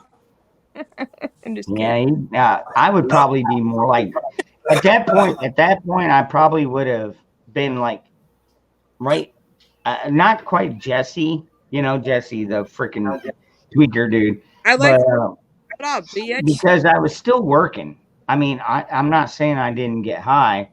I'm just saying I didn't always stay high. You know what I mean? I would come down. I would sleep like every night, every other night, That shit. sometimes. I What's up, Bobo? acid I one just time wanted to say, and I mm, marijuana. That sorry. was that's Hold I'm on, Michelle. again though, because my sister last time Hold I on, hold on, Michelle. Hobo was trying Oh, to I say. was listening to her. I didn't want to cut her off. Oh, it's hard because I get a delay on my phone. okay. I was just gonna say anarchy. You have to remember prohibition. People lived off of bathtub gin. So Yeah, some food people. made in the bathtub. One thing I did want to say to Michelle though is dogs mourn and they mourn hard. So with the loss of your dog's father and then having to go sleep downstairs, the dog is terrified of losing you, Michelle. And that's why your dog ain't leaving that bed, is because that dog will not leave you. You are the sole proprietor of that dog, and that dog ain't leaving your side. And that's one Oh beautiful wow, thing about dogs.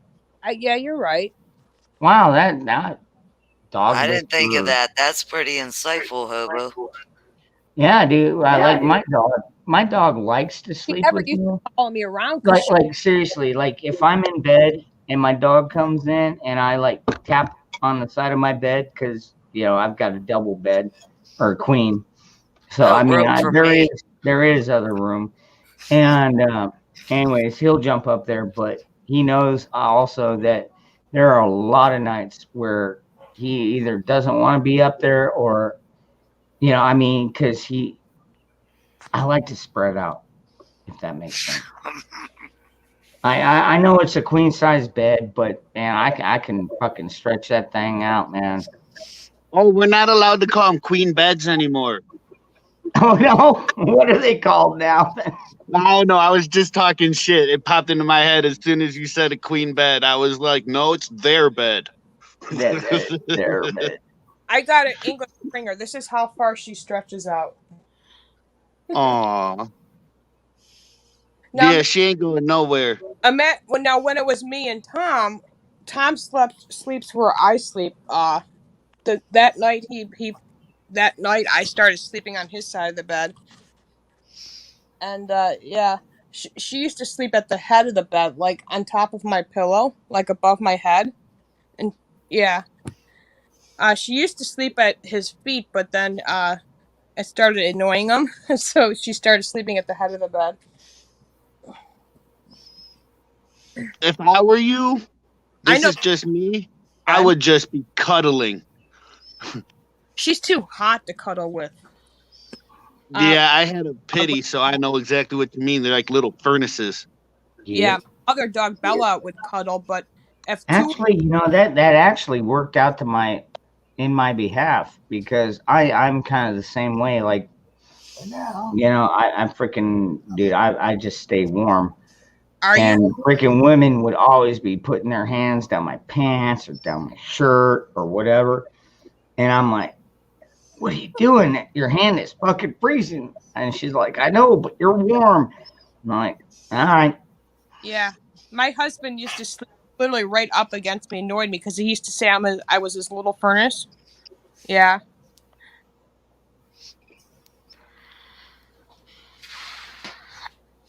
Make the best Kentucky tea in the county. I can't have both dogs in the bed. That they fight now. So Bella sleeps downstairs, unfortunately now, and yeah, she don't like coming up here. That's the weirdest thing, and she won't go in Anna's room still. All right, here's the weird thing. I've noticed that, like, a lot of the rural areas that were all very famous for making moonshine have now gotten to like the speed thing. Like, you always hear about these freaking Alabama State, and all these other counties and shit, like having outbreaks of fucking meth. And I'm like, well, okay, well, they've already got the stills. They've learned how to work out their process. It's just I just thought it was crazy. It's like, you wouldn't think a bunch of hillbillies would be tweakers, but who knows? I don't know. It's everywhere, I think. I don't think it's everywhere. Heroin, crack, Fentanyl. It's all of it. And have you all been watching this fucking Floyd case? I mean, I know it's boring as fuck. Now, I'll tell you what, I've got one buddy that's been covering it, and I like it because he's like, well, ask him this. Well, ask him this. Ask him this. And once in a while, the guy does actually ask him that, and he's like, fuck. Them lawyers make fucking tons of money on a case like this. They might hold off on a question, but they get around to it. Man, I'll tell you what, this is that jury is fucked. They already caught one person with a camera. Man, I don't know if you heard about that. No, I didn't know. There was somebody out in the gallery, like the people come in and watch. They caught her with a camera. They took her camera. They deleted the pictures. What they should have done was take her phone to see if she had sent any pictures out. Well, all right. Here's one thing that my buddy that's following. I'm following him. So, anyways, we're following this case. Now they will have the camera after that jury leaves. They will have actual cameras in there recording discussions between the DA and the prosecutor, or the DA. The DA is the prosecutor. Sorry. Before in front of the defense and the prosecution side, and then once in a while they'll like go white noise, they call it, and they have their own private discussion. But I mean, they're still airing this shit. Hell, the freaking guy that sold him the drugs did an interview not very long ago on CNN with what's his name, Jack Tapper, not Tapper, Cuomo's brother, Fredo. This is no way in hell going to be a fair trial. It's not. No, it's not going to be. It's not. But they already paid out the family $27 million. Okay, That so takes the city, trial so now the to city, the riots too. The riots as well. Now tell me, Moose Man, tell me, does this make sense where they're holding the civil trial, or they're paying out money? The city is paying out money before the criminal trial has even gone to court. No, When is that?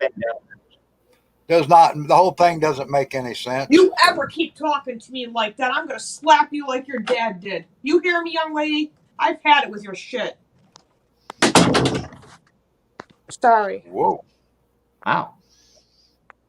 Sorry, guys. I didn't even hear what she said. Yeah, it is a shit show. I'll be honest, man. I'm trying to follow it. Like I said, my friend, and I love it because he'll like bump it up to like speed and a half or double time, and actually you can actually get through it because, man, these people talk so fucking slow and boring. Watching a court case, dude, I'm telling you, if I was a fucking juror in that fucking court case, I would be fucking livid. I'd be like, man, I want 20 grand just for fucking being here, man. This is fucked up, man. That's some serious fucked up shit. Dude, they're going over shit that has absolutely nothing to do with the fucking case. It's all showmanship. That one, you got to check out Adam Carolla. He has that one big time lawyer on there. And he said anytime that it's a big court case like this, or you got cameras and it's like a mixture, he said they drag it out as long as possible to get the most publicity. Because one, the lawyers get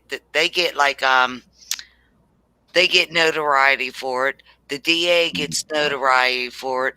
They let it go longer. The judge will let it go longer because it's like a big time case. Normally, cases like this are the O.J. Simpson trial. Yeah, look at the O.J. Simpson trial. That's what he said. We watched that. What was that, Tito or Leto or that Judge Leto? They let it drag on because they all get fame from it. That's right. And they also get money and endorsements later on and everything else. But the whole thing to me, though, that's really concerning is when you've got the public outside saying, if he's found innocent, they're going to burn the city. They're going to burn it. No, they said they're going to burn it. They're going to burn it either way. Yeah, they are. So the whole thing is then these people have no sense of American justice. They have no sense of right and wrong. And as far as I'm concerned, the trial should be thrown out under the grounds of threat of that and say, no, we're not prosecuting this man. We're going to let him get back to his job and shoot you sons of bitches if you start burning our city. That's it. That's where I'd leave it. But there ain't I don't even know how. I don't even know what the system is set, but there is no way he's getting a fair trial. So if you can't get a fair trial, you can't move it nowhere in the United States where they don't know about it. There's no way there's going to ever be a fair trial. No, if he's found guilty, well, hold on. If he's found guilty, it might be because the jury's too scared to say not guilty because they're afraid of the riots. There ain't no way. Maybe. Yeah, that's a That's possibility. it. But I was saying that you could move it. They would have to move it to Timbuktu, where people don't even freaking have TVs anymore. Yep. This is a global case. They've been protesting in other countries for George Floyd. There is nowhere on the planet that they don't know this guy's name. I have the autopsy report and the toxicology report. That shit doesn't lie. Yeah, but you know what? It's not going to matter No, when he it goes was to the jury, and the but- jury knows that there's pictures of them out there, and their family might get killed, or they might get killed if they say not guilty. Yeah. I can already guarantee you they've been threatened. I'd bet on it. I'd bet on it. You can't see pictures of them, but you could just feel. There already been pictures taken of them. They caught a woman taking pictures of the jury. Yeah, on the 7th floor. They say they deleted them, but who knows if she texted them out? Do you know what I'm saying? Mm-hmm. They're already out there, probably. That should have been an instant mistrial. And he's going to be killed in prison too. I guarantee it. Well, now wait. We're talking about St. George. I mean, remember he was the hero of the neighborhood. Yeah. No, I don't think so. Yeah. All right. No. Well, there's more video came out. I heard. I haven't watched it, but there's more video that supposedly came out that was damning evidence against George Floyd. The toxicology report. And then you've got another asshole. I got that right here. And says that he died from asphyxiation. But it was asphyxiation caused by a drug overdose. Yeah, 11 milligrams of fentanyl. Right. Yeah. Right. Do you know in the hospital they only give you MMs, which is totally less? It's like a milliliter. Like even my sister said on the and they put you on oxygen. He took enough. And they put you on oxygen. When they gave me fentanyl, they put me on oxygen to keep me breathing and on a heart monitor. Yep, that's what they told me how the wrist was. Yeah, ambulance too. Hold on. Jeans Creek out in the chat. Yeah, we are kind of neglecting the chat, folks. And just so you know, the cop was a piece of shit as well. And yes, I'm not saying he's perfect. Do I think that he should go to prison because he was doing his job properly? No, because you know what? From what I understand is what Steven Crowder actually had somebody kneel on his neck for 10 minutes, the same way that Floyd was held down, and he did an interview the entire time. So yeah, it was drugs. Come on, man, we all know it was fucking drugs. This whole thing is. Ron, I challenge anybody that calls a cop a piece of shit to go work in their shoes for a year. Go work their beat. Go deal with the people they deal with and tell me that they're a piece of shit, because I'll guarantee you most of them will be crying and running home to mommy after the first week, and they won't be able to mentally take what they see on the street and what they have to deal with. I was a police officer. I know what I have to deal with. I had to be strong when I saw one of the people that I had become friends with hanging by his neck dead because he committed suicide. Man, I had to go hold family members when they had somebody shoot themselves in the head to commit suicide. Yeah, right. So and you don't know the trash. I've been through. All right, hold on, Hobo, you got something? I was just gonna say, I respect what you did, Moose. But nobody forces the police to be police officers. And then the whole, I was in fear of my life pulling the gun on people. That is, I gotta call bullshit on that. That's not, if they're in that fear of their life so often that Walkmans or unarmed people are getting shot, they should not be doing their job. And those are the people I will call pieces of shit. That if they're abusing people, they're pieces of shit. You know what? More cops are shot than there are people. As far as black men, like they're saying, there have been more cops shot and killed than there have been black people that are supposedly scared of cops. So I will tell you, had a gun pulled out of you though from the cop. Let me tell you this: there's a training video, And I challenge you to take that training video. And it pulls up where a police officer is coming up, approaching a vehicle, and a man steps out of his vehicle. And you have the choice to draw your weapon or not. And I guarantee you, everyone who has taken that video has failed it, because the first time the guy reaches in and he grabs for something off of his dash. And when he pulls it out, it's a gun, and he shoots the police officer before he can get his weapon drawn. The second time he reaches in and he grabs a cell phone. And I guarantee you, everybody that has done that training has pulled their gun on the guy pulling a cell phone out of his vehicle, because you can't tell the difference at so many feet, whether it's a gun or a cell phone. Yes, now, if you look at the number hold on. Listen. There's over 512. Hold on, Moose. Let Hobo retort. Go ahead, Hobo. Because there was the dude in Minnesota who he was asked if he had any weapons. He said, "I do. I'm not reaching for it," and the cop shot him right in front of his wife. Yes. There's this thing called beyond a reasonable doubt, and if you don't know what a person has, you can't just shoot them. I can't just go to the gas station and shoot somebody because they're pulling out a phone wearing a hoodie. I can't do that as a civilian. Police can't be able to do that every time I've had to pull my gun as a civilian, I've actually done something that I know the police don't do. I've looked behind my target to make sure that there was nobody behind my target. Well, we're trained to do that. But the thing is, there are good cops, there are bad cops. Now, here's the thing. Here's the bad part. Here's what you don't understand. I was small town police in a small county. We're a tight-knit group. We didn't even have the training that a lot of agencies had. They couldn't afford it. But in a lot of these big cities, you have Democrat-run mayors that tell their police commissioners how they want their streets policed.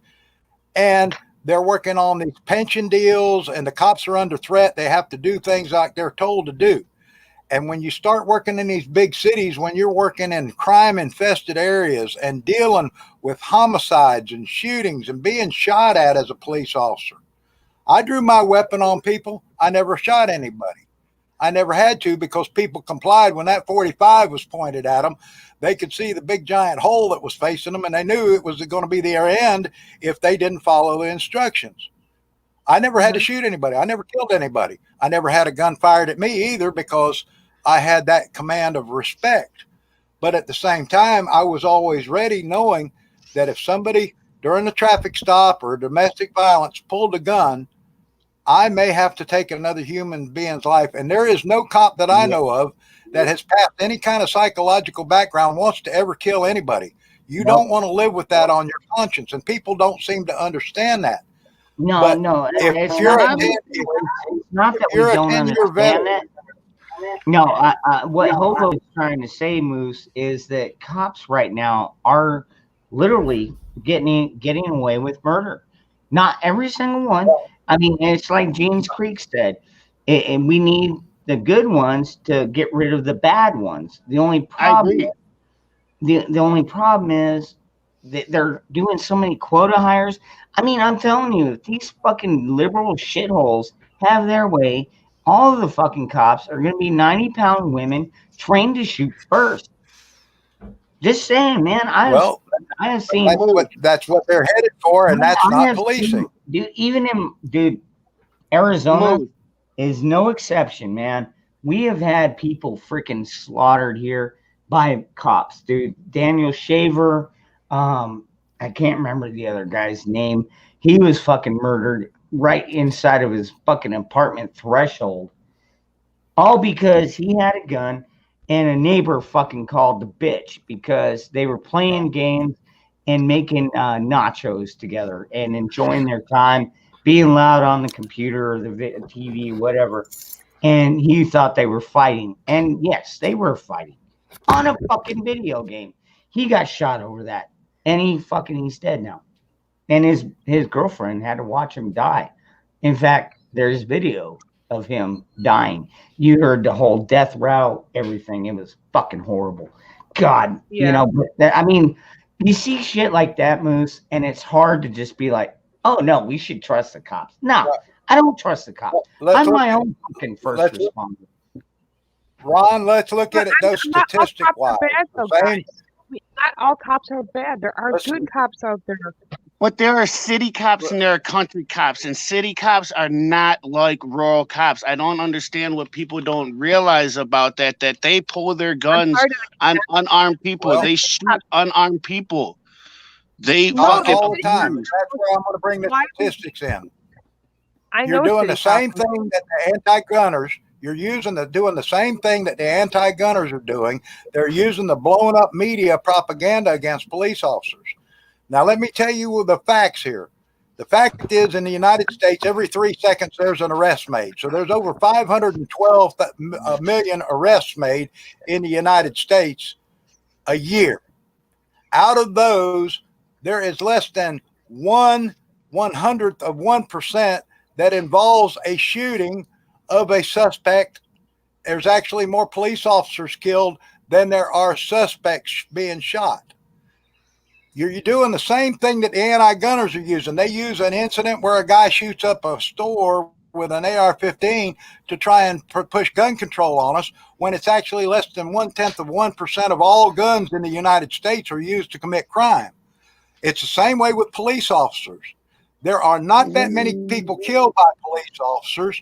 There are some that are unjustified shootings, and those officers, I will stand beside you, Hobo, and I'll scream bloody murder at the top of my lungs and say that police officer needs to be prosecuted. He never needs to be a police officer again. He never needs to own a gun again, and he needs to go to prison. All right, hold on. It's the bad cops that make it. Oh, hold on, Janet, go ahead. Here goes a thought. Okay, just say we had no police, or they just slapped him on the wrist, gave him a ticket, let him go, and namby-pamby. There goes some people's world. Then that guy who's high as a kite gets behind a wheel, hits a car full of family, and kills them all. Then what? Then it's the cop's fault for not doing what he did. Yes. No. He was high as a kite. He did not belong in that car. He fought. He kicked a police officer. He swallowed drugs. I don't really care if he's dead. And even before that is history. He put a gun to a pregnant woman's belly. Yeah. I had no sympathy for that guy. No. I'm glad he's gone. But actually, I wanted to say to Moose Man a little bit of my history, dude. My first time I got arrested was because when I was 19, I got pulled over, and because I looked suspicious to the cop, I guess, a white tan guy driving a fucking 72 Nova, and he pulls me over and he's like, "Hey, where's your seatbelt?"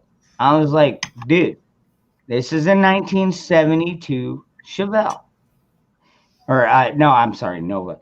And I was like, dude, it didn't come equipped with seatbelts. He's like, well, they're mandatory now. He gave me a fucking ticket. He was a total fucking prick. The first fucking cop that I ever had to deal with like that was a total dick. I have been pulled over and cited for driving through a freaking plaza. All right. And there was nobody on the road but me and the fucking cop. It's like he was fucking waiting for me to do it. I'm like, are you fucking kidding me? Dude, there is nobody out here.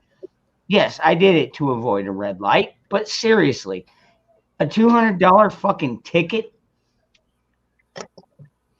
Yeah, because well, if you break the law, I mean, dude, like seriously, Moose Man. Are you going to tell me that is not just asshole behavior on the cops' part? You're assuming everyone's total dickhead. Total dickhead. If it was against the law, you broke the law. Okay? You pay the little fine and you go on about your life. I have never seen anybody get shot myself, and know of nobody getting shot. I've been in law enforcement in Florida, in Alaska, and in Oklahoma. and I never seen anybody get shot that didn't deserve it. I've been on felony traffic stops and drawn my weapon and everything else, and people complied. Now, maybe I'm one of the lucky ones that over the course of the past 40 years in my involvement on and off with law enforcement, I never had to kill anybody. Thank God. I've had to go up against an armed man and not have a weapon on me and disarm that man and arrest him and hold him for transport and wait for 2 hours without even a set of handcuffs and take the man's gun and to be armed to hold that suspect. I see that. What I'm saying is there are cops that, they pin on a badge, they strap on a gun, and they get on this power trip. I've seen them myself. Yeah, I've worked with the right. Hold on, Moose Man. Hobo's had his hand up for a minute. All right. So one problem that I heard was, if you don't like it, don't break the law. Not everybody arrested has broke the law. And that's one issue that I really, really have is, you're not guilty till proven innocent. And there are a lot of people in jail, in prison, cited who have not broken the law. And those are the kind of cops. Now, granted, there could be clerical errors or mistakes in DNA and shit like that. That I understand, and that's not part of the argument. My argument is, I like how Paul Harrell says, if you have a half lie or if you have a half truth, it's 100% lie. And as long as one cop has made one knowingly false admission or knowingly false report in a police report and has lied intentionally, that cop is now a piece of shit, in my opinion, because you're not following the rules. Do you follow Brady Judd? Yes, absolutely. I wanted to say something. I wanted to talk about three of his own deputies in jail for lying on a police report and mishandling money from a suspect. Yep. And they got all the charges dismissed against a drug dealer, and they're getting the drug dealer's money back. He put 3 deputies in jail because of $700 and some, and them they said they lost the money and that. So this just happened. I mean, there are good police agencies out there. There are bad police agencies in cities out there. But the most ones being attacked or being shot or killed or violently attacked are city cops.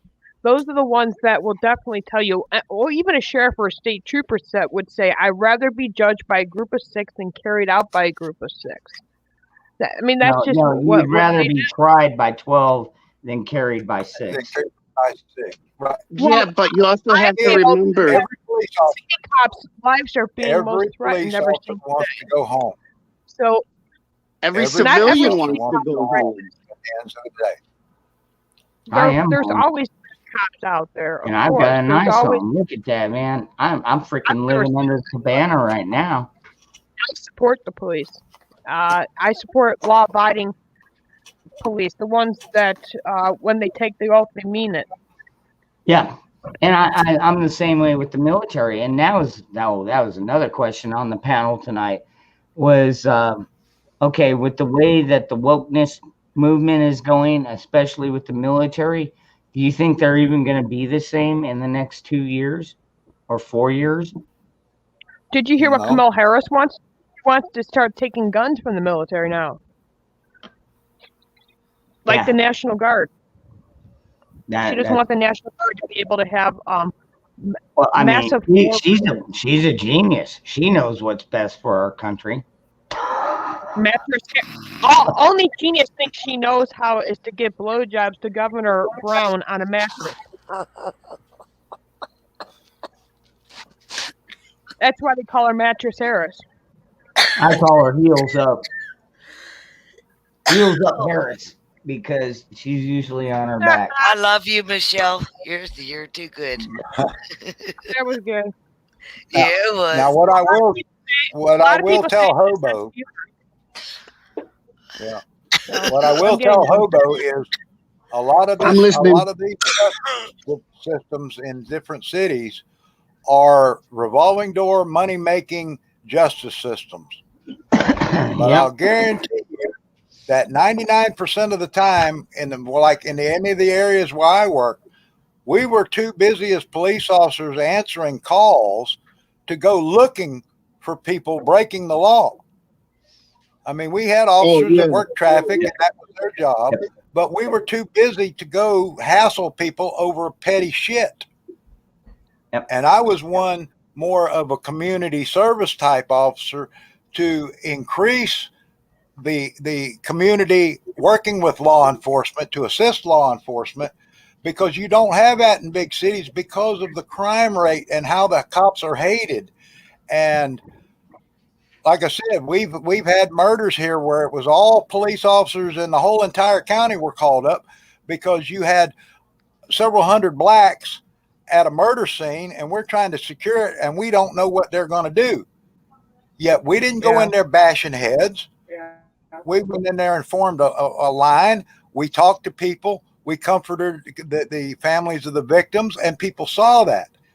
Mm-hmm. And I would walk over and talk to people at the line and say, you know, we really could use some prayers for this family who just lost people, and get their mind off of the bad thoughts and get them to thinking that, you know, we've got a tragedy here and we don't need people crowded around. Basically, if you're going to do something, let's help. Let's do some prayers. Let's do some you know, if you've got information, tell us about it.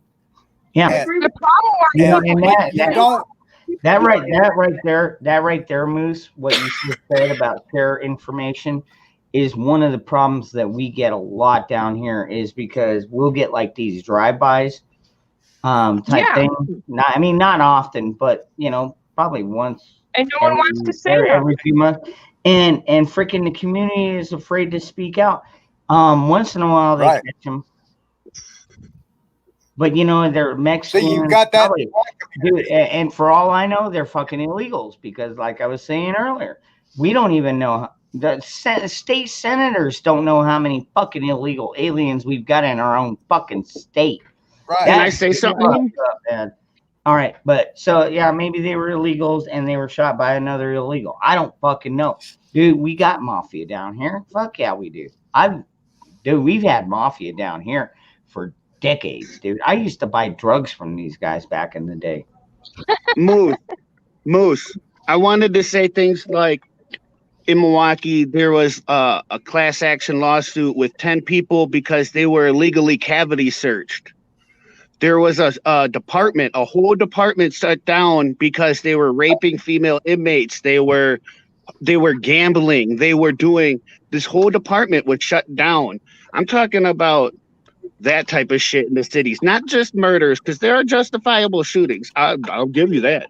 There are definitely justifiable shootings. There are definitely unjust. Man, that I'm sorry. As soon as you said that, hobo. As soon as you said that, I saw Nikki posting out there, and he said illegal cavity searches, and I just thought Nikki's out in the chat. Oh man, yeah. You, I don't know. Maybe I'd enjoy it. Nikki will give you a cavity search with her gun. I think so. I'm going to relay a personal story, if I can, Ron, about an experience in law enforcement that I had. Uh-oh. And this was years ago in Florida. Years ago in Florida, I was working undercover narcotics, and I was working for a sheriff's agency that is now run by Grady Judd. I'll be honest with you. I worked for Polk County Sheriff's Department. I was undercover narcotics. Yeah. I was doing investigation. Grady Judd wasn't the sheriff. No, he was Monroe Brannon had been our old sheriff, and he got voted out, and they put a guy named Louis Mims in. Well, I was so good at what I did, I uncovered the entire operation of a large smuggling ring that was bringing drugs into our county, and it all backed up right to the sheriff and his vice squad, who I was I was under them working, and I got too close. Yep. 5 o'clock one morning, I go out to my car, or my mom went outside, and she comes running in and wakes me up and says, we got a problem. Your girlfriend is chained to your car. The Vice Squad police officers kidnapped my girlfriend, duct taped her, and chained her to my car in the middle of the night and left her with a message for me that I had gotten too close to back off. And what did you do? What'd I do? I did what any smart man would do. I backed off. Dude, okay. Dude, and I armed myself. Okay, I armed myself heavily. Yep. And I backed off my investigation, and I kind of faded off into the woodwork, and I didn't supply any more information. I was still gathering intelligence, but yeah, I figured, okay. But I notified other people that I knew were in power that were not in this corrupt organization, and let them know what was going on. And by me doing that, I got the target off of me, and eventually their whole empire came crashing down. Good. And they were under big DEA investigations. The under sheriff's airplane crashed with a load of drugs coming in. There was his fingerprints. There was cocaine all over the dashboard. There was literally millions of dollars worth of drugs on the plane that he crashed. And it backed right up to the whole sheriff, and that sheriff ended up getting removed. But our sheriff was taking bribes to allow the planes to land in Polk County. Yep. Now corruption happens. And I was right. I was gonna say, dude. I think a channel you would really enjoy is Good Luck America. This guy was he is an Army MP, and then he got into the civilian world. He was a cop, and he was a detective, and drug enforcement, and fucking you name it, dude. And anyways, one day after probably 35, 40 years of being in the service, he went after a DA because he found him mishandling murder investigation evidence and tried to call him out on it, and he got shut down. He didn't talk about like his girlfriend getting fucking strapped to the car or nothing, but they definitely made a point. He got an early retirement, and he's like, fuck these. So you know what he does now? If you watch Good Luck America, he's pro cop when the cops do the right thing. But at the same time, he is very critical about everything that anybody does, including the fucking president, including fucking anybody in Senate. Anybody that is fucking up needs to be held accountable. I mean, we hire these people to work for us. They are supposed to work for us, not the other way around. They're up there dictating our fucking lives because they think, like everybody, not everybody, but there's been a few people that have texted me and contacted me and said, man, what's up with these executive orders? I'm like, slow your roll. These are more like government recommendations to other government. But if you live in a state like Arizona or Arkansas or any of these other Second Amendment sanctuary states, you just try not to worry too much, because a lot of the shit is going to get reversed because we already know this is a corrupt government. We already know it. Our government is totally fucking corrupt, dude. Why do you think that's why I go off on these rants, because I know how fucking corrupt it is. But the whole corruption thing is mainly based on money. Money is mainly what is based. The whole corruption thing is based on money. And power. Money and power. And money and power. But in these bigger cities, you've got to realize these police agencies, they're hiring these guys. They set them up with retirements and everything else, and then they threaten them with being fired and losing their retirement if they don't police like they want them to police. Now, you've got areas like Chicago, Detroit, and all that. New York City, you won't catch me in those cities because I don't trust the police there, because they're run by Democrats. Yep. And they're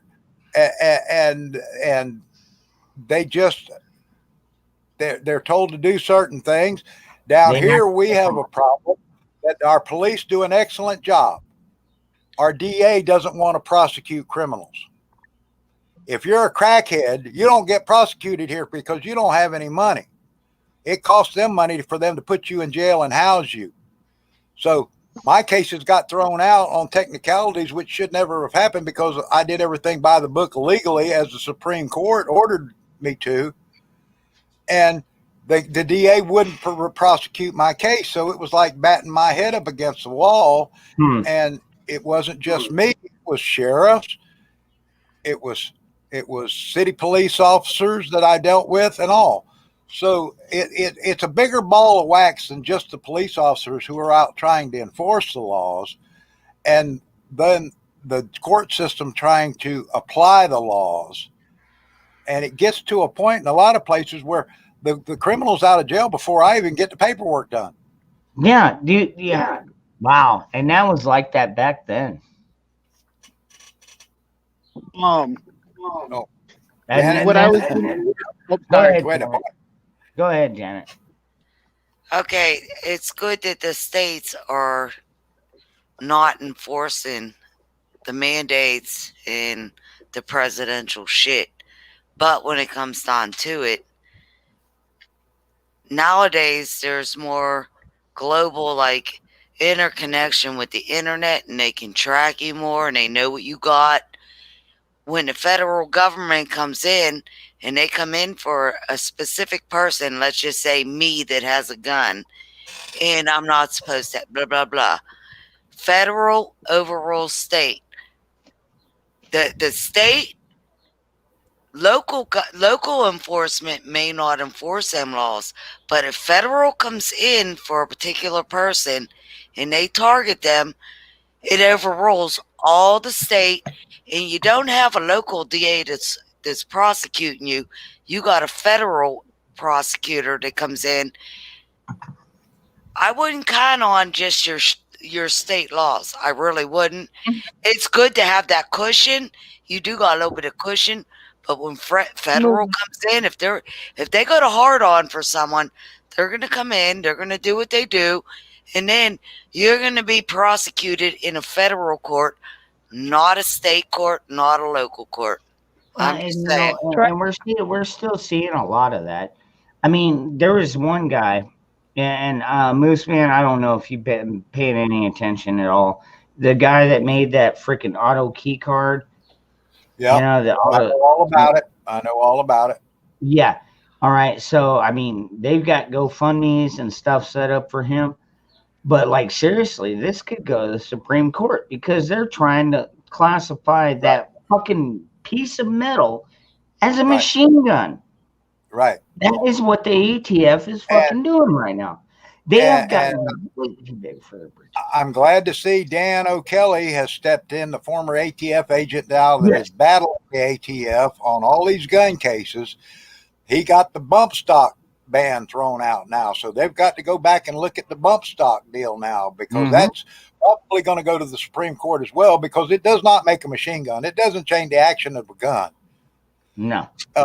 The same as we need to, there's I don't know if you know about a court ruling about the 1986 machine gun ban that Rock Island that was under Reagan. United States won in the Illinois 3rd District Court of Appeals, won against the United States because the third court ruled that by refusing to take the tax money and sell machine guns to citizens, the federal government gave up their right to control and regulate machine guns after 1986. Now, ATF tried to come up with this intent bullshit to violate the 1934 Tax Act, Machine Gun NFA Act, which is a tax act.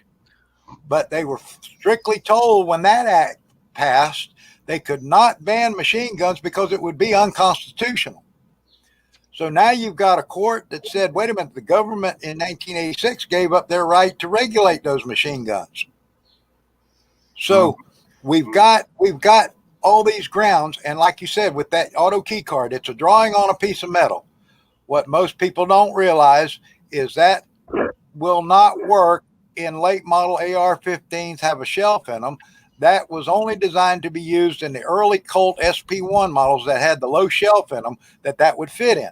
It won't fit in your AR without major modifications.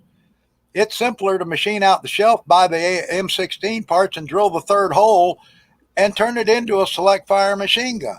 It's easy to do. It's easier and it's more reliable than a little wobbly piece of metal. So that's what you've got now is the same with this executive order. You've got Joe Biden up there suggesting to the Justice Department, who's over the ATF, that they look at how they can ban 80% receivers or make them, go through background check as a weapon. They do not qualify as a weapon. If I take a 0% block of aluminum and I machine it out, it's no different than an 80% block of aluminum. It's not a gun until I finish making it one. And since 1968, since before we became a country, it's been legal for you to build your own guns. So he's trying to, by executive order, overrule the Constitution and the laws that Congress set out. And it's not gonna hold water. We've got all these gun groups now that are coming forward and raising a big war chest fund to take it to the Supreme Court, because it's going to be a major battle. But to me, it's just a distraction as to what's going on behind the scenes on other things that are way more important. And that's what we got to look at too. So it's like what they call diversionary tactics. This is exactly why I keep calm, Moose. Like I said, man, there's a lot of people that get pretty concerned about all these executive actions. I'm like, there are way bigger things, dude. Focus on your 10-mile radius, dude. Right. Keep an eye on your 10-mile radius. See what's happening in there. Make sure you are set. Make sure that your group is set. Why do you think I bought another 100 rounds of ammo for my fucking sister? She is a big part of my fucking group. So, and to answer, I gotta make sure. To answer Janet's question, though, the one person that has power over the federals coming in to your county is your elected county sheriff. Is actually by law more powerful than any federal agent, federal agency, or anything else, because he is the elected chief law enforcement, elected by the people. Yeah, but like they're saying did that help that guy in Waco? No. When a federal government comes in with force, they take over, and that is what happens. Ruby Rich. Yep. Good night, guys. Right. No, okay. Good night, Michelle. Good night, Michelle. Have sweet dreams. Cuddle with your puppy. Cuddle with the puppy. She's crying because she's not used to Anna's room being different. So, yeah, we're going to go to bed. Okay. All right. You go take care of your kids. All right, bye. I get you. Dogs are like babies. This is where people have to stand up like they did against the BLM and that, when you had all the armed citizens. I got a picture of that still, of all the armed citizens standing up for the Bundys. Oh, when yeah. The BLM tried to that was one hell of a showdown. I am surprised not a single bullet was fired, man. I'll tell you what. See, people don't think the citizens will stand together. Well, the citizens will stand together when we're opposed to. Now, check this out, though, Moose, man. He still had to go to prison. He still went to prison, or at least to jail. He did get a nice settlement out of it, but now his son is in fucking jail. Or I'm sorry, he's out. He's out, but they busted him for not wearing a mask. This is like less than a month ago. Yep. I mean, they freaking hate him. And he'll want a lawsuit on that too. I mean, sometimes you've got to be the sacrificial lamb to stand up and take it. And you may have to go to prison. You may have to fight. It may cost you everything you own. But once people you can get behind you with finances and stuff start funding you and getting you attorneys and people like this Dan O'Kelly that stands up, I would love to be a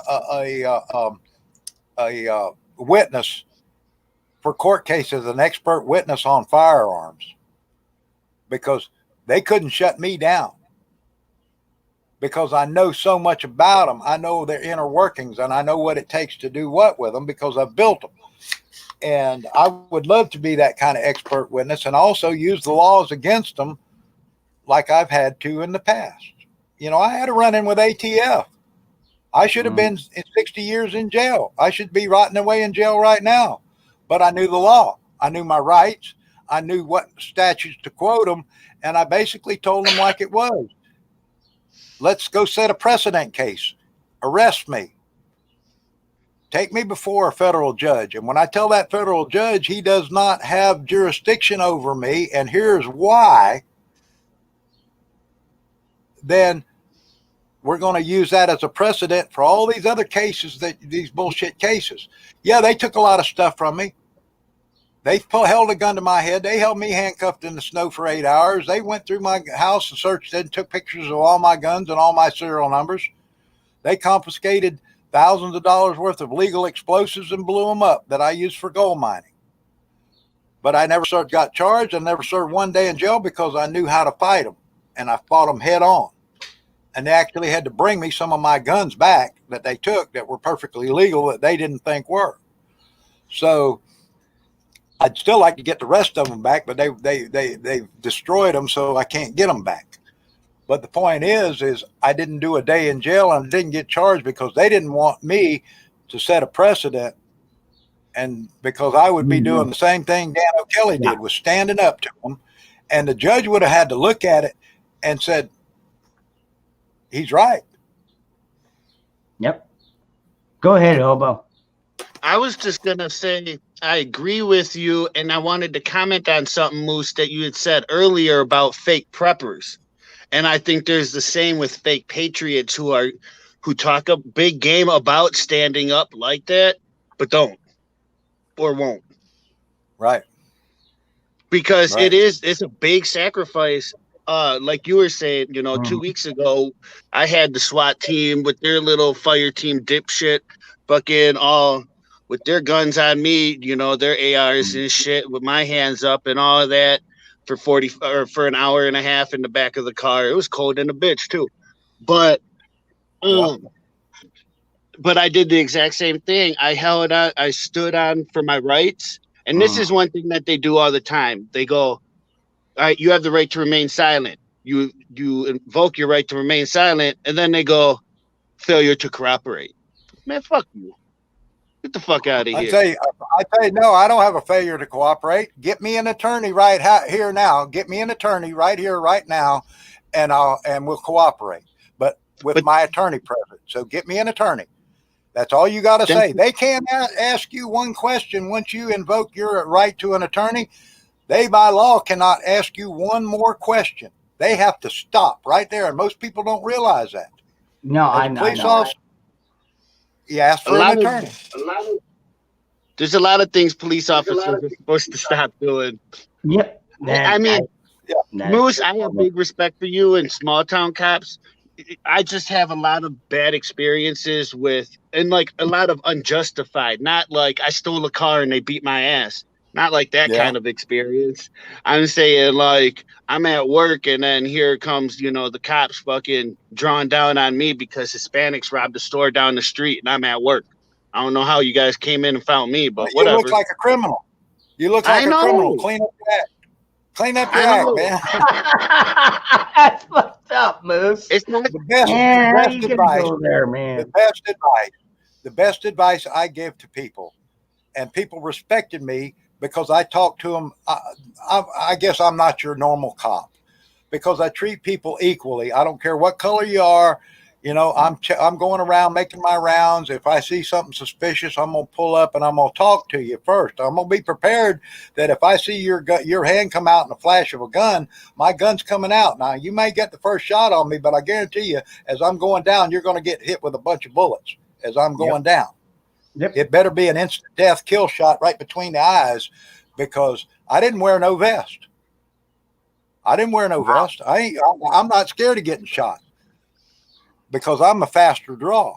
But the thing is I always gave people advice. Be respectful to the police officer. Look them in the eye. Yep. Don't bullshit them because they can tell if you're bullshitting them or not. But look them in the eye, be respectful. Yes, sir. No, sir. You know, and if you have a question, you ask the officer, what did I do wrong? Why am I being detained? Do I need an attorney? Dude, Do I? I would all ask right, all no right. question. Now, Just stand there now, quiet. all right. I already told you about some of my Don't experiences. ask. Let me tell you about one of my more recent experiences.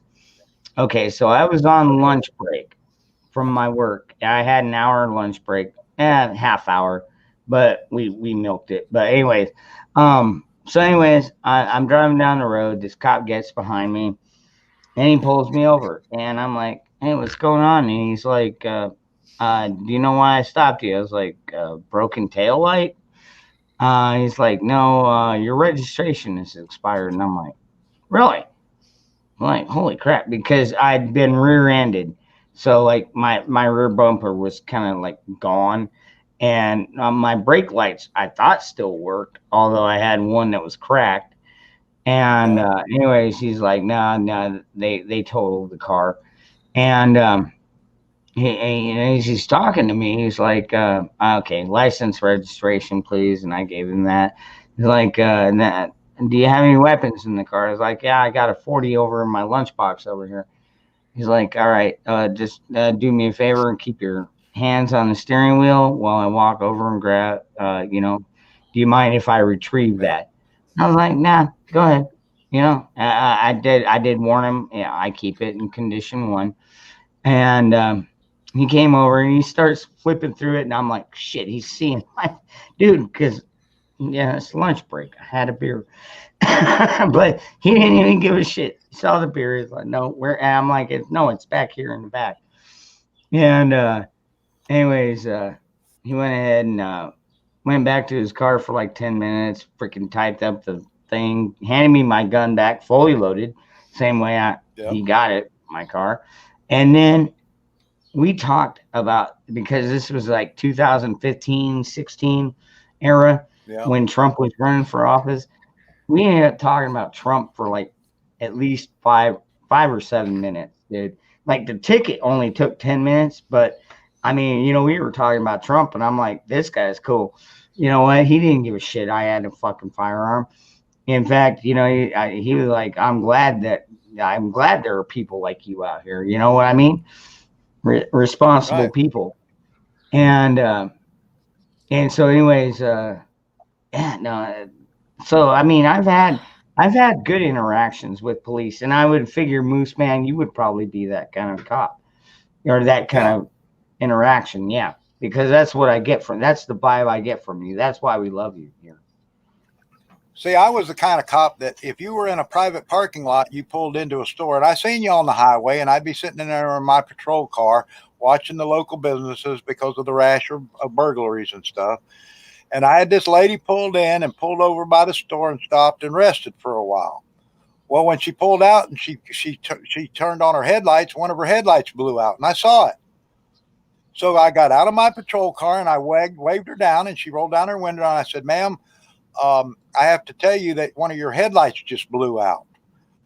And she was like, "Oh no." And she got out and I showed it, that it was out. And she said, "What should I do?" I said, "Well, I'll be honest with you. I'm not here to write you a ticket or anything like that, but there are other police officers or highway patrol that will."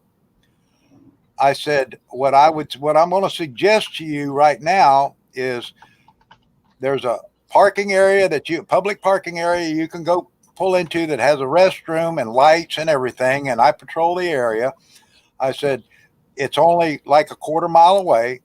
I'll let you go there and go park until daybreak, which is only an hour and a half or so away. And then you won't need your headlights. And then you can go get your vehicle fixed tomorrow when you can get to a headlight, because there's no place open in the middle of the night anywhere here to get a headlight fixed. So I understand that. And I was human. That woman thanked me. She said, this was one of the best interactions I've ever trying to serve and protect my community. I'm not out here trying to break your balls and write you up for some silly fix-it ticket. Mm-hmm. When I saw it just happen, and I know we're all going through hard times right now. And then other times I'd pull up on people that were parking and not knowing what they were doing, but I didn't smell any odor of anything suspicious. So I'd go up and talk to them and see what they were doing, and I treat them respectful. I didn't have. Right. I have to address the chat.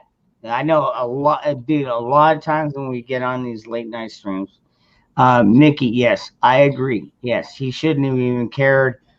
And when he asked if I had a weapon, I should have just been like, "Yeah, I got one right here. What do you want?" But at the same time, I was on a half an hour lunch break, and I didn't want to spend it the entire time dealing with fucking cops. So I just went ahead and I fucking bit the bullet, man. You know, he asked me, I was like, yeah, it's right here. Go ahead. Get it done. Just fucking get it done. I've got a fucking job to do. Yes. Does it piss me off? Yes, it does, Nikki. It pisses me off big time. But at the same time, I don't want to lose my job because I get in a pissing match with a police officer who is definitely going to kick my ass or possibly shoot me. All right. So there are certain points where you have to freaking lay down the line and be like, okay, but the guy was respectful to me. He didn't do anything rude, mean. He didn't come up to me with his gun drawn on me. None of that shit. So, I mean, at that point, yes, complying actually helped me get out of the ticket. Actually, if I would have had the money, I could have gotten out of the entire ticket if I could have fixed my car in a certain amount of time. But he was not a bad cop. But all right, go ahead, Hobo. What? That's kind of like what I was saying with now I'm not calling you a fake patriot. So don't, but like the people, when things come up like, man, I don't give a fuck. Let the government come. I'm going to fight them. Blah, blah, blah, blah, blah. Man, I got work tomorrow and my baby's got gymnastics on Wednesday. And, you know, like when the excuses come out, and that's what worries me about society, not society as a whole, but the big part of the air quote patriots out there that talk about it but aren't about it. That's all I wanted to say. Like, yeah, but if it's not organized, right. if it's not organized, it's a suicide mission because the United States government has an army, a navy, air force. You just gonna stand up as one person. You're gonna end up dead, and it's gonna be for fucking nothing.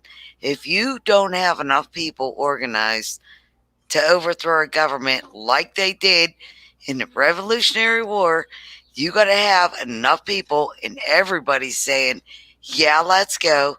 If you're one person sitting in your house thinking, I'm just going to kill the cops and everybody, you're going to end up dead for fucking nothing. That's just my opinion. No, that's a good opinion. And it's actually a pretty good opinion because, yeah, you would. And we do need to unite. We also need leaders to kick off that unification. And leaders. Well, I mean, what was Trump? I think Trump was a pretty good leader. I mean, honestly, Trump damn near started. Trump did start his own fucking revolution to an extent, man. I'll tell you what. But you know what? As soon as they realized, whoever realized that, holy crap, you know, this guy got in there, holy crap, and he's turning over tables and shit like that. And it's like, holy crap, he's disrupting everything we've done here. And so what happened? They cheated him out of an election. Yep. And then that's totally how they did it. They used the electronics and shit, which is why I don't fucking trust electronics. And why we need to go back to voter ID. And you know what? If they want to call it fucking racist, let them call it racist. I think having to have a vaccine card to fucking travel between states or internationally is fucked up. I think that's more racist than anything. What? That's Nazism. Yep. It totally is, Pure man. Nazism.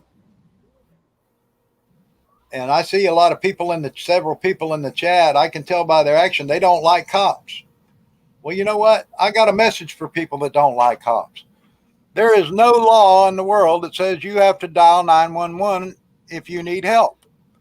Call your local crack dealer. Call your local gang member. Call your local thug down the street to come help you and see what kind of help you get. But when your baby quits breathing and you need help, usually it's a police officer that's going to respond to try and save your baby's life. Well, when somebody's broke into your house and you come home and find your house broke into and your shit gone, who you going to call? I mean, you can't have it both ways. And no. I'm not going to say, I'm not going to sit here and tell you all cops are good, because all cops are not good. But the majority of them are good. They're good people. They're family people. They're doing a job that nobody else wants to do because they have the bravery in them and the fortitude to be able to take the shit that you run into. All right. I think you're taking it a little too seriously. I agree with you, Moose. I agree with you. Now, granted, the only 3 times I've dialed 911 was because my baby died. And then my roommate died. So I dialed 911 for those 2 deaths. And I'm like, oh man, I don't know what to do here. I need 911. And yes, the sheriffs or the cops always showed up first, and then the fire department and ambulance and all that shit. But anyways, and the 3rd time was because I worked at a company. You had to dial 9 to get out into an outside line. I accidentally dialed 911 because I was trying to dial a 1-800 number, and I actually hit. That's the only 3 times I've done it, dude. Otherwise, I just deal with it myself. I'm my own first responder, dude. Dude, one time I got ran over by a fucking truck. Did I dial the cops? No. Did I dial paramedics? No. Just out of curiosity, how'd you jack that truck off of your body? I'm already thinking of my own idea. No, it was fucked up, man. No, we were changing. It was my own. I think you missed my joke. Oh, all right. Oh, damn it! I couldn't help myself. Yeah. Anyway, yeah.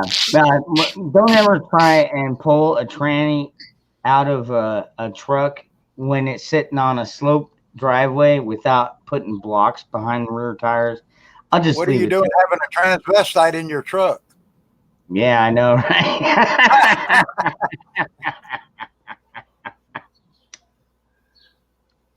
Hold on. Anarchy said cops have no obligation to protect any of us.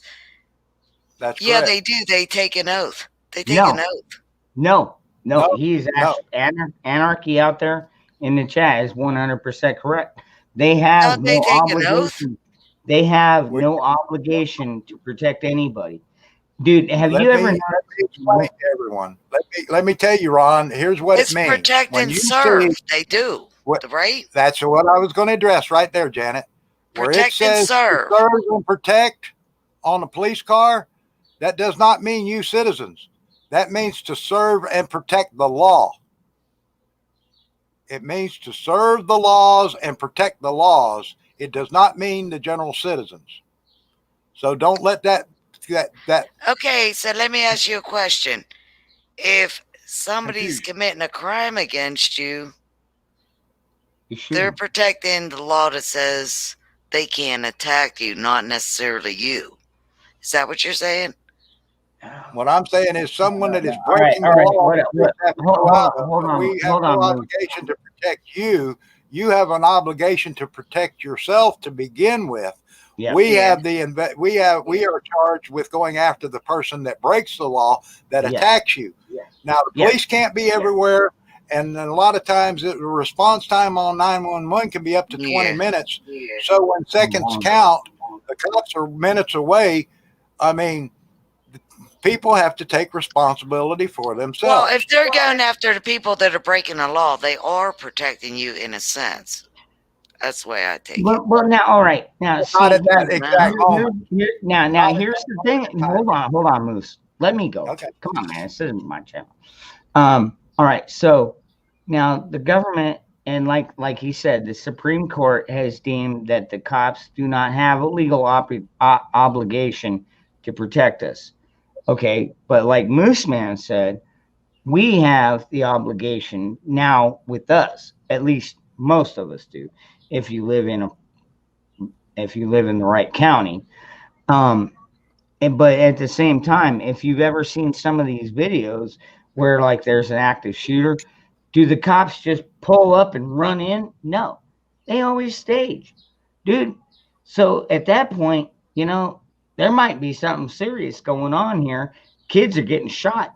They're busy over here for 20 minutes staging up, going like, all right, let's go in there with ARs, get the shields and blah, blah. And I mean, I can't say I blame them, because they don't want to get killed either, but at the same time, it's like, seriously, Moose Man is totally right, dude. At this point, it's our own obligation to protect ourselves. We have to be our own first responders. Why do you think I got tourniquets? Why do you think I got medical gear? Why do you think I got fucking food, water?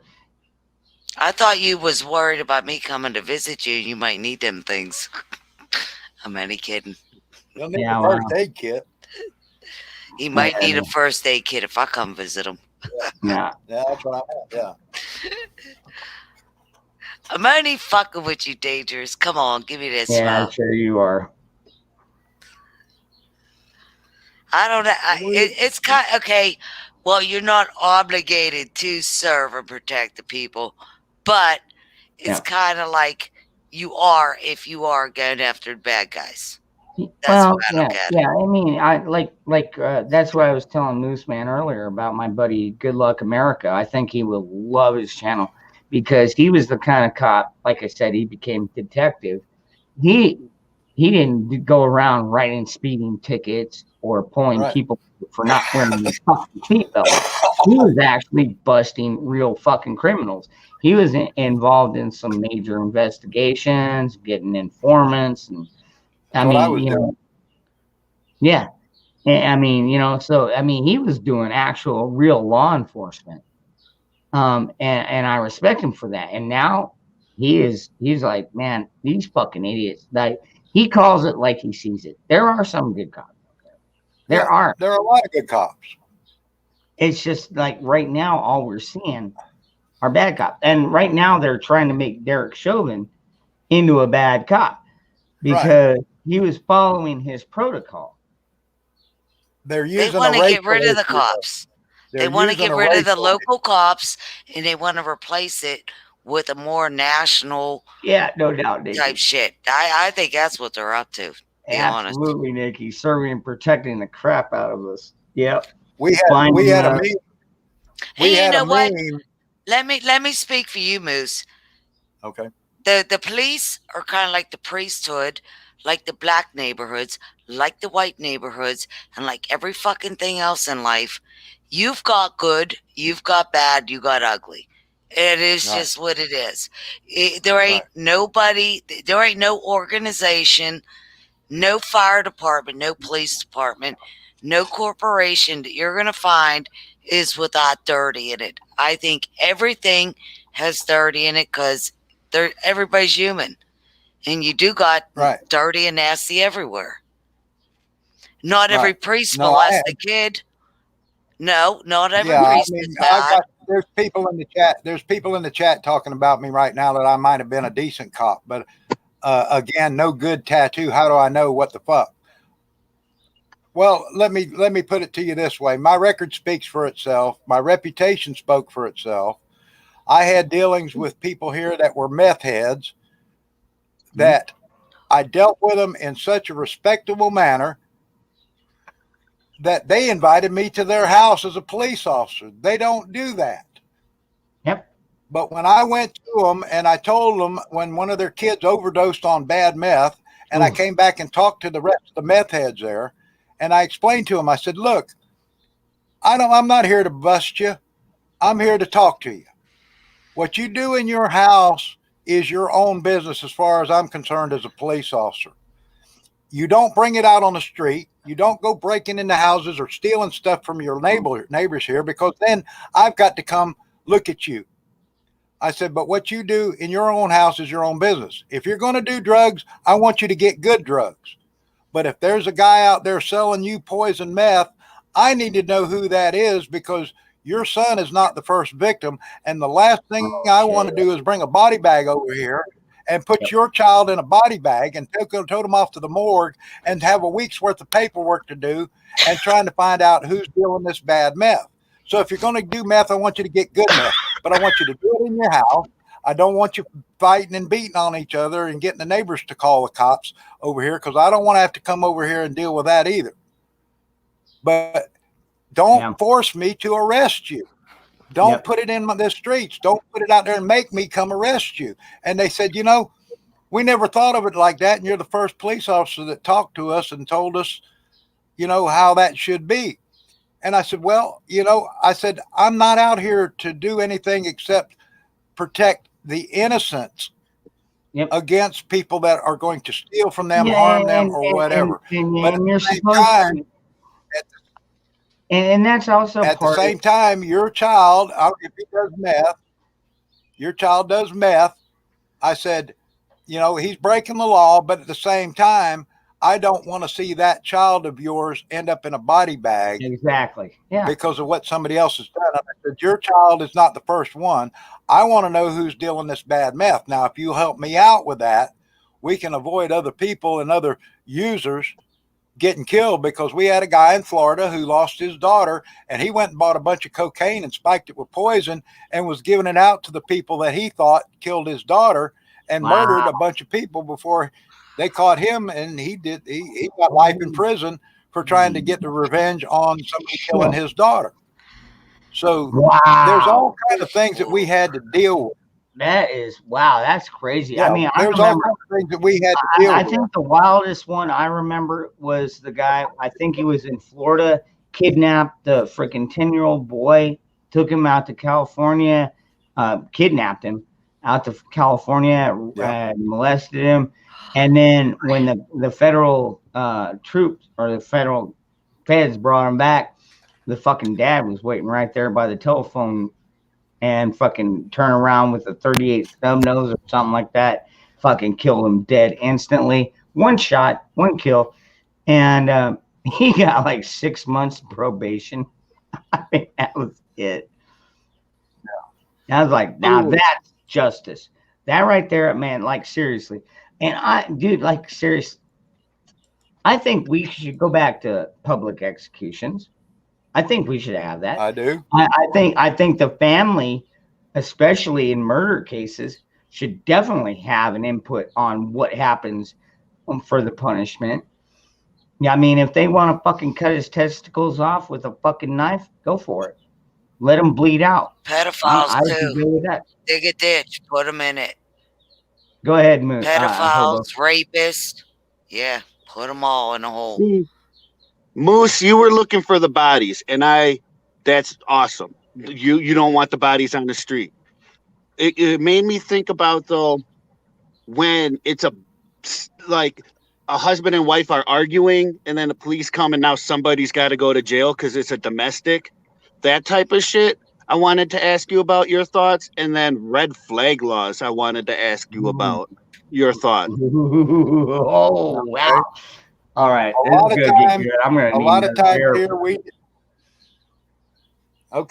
of times in domestic violence, we did not take someone to jail. A lot of times here, it was a lot of mutual alcohol on both parties that got them fighting. So we would separate them and tell them that this is how it is. You're not going to be in this house. You're going to go off somewhere else or go over to your own place or whatever, and you're going to sober up, and you're not coming back here. And if we have to come back here, then somebody's going to jail. We'll Probably give you both. every opportunity. Probably both of them, yeah. At that point, Right. if you have And to they come were back a second time, I'd arrest them both. Now, if I come up on on a domestic violence situation, which is, it's always a judgment call. In some states, they have a you must arrest law. Those that are you have dangerous. to follow state or city ones. Those are the bad ones. Yep. But in states like Oklahoma, we didn't have those laws here. It's up to officer discretion. Now, at the same time, if we saw that there was evidence of physically, like the man beat the hell out of the woman, or the woman beat the hell out of the man and broke a beer bottle over his head, and he's cut and bleeding, then somebody has obviously committed an assault beyond verbal, and they've crossed the line. So that's when we would have to step in and make a judgment call and get both sides of the story and figure out who's telling the truth and who's not telling the truth. And I mean, we had one couple here, they were exes and they were at each other when they got to drinking back and forth. And we finally arrested the man and took him to jail and told the woman that she couldn't invite him back over to her house because then she would be violating, because we were doing a restraining order ourselves to keep them apart because we got tired of dealing with it. Yep. The same with now red flag laws in my book are illegal, unconstitutional, and I would not, as a police officer, enforce a red flag law because it does not go by Constitution that says you have the right to a fair trial hearing and an adjudication by a court. Yep. Now, if, say, our sheriff got a ruling down from a court that said they had credible information that someone had mental problems, were under medication for mental problems, it was reported by their psychiatrist or their doctor, and they had firearms, then an order may come down for the court to go remove those firearms and put them into custody of the sheriff's department for the safety of people around that person. But it had to go through a court process, and a court document had to be shown. So the police officer couldn't just go out and do that himself. Well, now, and see, and on the red flag thing that you're talking about, Arizona, actually, we don't have red flag laws here because the governor was very adamant, and the Senate was very adamant. If you don't have a clause in there to be like, if you misreport on your so-called claim, then we can come back on you.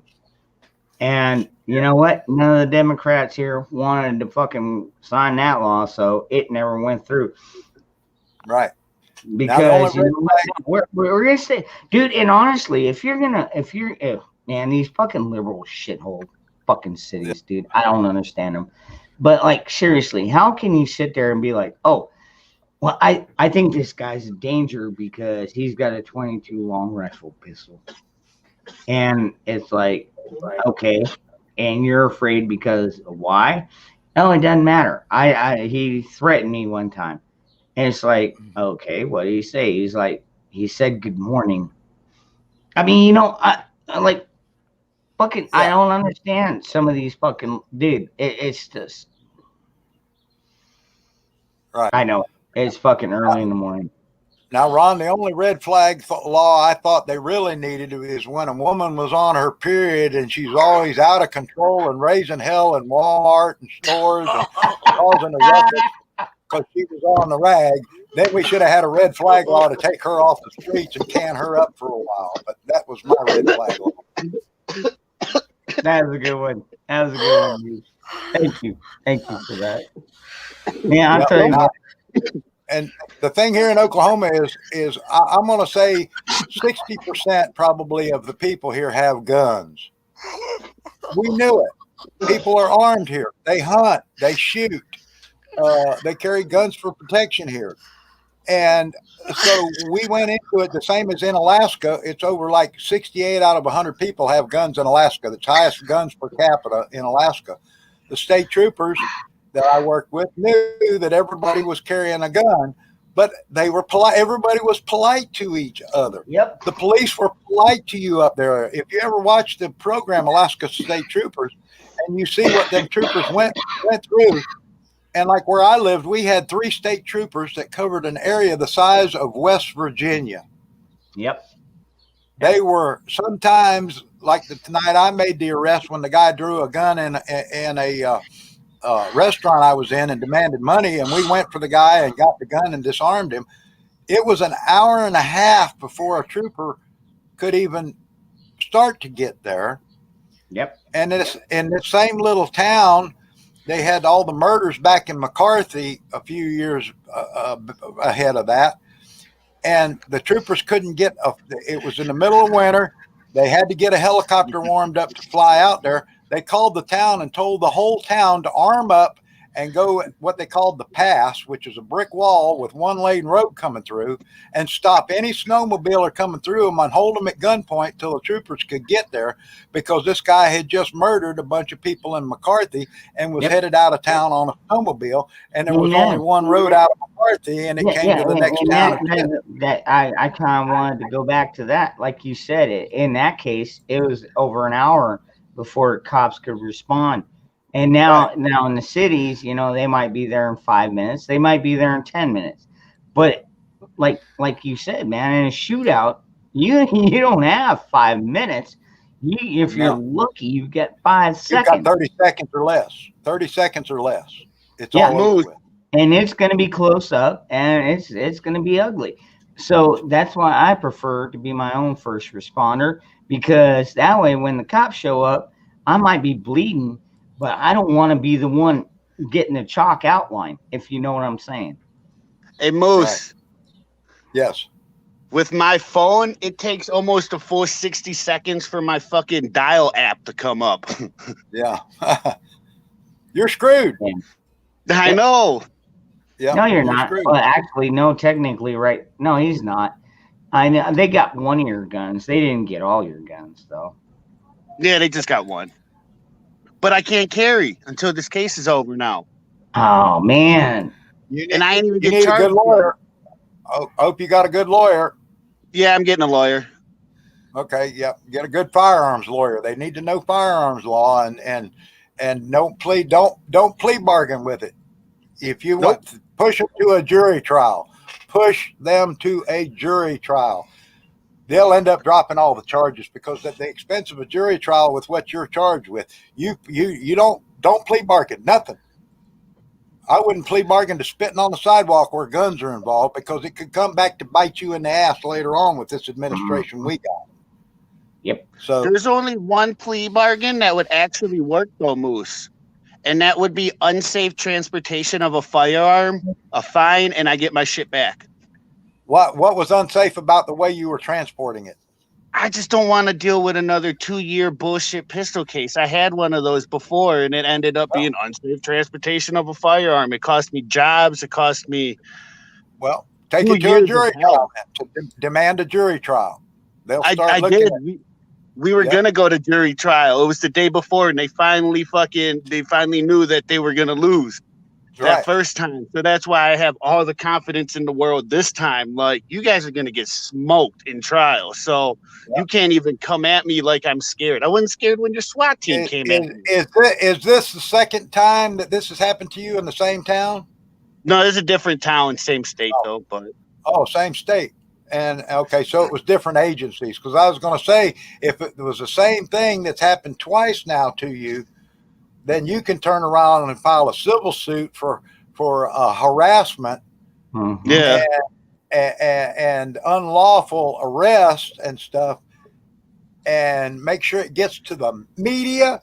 And all of a sudden, things start changing when DAs start getting under fire. Well, why is this guy being arrested a second time for the same thing that y'all let him go for before?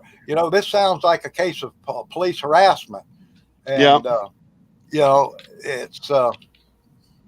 So now you see a little bit more on how my perspective is a lot twisted from your perspective of like, man, I just can't deal with these motherfuckers. Hang around a better crowd.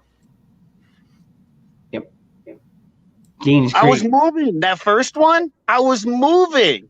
I had my boxes in the car. I had my doors were failing. Like you couldn't even get to it. I was in the back of this cop car watching them struggle for 5 minutes. It didn't take till 2 years later I realized, damn, we could have just moved the seat up. It probably would have been a hell of a lot easier. What'd they think it But was? yeah. 2 Mexicans in a stolen van with a load of stolen stuff, or what? I mean, they had to have No. probable cause. What was their probable cause? Well, at that time, I didn't have a license. Oh, well, you were driving without a license. You were breaking the law. Well, yeah, but that had nothing to do with a gun. That was nothing to do with anything. Well, it does, because if you were breaking the law and they pulled you over and you didn't have a license, okay, you've broken the law. That makes police officers digging deeper. Yeah, but for a legal gun? Yeah, well, but still, it depends. It depends on the situation. That's the thin line. That's the thin line right there, Moose man. I mean, the gun was legal. Now, maybe he was driving the car without a license. Doesn't mean he doesn't know how to drive. Doesn't mean he didn't have a license in the past. My question is, did you have insurance? Did the cops know who you were? Do the cops know you? No. Okay. See, if you don't know the cops and they've never had no interaction, they don't know you from Adam's house cat. You could be on America's top most wanted, number 2 man, and they don't know who you are. So they're going to handle things differently than if they've interacted with you before. I mean, it's just the way it is. And I'll grant you that a lot of different trainings are different in every state. I can't say how Michigan or Wisconsin or Minnesota trains their police officers compared to the way they're trained in Oklahoma or in Alaska or Florida. I can't tell you the way that they're trained and how they're trained to handle different things. Now, a lot of it is the training part is what gets a bunch of them that bites cops in the ass because they're mistrained. They're not trained properly. Or they get quota hires. Yeah. But still, even at that, like I had to, even after all my experience and stuff for this last job I had as a police officer, I had to take the big, long psychological test, go through a background test for check and everything else before they even would think about hiring me. And my psychological test had to be a very high score for this town to even hire me to be a police officer. But I passed with flying colors, because they can tell pretty much if you're going to be a good cop or a bad cop by that psychological test, because the questions are so tricky that they ask them to you in several different ways to see if you're lying. And so, but like I said, I work with a great bunch of cops here in the next town over, the sheriffs here. They're a great bunch of guys. We work with suicides and murder cases and drug cases. That's got to be brutal, man. I've witnessed dead bodies before, but dude, I've never been in like a bloody. I've seen some blood. Actually, I've seen my share of blood, but I've never walked in with somebody with his fucking skull spread out like it's new. My first case was right around Christmas time a year ago, when a lady that her son had committed suicide after a day out of having fun with her family walked into the bedroom, took a .38 revolver, stuck it in her mouth, and blew her brains out with her family right there in the house after they just had a great day around. Because she was so distraught over losing her son to suicide, she decided to join him without talking to anybody. Her husband was a former police officer, and the other family was there, and they were all blaming each other, blaming themselves, because nobody saw it coming. And it was one of the most difficult scenes I ever had to work with to see this. Yep. And it was unpreventable. And this woman decided to make a permanent solution to a temporary problem. And I mean, the hardest part for me was dealing with the people, having to hold a lady crying on your shoulder, wondering what they could have done to stop it.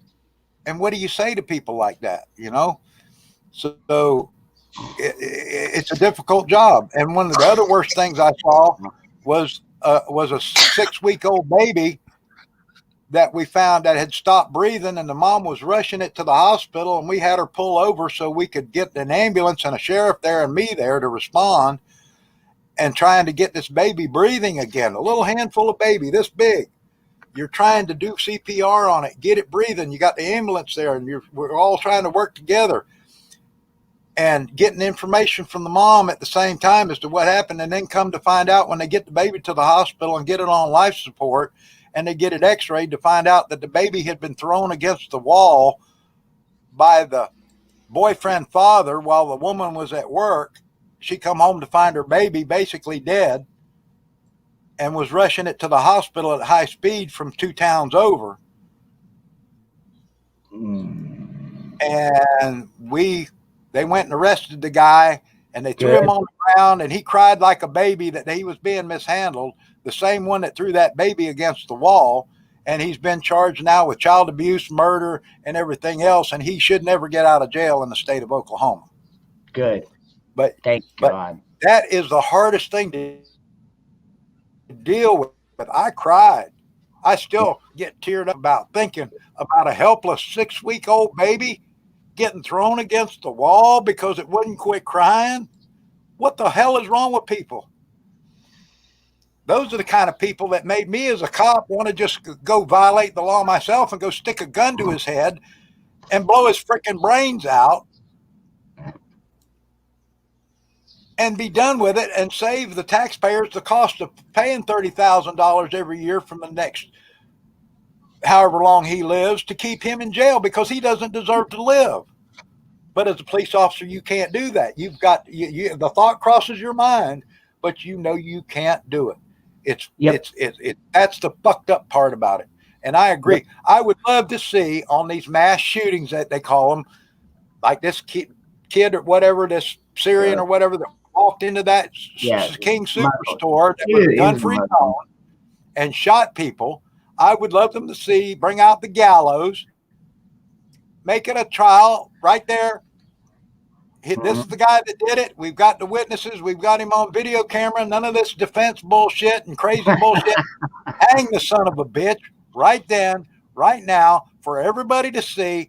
And the next son of a bitch that does the same thing, we're going to hang your ass too. Yeah. I was going to say, I was going to one up you there, Moose. I'd be like, no, we'll still have the hearing in court, but once he's convicted, instead of fucking going to death row or whatever, we'll just take him out of the back of the court, and we'll have either a firing range or a rope or both within 24 hours. Give him an option. You can either hang or you can get shot, but either way, you're fucking dying right now. You know what? You took this many lives. You have no excuse for it, and you're gonna fucking die. Period. And I'm totally for the death penalty, and I think it's stupid that a lot of these states are trying to remove it because honestly, dude, it's the only thing that keeps. I mean, between guns and dying are the only two things that keep people in line.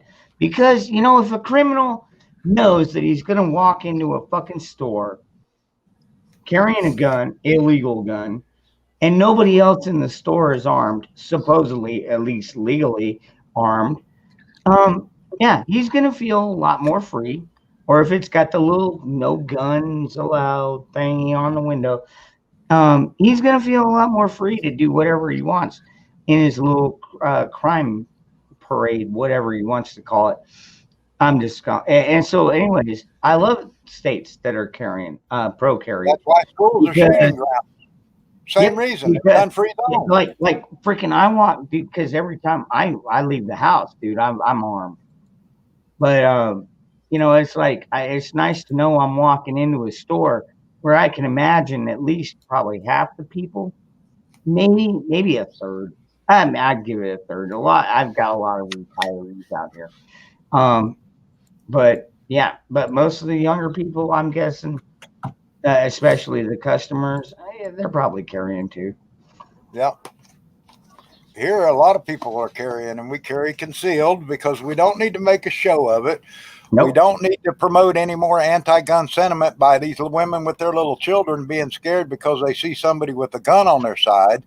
You can keep your gun concealed and still be as well armed as you need to be, and not turn, because the media has done such a propaganda against guns that people that of Meow. lower intelligence don't understand that just because somebody's got a gun on them does not make them dangerous. And Meow. and Meow.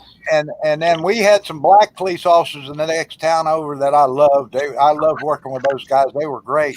But when Antifa and BLM came here and found out who they were, the black police officers told them they best not let their ass be found there in town after sundown, because if one rock got thrown, one window got broke, one firebomb got thrown, that they would end up buried somewhere in this county, because our sheriff wouldn't stand for it and the people here wouldn't stand for their own city to be burned because they lived here, they shopped here, and they wouldn't put up with it.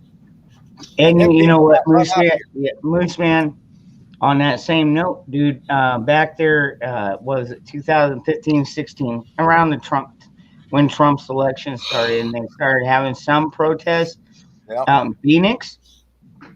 The freaking cops showed up and they shut those protesters down like quick. I mean, they gave them like maybe an hour, but they didn't. I think the only thing they lit on fire was a tree, and it was just like, you know, a tree like out on the sidewalk. You know, you got the little planters that people put out, and they had a tree outside their business. Somebody went up and fucking put the tree out. And then another guy got pepperballed in the fucking nuts by one of the grenade launchers. And it's because the cops out here in Arizona know damn good and well.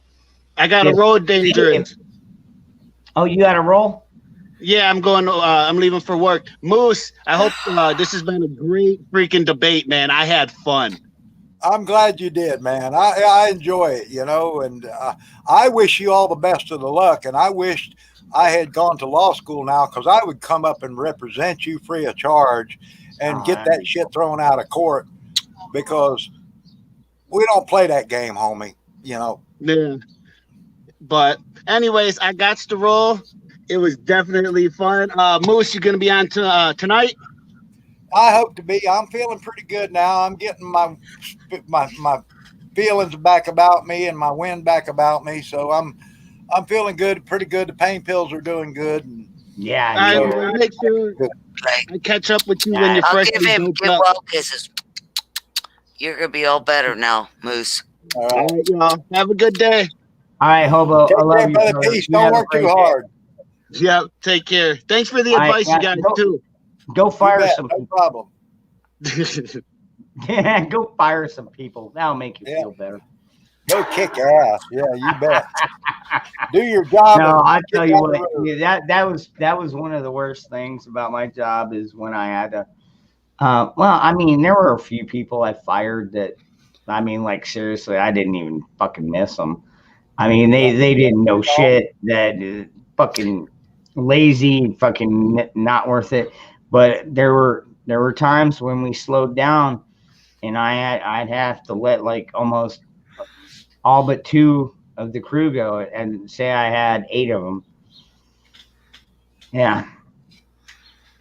That sucks, man. You got 8 good people, man. And dude, and a lot of them I still got in my contacts, dude.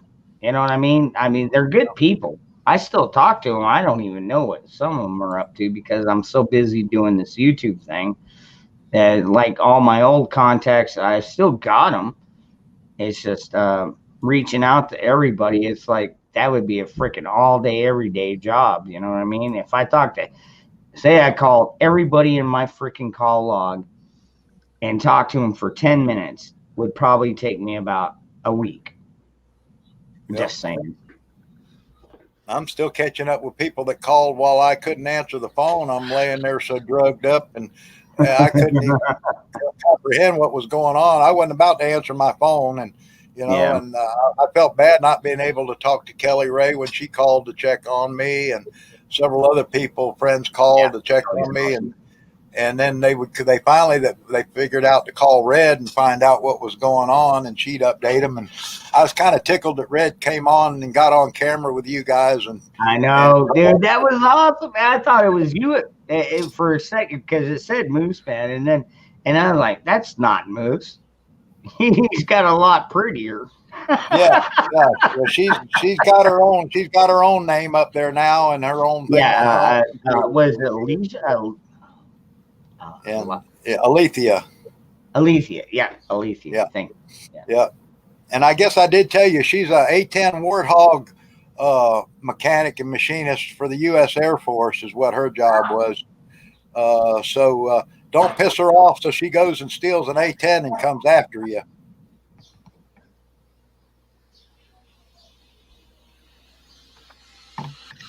Hey, Jeremy, we're still up. Good to see you back. Hi, Nikki, and I'm doing pretty good for a guy that's been cut from stem to stern.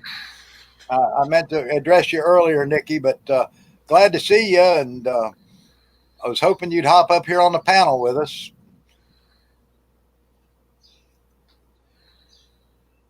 Give Janet some competition. Oh, hell no. She'd kick my ass. No. She's a hottie toddy, and she kicked my ass. I don't want to. Well, you both are. No, you're both very distinct, different women that I wished I'd have run into when I was younger, because there might have been a thing there, you know. I am no competition for Nikki. Trust me on that. She's badass. I seen her shoot an iguana. I seen her garden, and yeah, she's got a kick-ass garden. She can shoot iguanas off a fence to the other side. No, I ain't no competition for her. She wins hands down. Ain't that right, Nikki? I think you're both nice, sexy women. So that's how I feel from an old moose. Oh, she is sexy. I love her laugh. Isn't her laugh the best?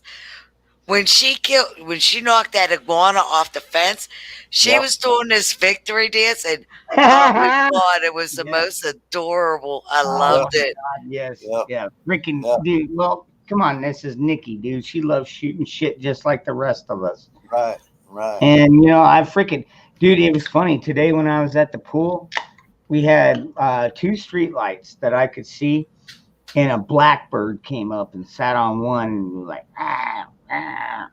and then freaking a dove, big motherfucker, fucking big old fat one, came up and sat on the next one. I was like, man, if I had a BB gun, you would already be in the bag. But I don't take my BB gun to the pool. Ain't none of your stories gonna take away from that one day Nikki just went over, pew pew, and it I got it. That was the most fucking awesome. I'm gonna, dude. You know what? Now I privatize these. Now I don't just delete them anymore. I privatize them.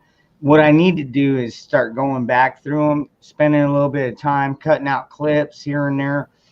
I could probably get Nikki, if I think I've still got that recorded. I could probably get Nikki doing her little victory dance when she shot the fucking iguana, because who would? I mean, I didn't do a dance when I shot a dove or a rabbit, but I was like, it was still good, so fun. It was fucking awesome, that dance. Yeah. Her victory dance is better than my good dance. What's up, honey?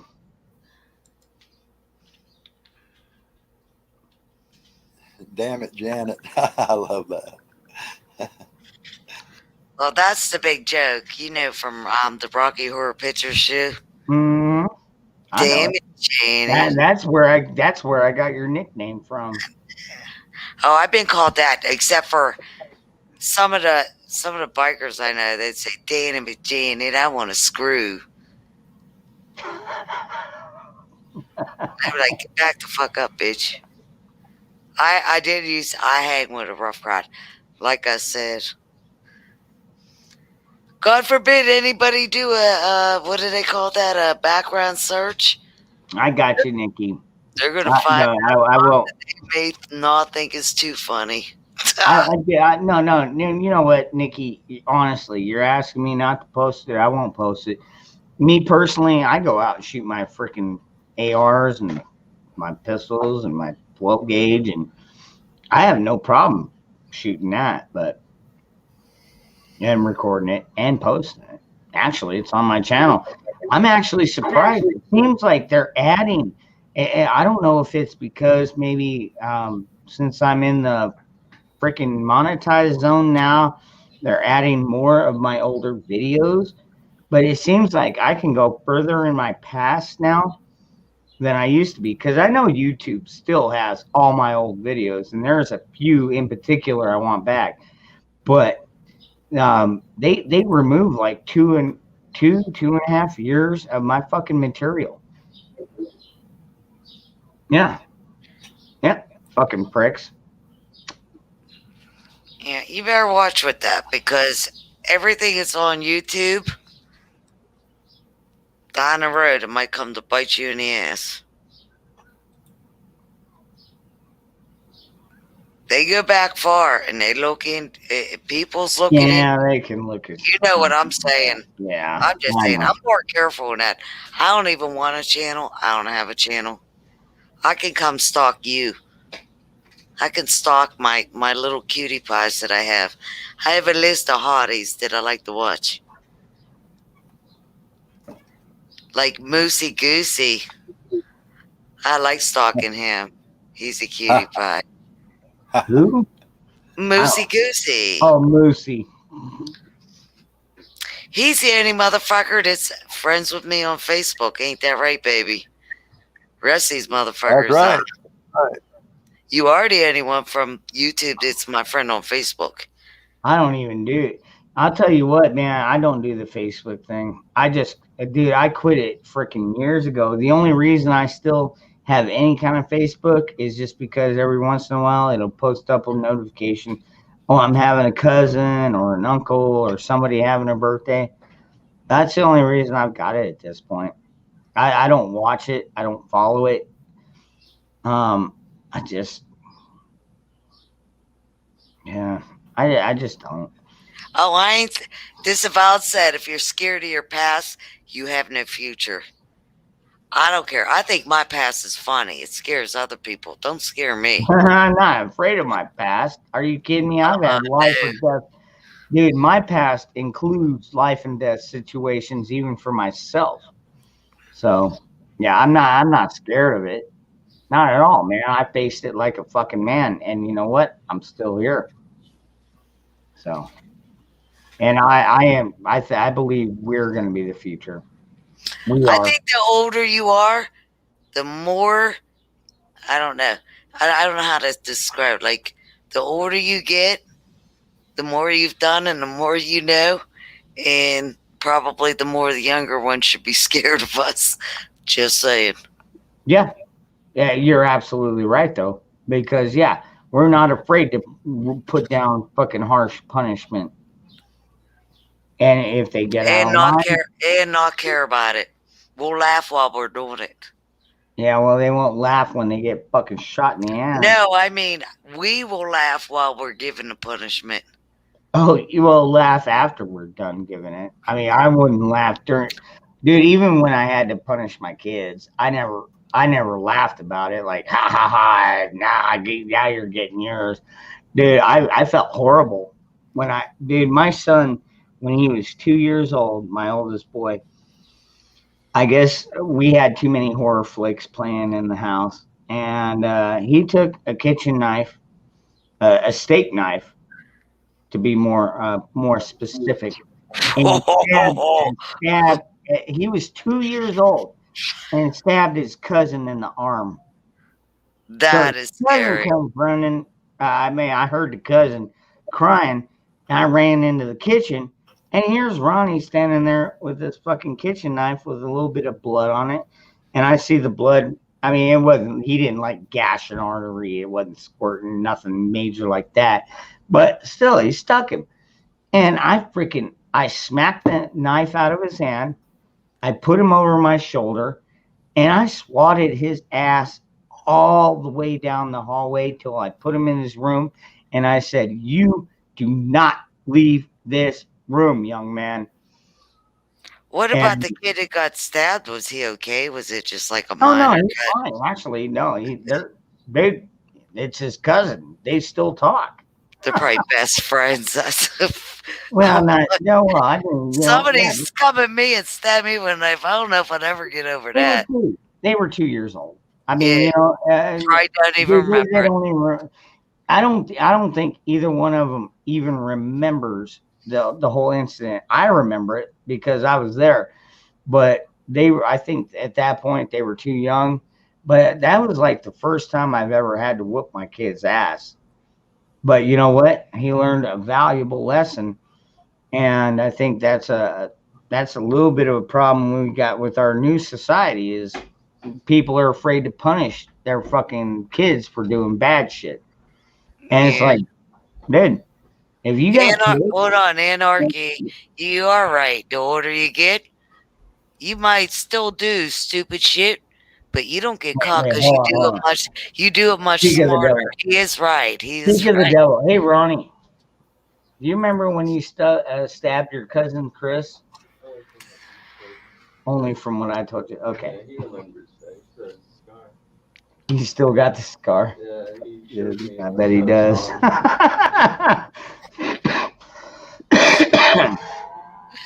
Well, I'm talking about, man. See, you know what? But I've got good kids, man.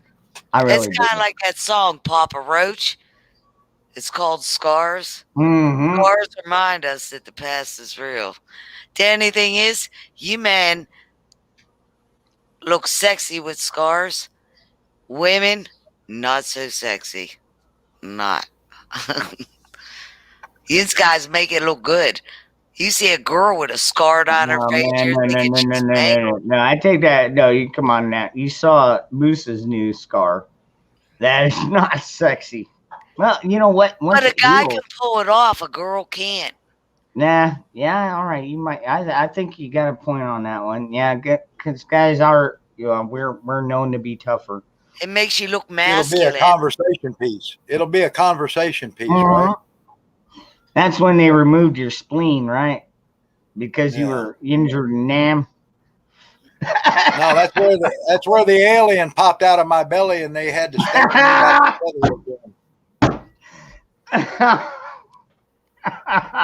Moose. Oh my God! Now I got to pull that clip up.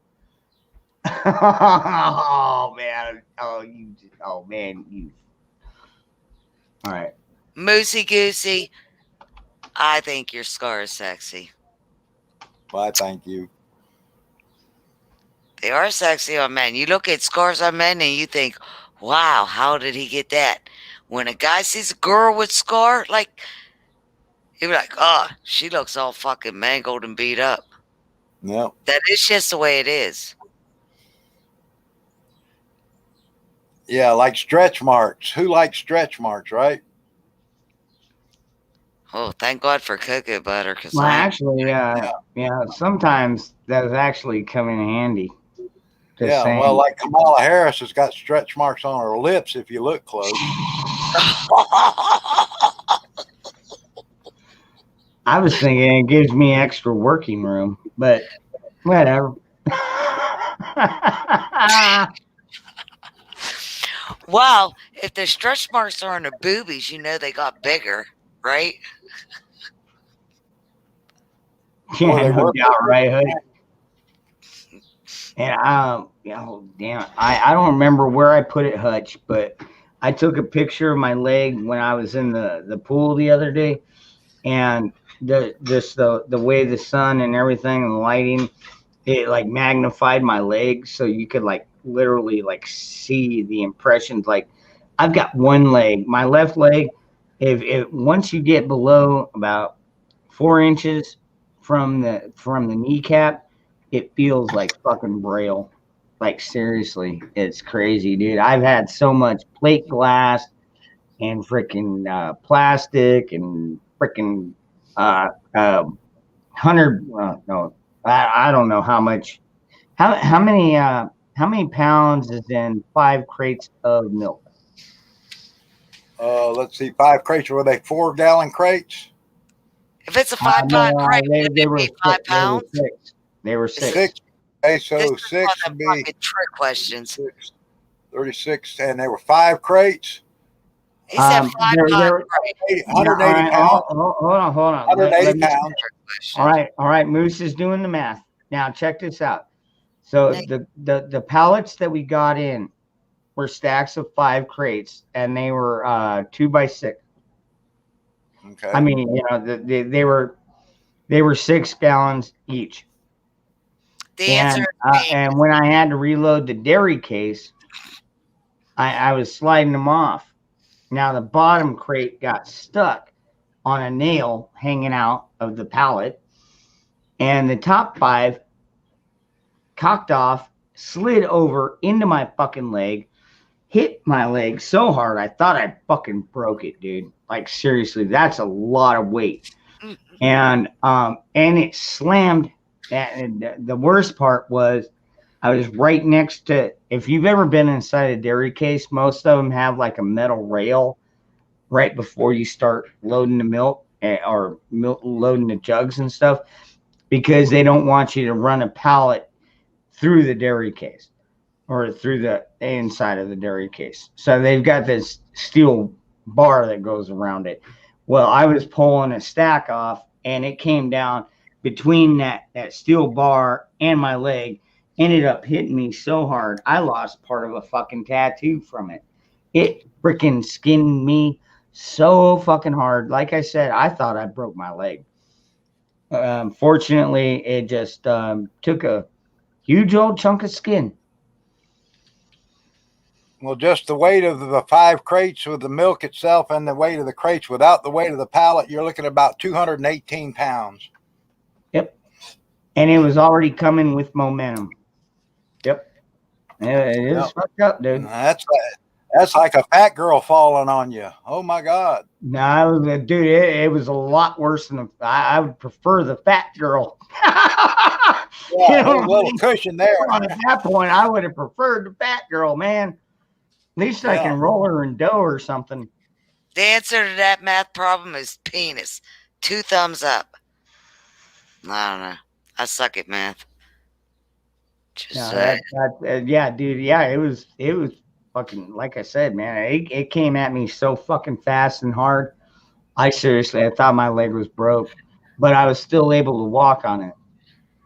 So I was That's like, what she said. How fast and hard did it come at you? Oh my God, Moose beat me to the punchline. You got me, Moose. Now, I'll tell you what, when the manager, because I called the manager, I was like, dude, you need to come back here. Because, I mean, some of them spilled. I mean, yeah, in that rate, once they hit my leg, they kind of went everywhere. I was like, hey, I had a spill back here.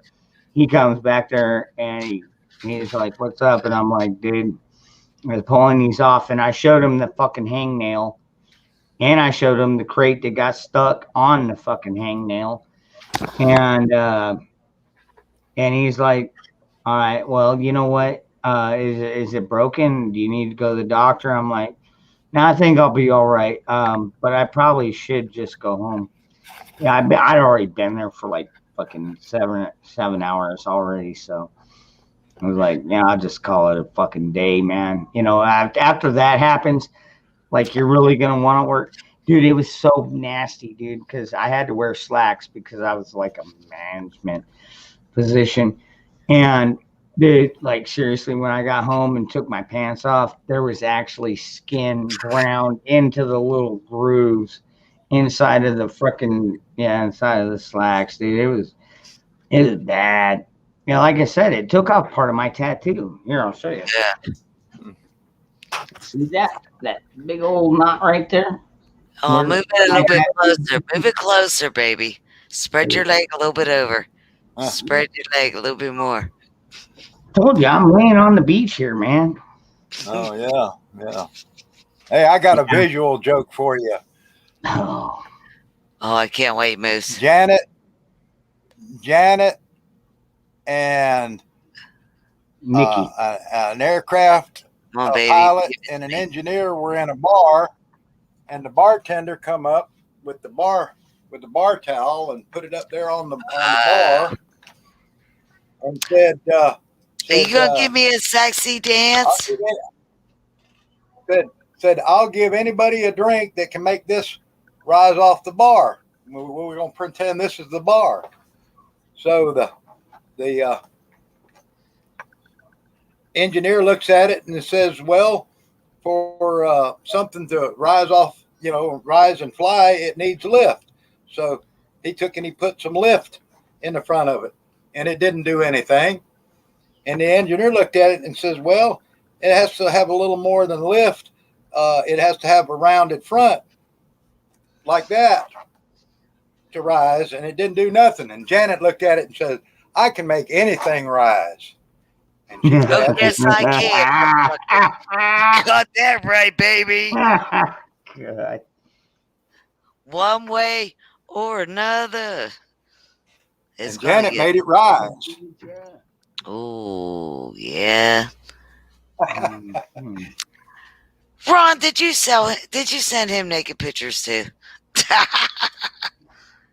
No, I've only sent a few naked pictures. I think you got one. I know Nikki's got one. If you got it, flaunt it, right? Well, I was going to send one to Moose, but I didn't think it would be appropriate since he was in the hospital. Oh, I think he got one. He probably impressed the nurses. So hard he probably pulled it. You could have impressed the nurses. Well, at that point, it was your wife on the phone, and that would have been inappropriate. So I would never do anything like that. I love your wife, dude. Red is awesome, man. I'll tell you what, dude. She came in like a fucking trooper, man. Oh, look at that little mini moose. And where's his AK? It's carrying concealed. It's in his pole. Oh, he's got like one of them Russian where they stab you in the leg with the radiation shit. You know what I'm talking about, Moose. Oh yeah.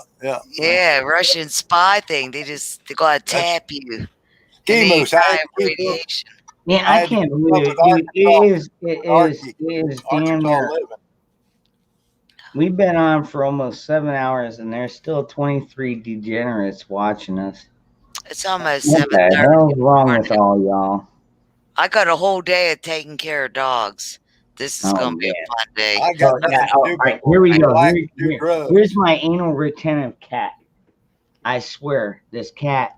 She just comes out of nowhere and she's like, "Daddy, pet me, Daddy, pet me."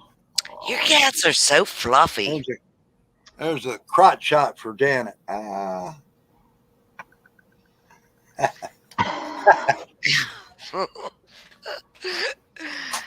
Moose, you're tempting me to do something that might get them kicked off, so stop it. Nah. Mine's a little less furry than that. I clip mine down. Oh.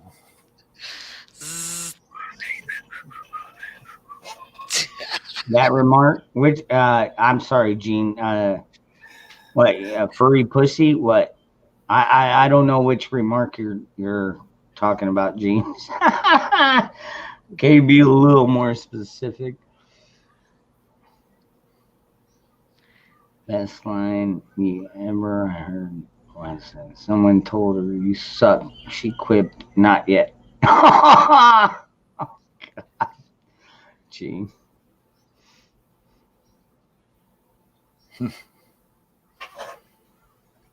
There goes Gary. Hey, good morning, Gary. Yeah, I know. I'm pulling a freaking all-nighter here. I'll get off here pretty soon, but you know what? I still got 24 people watching me. I'm thinking about it. Dangerous. I blame him. He kept us up all night. I know, man. I'm freaking guilty. And he didn't even twerk once. No twerking. Nah. You do one twerk, and I didn't even get paid for it. So, no twerking. No more. I mean, if I would have gotten paid for it, Might have been a little different story, but You'll never degenerate see me watching. twerk. I'm a white girl that can't dance, and I got Oh, a flat I'm sorry. butt. That ain't gonna happen. I didn't mean to upset I love that anybody. one, that booties that you could like clap, like booty. I don't got a booty. You do? I got like a white girl butt. Oh man, so does Nikki. Holy crap! If you haven't seen her last video, man. Actually, it wasn't even her video. I think it was Uman. Yeah, it was over on Uman's channel where he went down there and met up with them, and they did the well, her and her girlfriend Dana did the conga line, and I did like seriously the entire time. I'm just staring at Nikki's ass. I'm like, holy crap, she's got a young girl's ass. You can't make. We can't help it. We ain't got. Where you're born with what you got. God gave us that butt, and maybe He made up for it in other places. Yeah, or in her more mind. Yeah, wonderful. I mean, I'm telling you, she is like herbologist, I guess.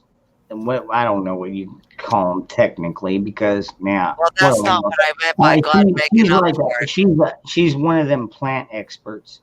Again, Or I did not mean that when I said God makes up for it in other places. You know what I meant. Your tits. Okay, yeah. I get Or it could be switched to the front of the down below. It could be any that. Or maybe, who knows? God gives you cat. God gives you good. What's up, Bug? What's up, Bushido? Yes, that is Janet. Damn it, Janet. I got a flat butt. Yeah, Bushido. I'm not a man like some people think, and I'm not an FBI spy trying to bust you all for your guns. I'm just a wacky girl with boobies. Yeah, well, you still haven't shown him yet. No, God, no. God, please don't do it, Moose. Come on, Moose. Show it, baby. Show it. I got a flat butt. My butt's been oh, thank God. Here so much there ain't no butt left to chew off anymore. So that's what happens when your butt gets chewed. Yeah, Nikki. I still keep an eye on the chat. Shake it, baby. Shake it. You didn't even shake it. You're not allowed to show your butt unless you shake it a little bit. Let my guts heal up, baby, and I'll shake it. Oh, I forgot about your guts. Yeah. Yeah, dude. Now all you need to do is go out there and get one of them Oklahoma tans. Just start walking around with your fucking shorts on and no shirt like I do down here, and freaking let that shit tan over. Eventually, the scars. I mean, they're never gonna go away. Unfortunately, that's one thing we got to deal with. Scars don't go away. But I do have a big scar on my left knee from where I was attacked by a chainsaw one time. Yeah, I've got one from where I got ran over by a truck one time. Yep. Yeah, it sucks. Yeah. Whatever. I had chainsaws gone wild, and it got my leg. Hola. What? Hola? What are you talking about, Bushido? Don't be starting that fucking Mexican crap down here. We've got too many now. Dude. Hola, that rhymes with smoke-a-bola. Oh, man. All right. Good idea. Guys, what do you got, like a mic? Because I don't even see a mic on you. How do you talk? This thing hurts my head. I do not like being up. Is there a mic built into your camera? You don't need to use your headset. I don't fucking know nothing about this crap. I don't know. There could be. Okay. It's a camera. That's all I know. Okay. Okay. Look down under the screen at the bottom of the screen on your computer there, and you see where it says mute, stop cam, and then cam mic, that little gear wheel. Okay. If you click on that and bring that up, there'll be a setting that shows camera, and it shows your camera, and then go to audio. And in audio, you should have mics listed there in a drop-down menu. Yeah, you've got it does say mic under audio. It says rear input because this head thing got two pluggy things. okay. Now, The head thing got if your computer has a built-in mic, there goes my tinnitus. then you might be able to pull your headphones out and go underneath where it says, click the box that says echo cancellation. And if you click echo cancellation, and you don't have to wear headphones then, like I'm not wearing headphones. I'm talking actually through the mic on my camera. Yeah, I wish I would show you mine. I've got a Logitech. You know what? There's a whole bunch of stuff here. I ain't touched nothing. Last time I fucked with my audio, I wouldn't fuck with it right now. But your like computer seriously, should have a microphone. I mean, Janet. if like I mean, I know I'm not totally high quality, but like I spent about $100 and some bucks on mine. You got just a regular webcam. That's Does what it say came it has with a my microphone? computer.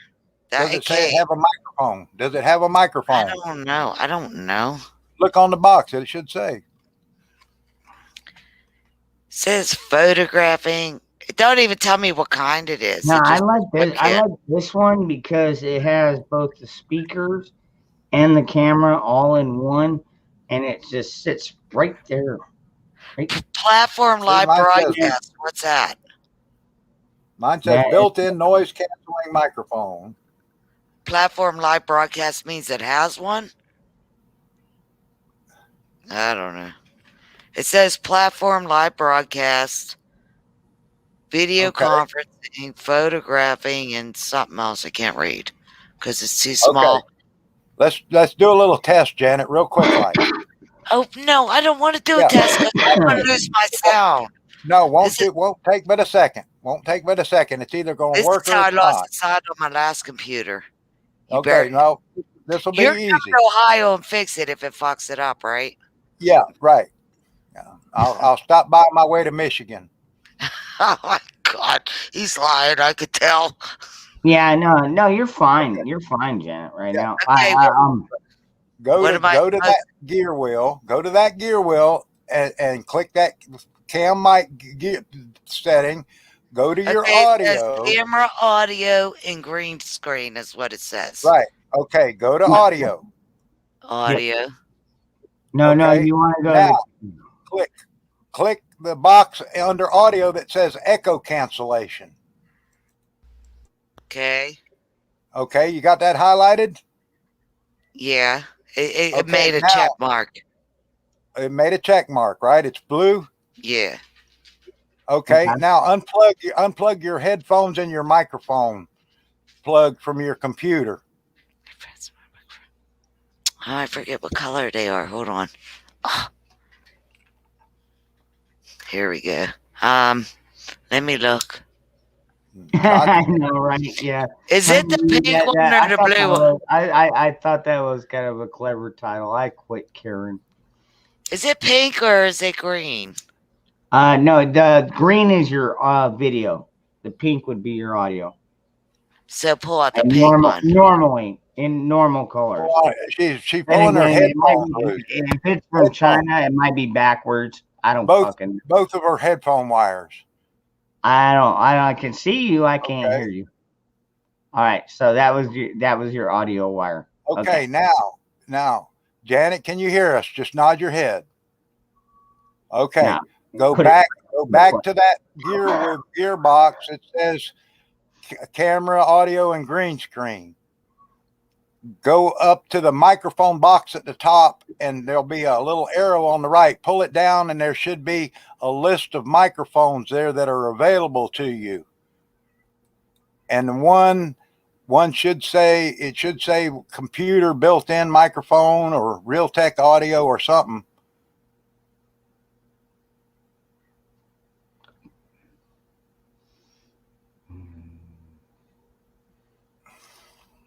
She's not muted. So you're not muted. No. Say something. All right, I can kind of hear you. Your audio is kind of shaky. Video is coming through clear. So the camera is working okay. It's got to be something to do with the mic. Okay. She should have a list of microphones, and if she's got a microphone built into her computer, then it should show up in that drop-down menu here. One of these microphones that's available to her. Oh wow, okay. Yeah, there you go. If not, then she may have to plug in the microphone jack of her headphones, and she can take her headphones off, but use just the microphone and plug that back into her computer and use that microphone that's on her headphones. Okay, can you hear me now? Yes. Yeah, I hear you. Okay, that is in audio, but it said microphone general webcam 1B3F. Okay. Now, take your headphones off. Take your headphones off. All then right. I won't hear you, you jackass. I can't Yes, hear it you. should come through your speakers now. Okay, hold on. I'm gonna do this. Hello? Yes, we can hear you. See, Yeah, I hear you. I don't have speakers connected to this. I plugged in Oh. the headphone thingy. Oh. I'm gonna have to dig out the speakers. Then I don't have to Okay, now, shit.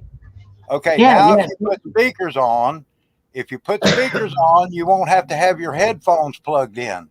And then I with the didn't know echo that. cancellation off, you can sit like we do. See, I don't have no headphones. I'm talking. I was through my wondering how camera you were doing and that. listening to the speakers.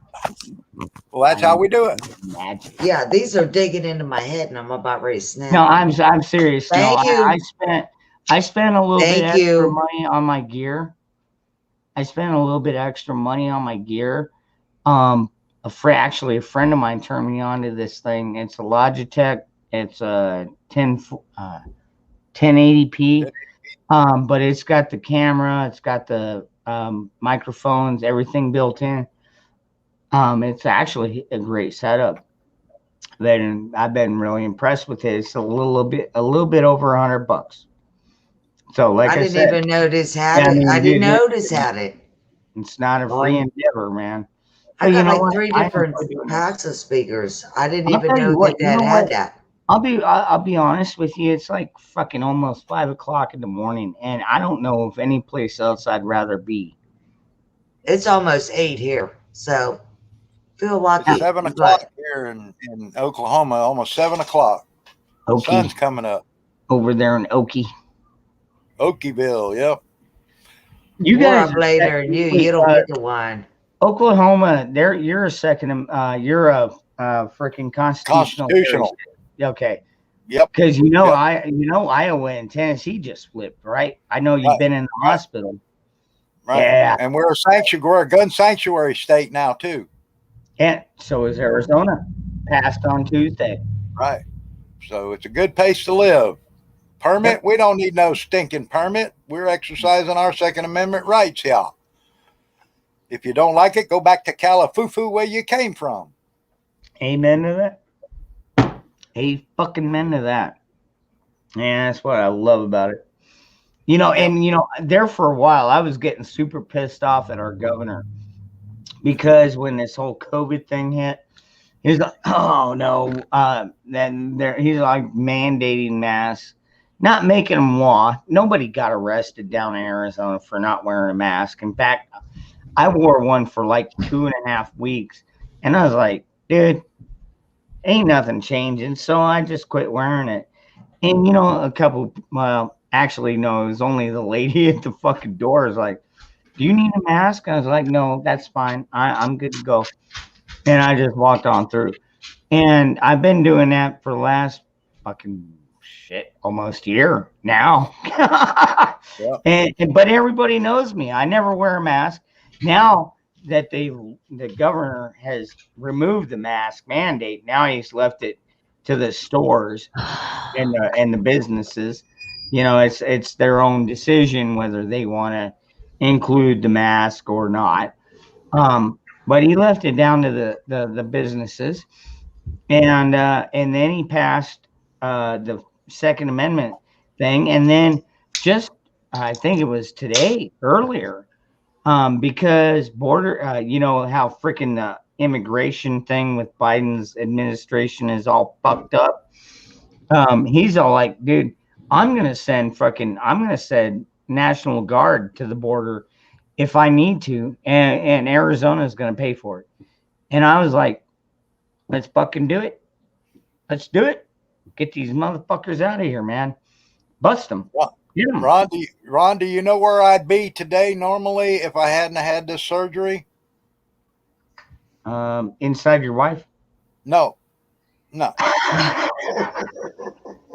I'd be sitting in Tulsa right now because today is the start where all the dealers showed up. There's 11 acres gun show. The largest gun show in the United States is in Tulsa this weekend. And I would be there at Tulsa wandering around at the early part while people are setting up, buying and swapping and mainly picking up supplies and good deal on guns and stuff before going in and setting up my table to start selling this weekend. But this is the weekend, 11 acres of guns under one roof in Tulsa. If you need stuff, guns, we don't know what's going to be there ammo wise or powder wise, primer wise or what, because of this shortage stuff. There may not be much of that there, but there will be people there selling guns and all kind of collectibles and parts and pieces. So, Wow. 11 acres of guns, you cannot see it in 2 days' time. That's the bad part about it. All right. So should I give out your info to the people? Oh wait, but you can't go there. I can't go. Yeah, my buddy's came down from Minnesota. He's sitting there right now in the motel getting ready to drive over to the pavilion where it's held in downtown Tulsa. And they canceled it last year. I would have been at both those shows, and I had gunpowder coming and primers coming and other stuff coming. And they canceled both shows on us, the one in April and then the one in November. They canceled at the very last minute, 3 days before we were supposed to leave. We're all packed. Man, that's fucked up. Now I've had this surgery, so I can't make this show. So I'm hoping to be there. The next show will be the first or second week in November, and I hope to be there for that one. But you've got a buddy up there, so he can hook you up, right? Well, we go up and rent a motel and stay together and go out and eat and pig out on steak and seafood and stuff and drink some good liquor and just have a whale of a time. And oh my God, that's a good one. That's a good one. Buy and sell guns and ammo and go eat fried alligator. They got fried alligator at Bass Pro Shop there. They got a nice little restaurant. We go eat fried alligator. Moose, check out the chat for a second if you would. Cool. I need a barrel stride for Mabel. Well, there might be one there. You never know. You wouldn't believe some of the stuff I found there. Yeah. Oh, yeah. Exactly, GBA. God bless. Oh, I seen a titty undercover, but yeah. I've seen a few myself. Yeah. Apparently, I'm just too mean to die. Yeah, constitutional. Yeah, dude. Right now we have 20 states in our federal union. I guess you would call it technically, but yeah, there's 20 states. We are not the majority yet, but we're getting fucking. Dude, we are getting there. We're fucking getting there. That's all I can say, man. When you got states passing day by day new laws saying we're Second Amendment sanctuary, we're passing constitutional carry, I have a feeling we're going to see a lot more states, maybe at least another 10. Dude, eventually we will be the majority of these people, the ones that are standing up and saying, look, we're tired of your fucking tyranny, motherfuckers. Yep. You want to bring it? Yeah. Let's fucking go. And this is just my everyday carry. Dude, what are they going to do? What are they going to do? Dude, I'm not carrying this when I go to war. I'm leaving this one. I'm leaving this one with my youngest boy at my home because somebody's got to maintain this household while me and my oldest boy are out fucking fighting. And we're not going to be fighting with little tiny things like this. We're gonna be So fighting what with what something a bit what bigger. are the feds going to do when I walk out of on my porch carrying my gun with my hat on? Well, they're probably gonna shoot you in the face. No, they're not. They're going to see police and they're going to think they're going to look at each other and be confused, and then I got the drop on them. That's good. That's a good one. I like that one. Hopefully, Texas would get out that liberal asshole. Yeah. I agree. No, I totally agree on that one too, Gene. Man, you know, it's like that's the weirdest thing. It's like everybody's like, "Oh, Texas is the most gun-friendly state," and it's like, no, you haven't read Guns and Ammo. Technically, the most gun-friendly state is actually Arizona and has been for a long time. Nice doggy. Nice doggy. I got two on me. What are you talking about? Nice one. Put one from one side. I got three of them actually. You don't need two on that. They're big. Yeah. That's how I live off the grid. I breed German Shepherd. Yeah, GBA. Yeah, we were discussing. Actually, we were discussing that a little bit earlier too. GBA is, you know, it's like freaking only the law-abiding citizens would even follow along with Biden's new administration, but at the same time, it's like, you know what? If they want to make me a fucking outlaw, I'll be an outlaw. I don't give a shit. See, I can blend right in with them. There are rights. There are rights that are given to me by God, not by man, that I am not going to disrespect and I am not going to disregard. See, Ron, I can blend right in with them, Ron. I'll never see it coming. I love it, boy. I kept all my hats, so that's good. Yeah. Yeah, I've got one for you.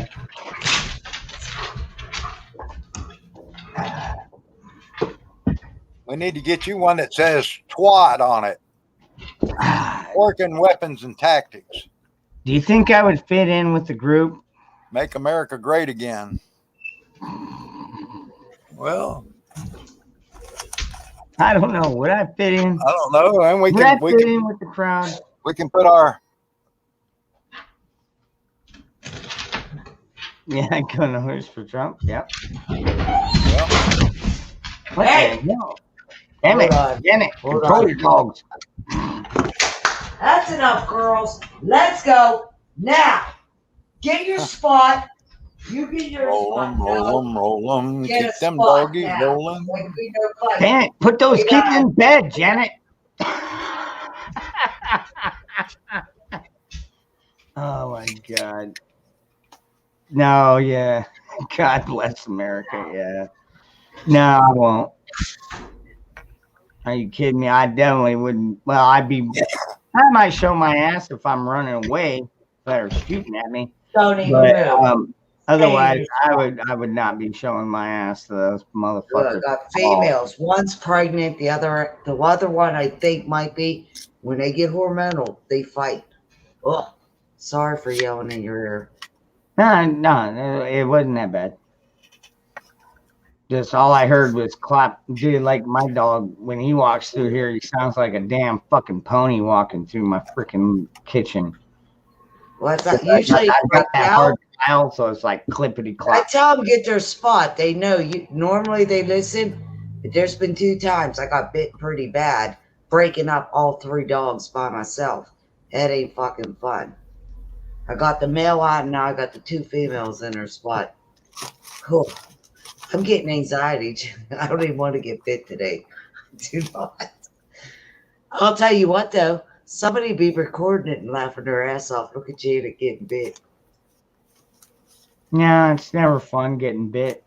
You know, and that's what pisses me off about my sister's dog is she's got this little fucking Jack Russell. He's annoying as fuck. He's a little anal retentive fucking douchebag. And so anyways, every time you go over there, he's always trying to get up on your shit, up in your butt, Like when I go and sit down and me and my sister are talking, you know, I'm drinking a beer, we're watching some TV and talking, and he comes up and he starts licking my leg. I'm like, dude, what are you fucking doing, you fucking crazy dog? I don't want my leg licked. You know, and this is the same one that I took my dog over there and freaking we tried to introduce him and freaking, well, yeah, her dog tried to smell my dog's or bite my dog's ass, I guess I would call it. Probably is more better term. So my dog turned around and fucking went after him. The only difference is my dog weighs about 70 pounds more than this fucking dog and could have fucking bitten his head off. It's a Jack Russell. Jack Russell will fight to the death. They are fucking annoying little fuck. At least, all right, my sister's one is because she doesn't spend time with it. I mean, I try to a little bit here and there, but he's already past the training phase. He just does whatever he fucking wants now. I try and be nice to him, but he's just an asshole. That's a Jack Russell. They're bred to hunt like rats. They'll go into like foxholes. They're hunters. They're aggressive. They're little. They don't even realize how little they are. I don't think to get one of them, but they're not a good family dog because they can't get aggressive with like little kids. And once they get that hair up their ass, mm-hmm. They were meant to go in like rat holes and foxholes. Well, we did that in Nam too. Except it wasn't dogs that we usually sent. There, I made a hat for Janet. It's for rump. No, it's pink. It's my favorite color. I love pink. God. For rump. That's it good. Looks pink. Oh, now it looks red. It looked hot pink when it was up close. It's kind of a faded red. Doesn't even get me. I don't even know the laws in Ohio, but we got a mama groundhog and 2 baby groundhogs. That was like at the end of last summer. And now all 3 are big. And they keep going under the shed. And I don't even know if it's legal, but I pulled a Nicky on them. That's what I'm gonna call it. I'm gonna pull. You pulled a Nicky on Put him. out there. What? For real. I got it right here. Right here, ready to go. When the dogs are carrying on, I'm like, let's go. Nice. I try and scare them off. I'll hit like where the ladders. You got a lot of aluminum ladders out near the big shed. It's like a mini barn shed type thing. And they go underneath. It's like I'll try and hit something metal, like we got a bucket out there and we got like some metal ladders, and I try and scare them off. If that don't work, that's why I was laughing so hard. Nikki was like, "Yes, I got him." He went right over the other side of the fence. I was like, "Oh my god!" I swear she's like my sister from another mister. Well, I'll tell you what, man. You just don't. A lot of people. All right, Moose Man, and you're gonna. I think it's illegal. All right, Moose Man, back me up if you think I'm right. I think that a warning shot is bullshit.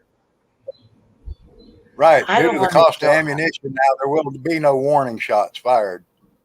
Nope. I don't want to kill nothing unless I have to eat it.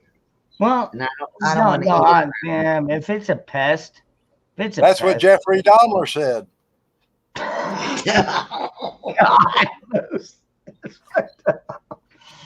Oh man. Oh god, man. Too soon. Was that too I soon? love you, Moose. I love you, Moose. Thank you. I'll be here all night. All us fucking sickos are the only ones that are gonna think that's funny. Yeah. It was a fucked up thing, but I don't know. It's still funny. Yeah, but it beats getting invited to the Donner family reunion.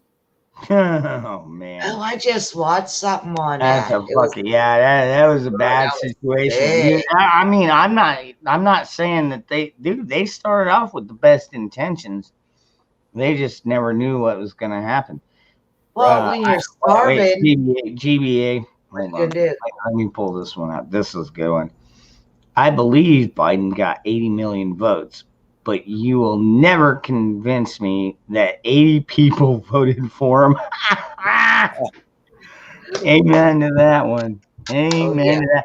Dude, like seriously, I watch this channel called The Prepared Mind. John and them and a lot of us, well, quite a few of us do. But anyways, it's like on Sunday nights he'll go live and he'll have more views than like when Biden does a fucking press conference. Yeah, it's like, are you fucking kidding me? I mean, like nobody takes these people. Nobody takes these people. Fuck it. I take that back. When it was Trump, those numbers would be in the hundreds of thousands, if not millions, because everybody watched Trump. I love Trump. I mean, don't love him like love him like love him love him.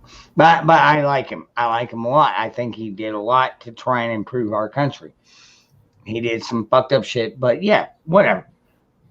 This right here, what we got is just it's total corruption. And I just don't know how else to say it. You know?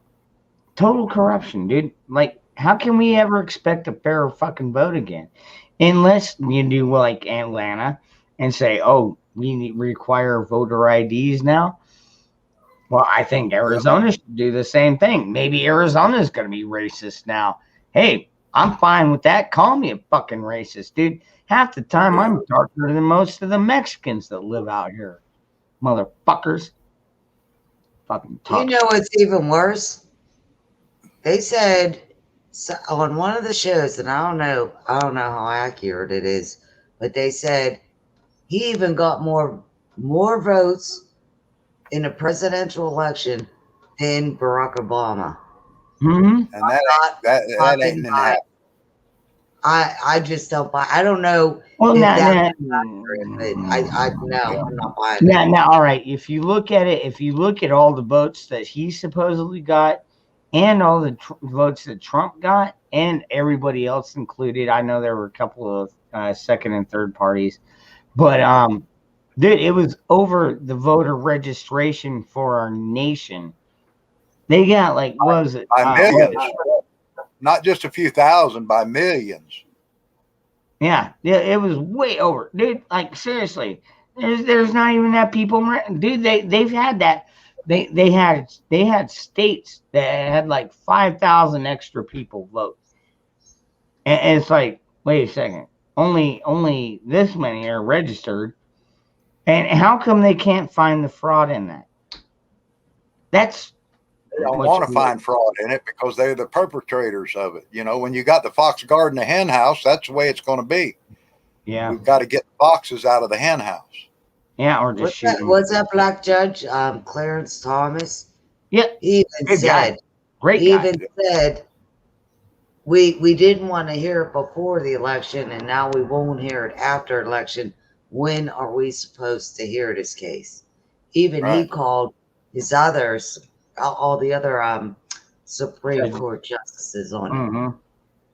Yeah, but dude, somebody's got to do it. Like seriously, if there's going to be one, oh my God, out of all the cases in U.S. history, this one is going to go down as the one where the Supreme Court shit the fucking bed, because they have one job, which is to freaking settle disputes between states. Well, now multiple states have issues with another state, or I don't even know what you call it, a DC shithole, fucking foreign country. I know it's not American territory. I think we need to tear it down and bring it back to American territory, and we'll let Americans go in and out of it. If you want to tour, dude, I got to tour the White House when I was a kid. You know what? When I was 15, my dad took us down the Potomac, We got to see the Smithsonian. We got to visit the White House. We got to go up in the Washington Monument. I mean, all that shit, man. I literally got a tour of the White House back in the day. That would be cool. Now I it's a never got fucking to see it. militarized zone. I mean, this is not a house for the people by the people. This is a house for themselves, and at the people's cost. Fucking Gene's prick. right. Damn I it. don't know what fucking Now I went want on, but the judges that Trump put in, I think they did what they did because they didn't want to look like they were playing favorites for who got them into office. I don't know, Gene, but that was fucked up. Yep. Yep, they're all fucked up, dude. I'm telling you, dude. Government. All right, you gotta look at it like this. All right, so when a cop shoots somebody or accidentally kills somebody or purposely kills somebody or whatever, kills somebody, who investigates it? The Well, police. you know what? That one judge. Okay, so what happened? all Her right. son got shot. All Maybe right, come on. they're Now, scared of think that. about it. Think about this logically now, Janet. Government is always going to protect government. They don't give It is. real shit about us most of the time, especially though. I mean, as powerful as they are, they could probably freaking go underground and live there and have grandbabies and great grandbabies for 100 fucking years with all the shit that they've fucking stockpiled from our fucking money. Just wild guess. Yeah, I know, but I there's could be a wrong. I bunch could of be other wrong. shit But going on. I'm guessing they've got their protection. There's a our bunch of other shit going on. And they're the ones coming out here telling us, oh, we're the dangerous ones. We shouldn't have guns. We shouldn't be able to protect ourselves. We shouldn't be able to build bunkers. We shouldn't be able to prep. Do you realize where all They this aren't is? on that bar Do yet. you realize they're going to get away with it because of But BLM in New and York, you Antifa? realize in New York, one of the highest freaking gun policing states in the freaking union, they also tried to pass a law to where you couldn't have body armor either. Like I said, Could you not right own a now gun? we're fucked. You couldn't Everybody's even own fucked. protection. Yeah, I mean, come on, Everybody's dude. This fucked. is where we're going. And if That's people because the BLM and Antifa on the wall, got the whole country scared. That's why I love about Moose country's Man. scared. Nobody, no politician, no judge. We had a judge that was, I think it was involved in the Epstein case or something like that. Her son got murdered, or there was something. Somebody got killed in her family. They went to her house. So judges are not, they're not wanting to step up like they're supposed to. They're scared, just like half the country. Nobody wants to fucking make a move because nobody wants their city burned down.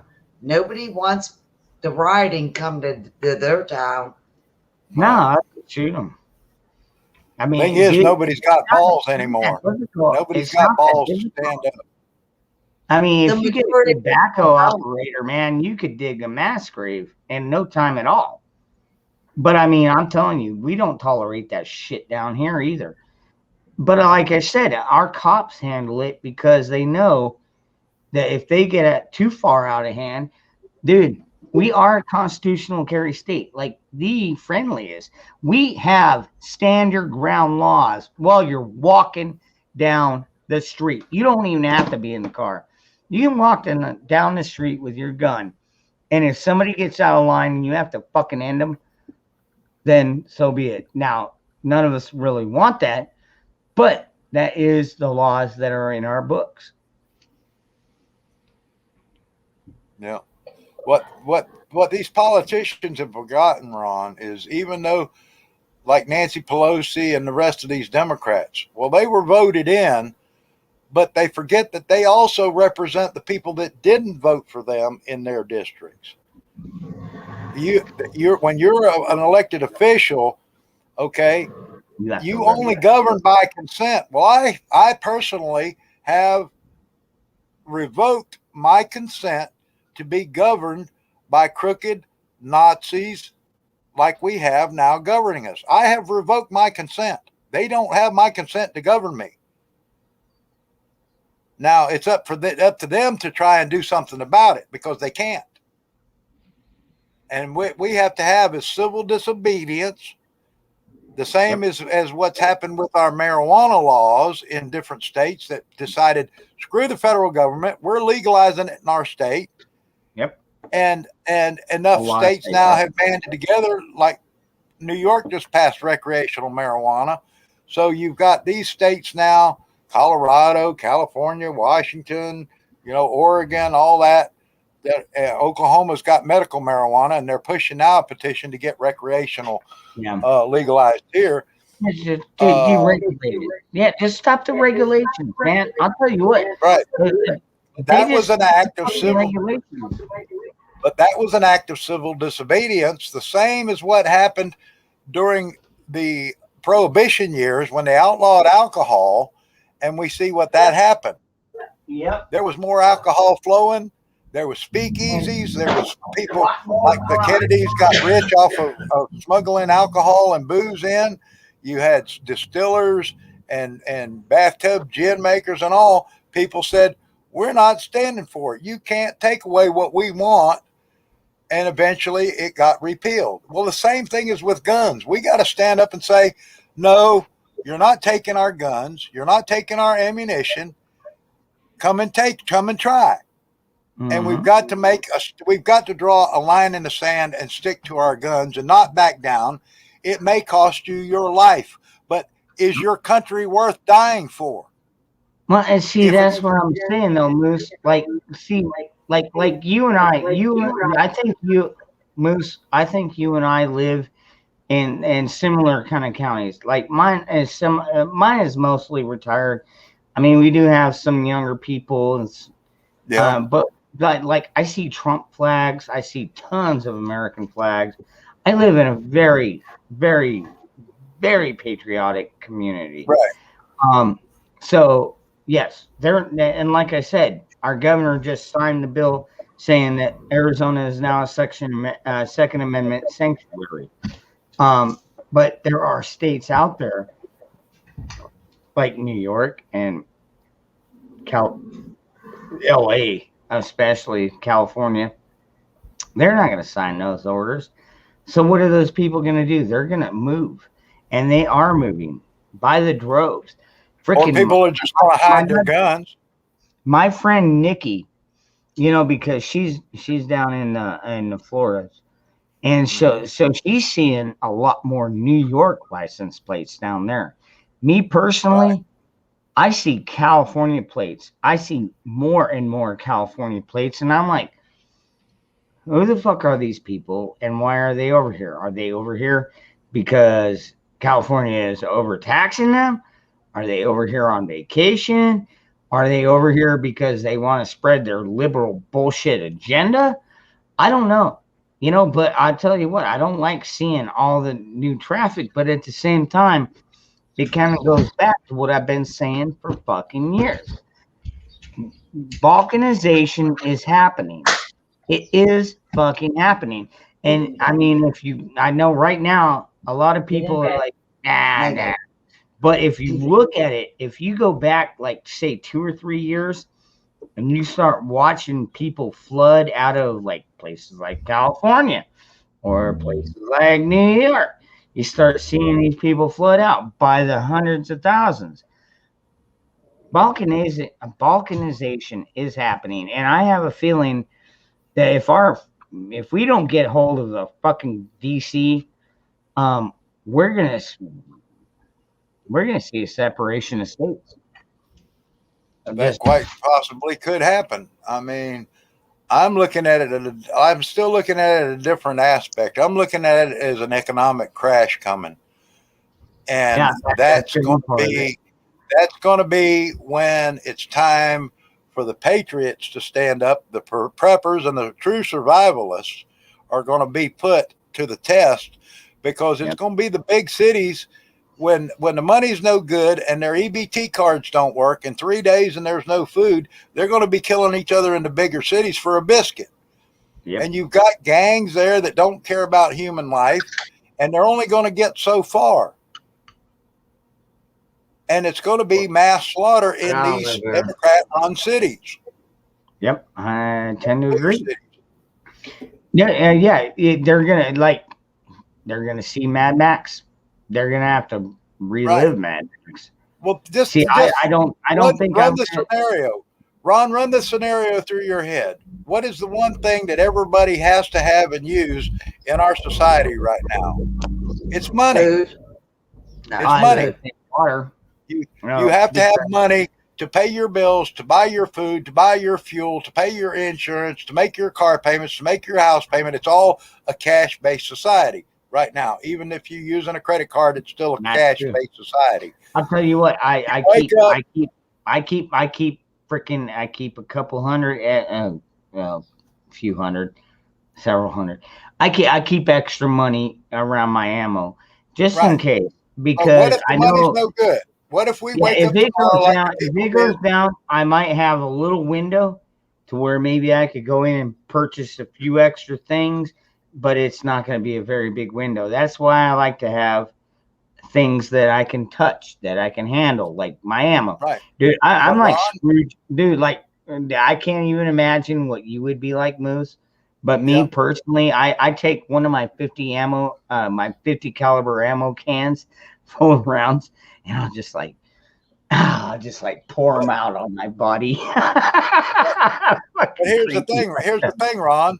If you wake up tomorrow and the money has crashed, Wall Street has crashed, the banks don't open, the EBT cards don't work, the stores aren't going to be open, nobody's going to be selling gas because the banks aren't open, the money's crashed. It's no good. At that point, the whole country ceases to operate. Your truckers can't run because they can't buy fuel, because they can't access their money in their accounts on their cards. EBT cards ain't going to work for food. So you're going to be stuck like the 1929 crash happened overnight. Yep. They woke up the next morning. My family lost millions that they had in the bank, because they came over here from Germany in the 1800s. They were very wealthy. They never got that money back after things started back up again. The money was disappeared. It's gone. But that's the thing. People don't think about that. They think, oh, well, I'll have some cash. Well, the money ain't no good. It's worthless script, because our money isn't backed by anything. It's based on trust. When that trust is gone and the market's crashed and the banks don't open, you're not going to be able to buy gasoline. You're not going to be able to buy food. You're not going to be able to do anything except protect yourself at home and stay home and watch what happens over the next week, because it's going to start, the cities are going to start imploding. Why do you think it's going to start spreading to the suburbs, and the suburbs are where the armed people are that's going to protect themselves from these city dwellers that have already killed off the weak, and the gang members are only going to get so far. Nikki, yeah, you're right. The reckless printing of fiat is about to bite us in our ass.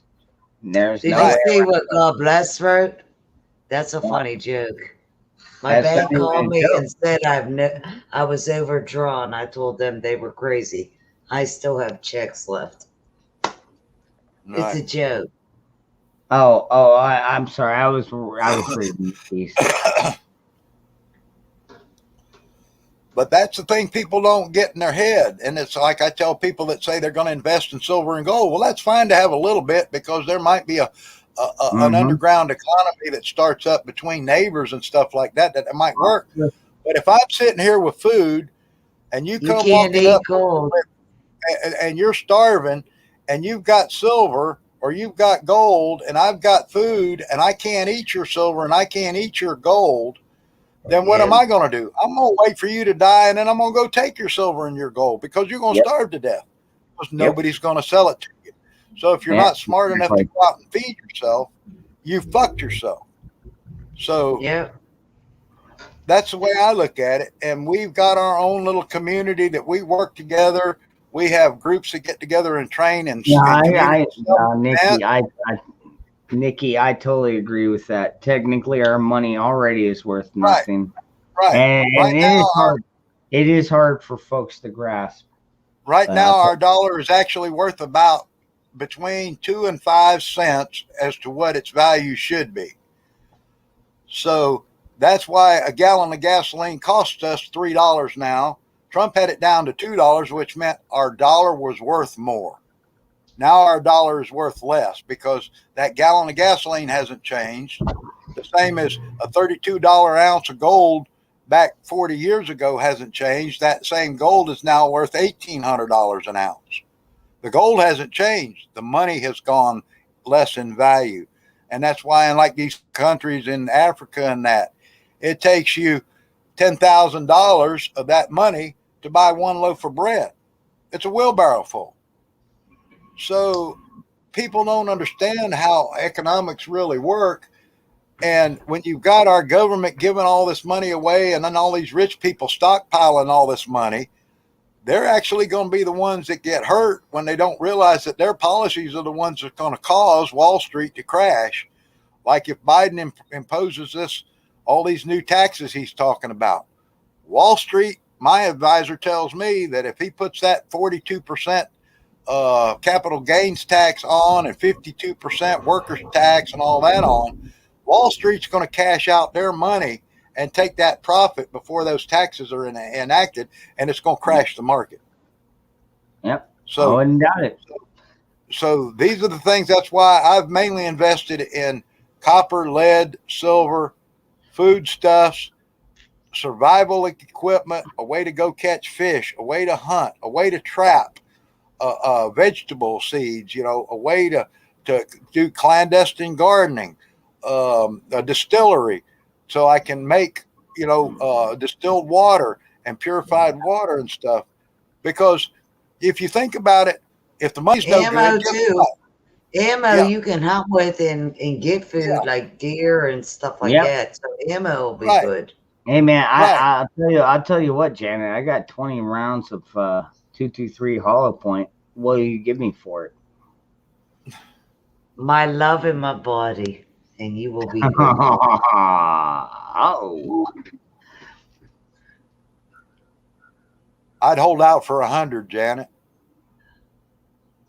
yeah, are you kidding me?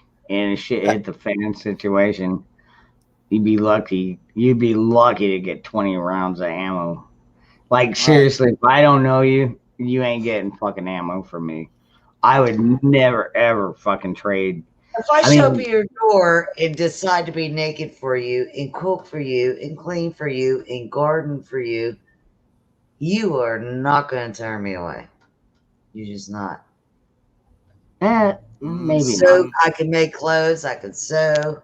I got skills beyond but Can you shoot? I bet you your neighbor got the same kind of guns you got, and he wouldn't turn me away. Just saying. No, my neighbor's already got a girlfriend. I've got a ton of girlfriends. That's because you're a hoe. He's got I five know. on each. I've always been kind of the whore. He's got five on I'm each not hand. even. Oh. It don't have to be December. It's all right. You're single. That's the way you're supposed to be. Yep. Till you find the right one, you're supposed to hoe around and have fun. Right? Well, I did for a long damn time. Oh my god, long. There's somebody for everybody, Dangerous. You'll find the Yeah, right I one. know, but I'm getting older, and it's like, and now at this point, it's like unless they got the same mindset as me, and they're not already preparing, I don't think I could take on like a fifth wheel. You know what I mean? I'm not at this point. It's like you got to be keeping up your own weight. You know what I mean? I just couldn't do it at this point. But The hard whatever. part, It is what it the is. hardest part is going to be the trust. What do you mean do keeping up your own you end? trust? What do you want? You gotta say what you want. You say keeping up your own end, but what does that mean? Well, it's like, okay, my oldest boy is 20, He's fucking doing kick ass at work. And right now I only charge him about $250 a month. But now I'm talking about a woman. What are you looking for in a woman? This is going to be dangerous dating site tonight. Like, well, we'll find all right. What would I really be looking for in a woman? Well, she's got to be feminine to an extent, not nag my ear off. I'm already out of that, brother. But now there's also, you know, she could go in the bedroom and freaking rant and rave, and I mean that's fine with me as long as you don't do it right in front of my face. I see another thing. What do you want in a woman? What would I look for?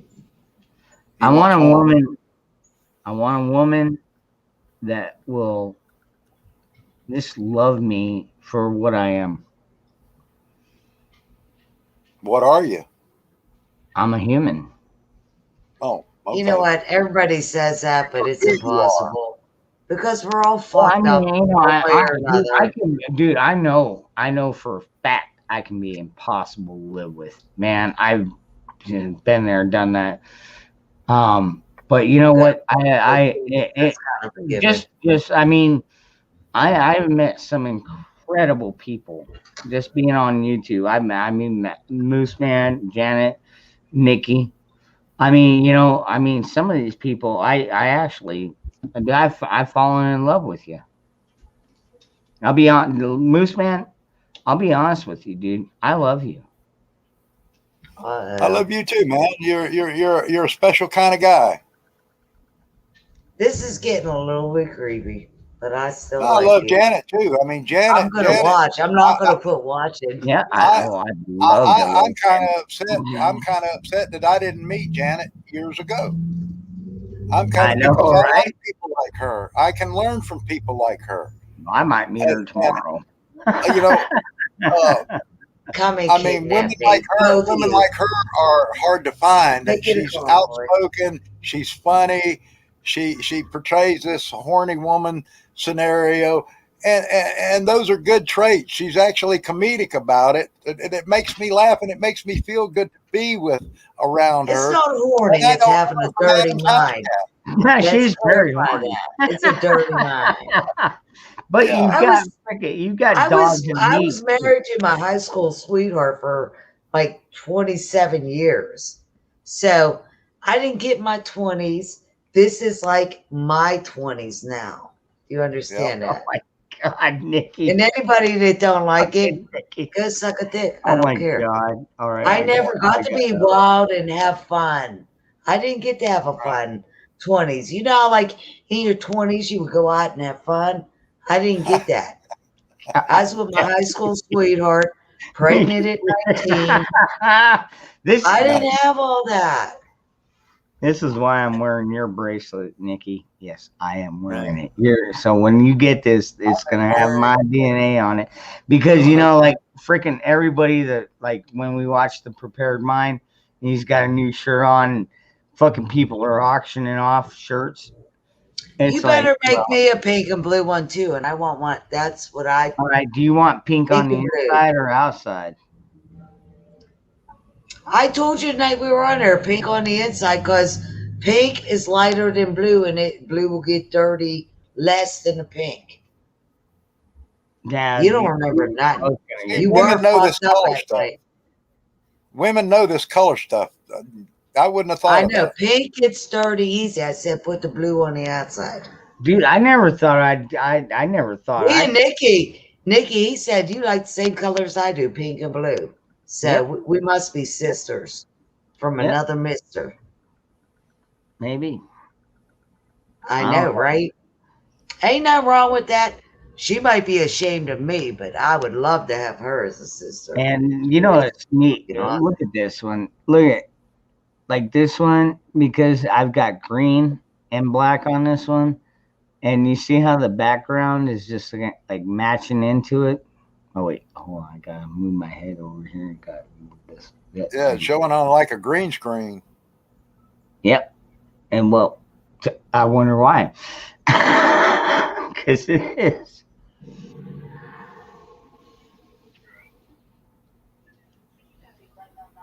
That is weird that me and her picked the same colors.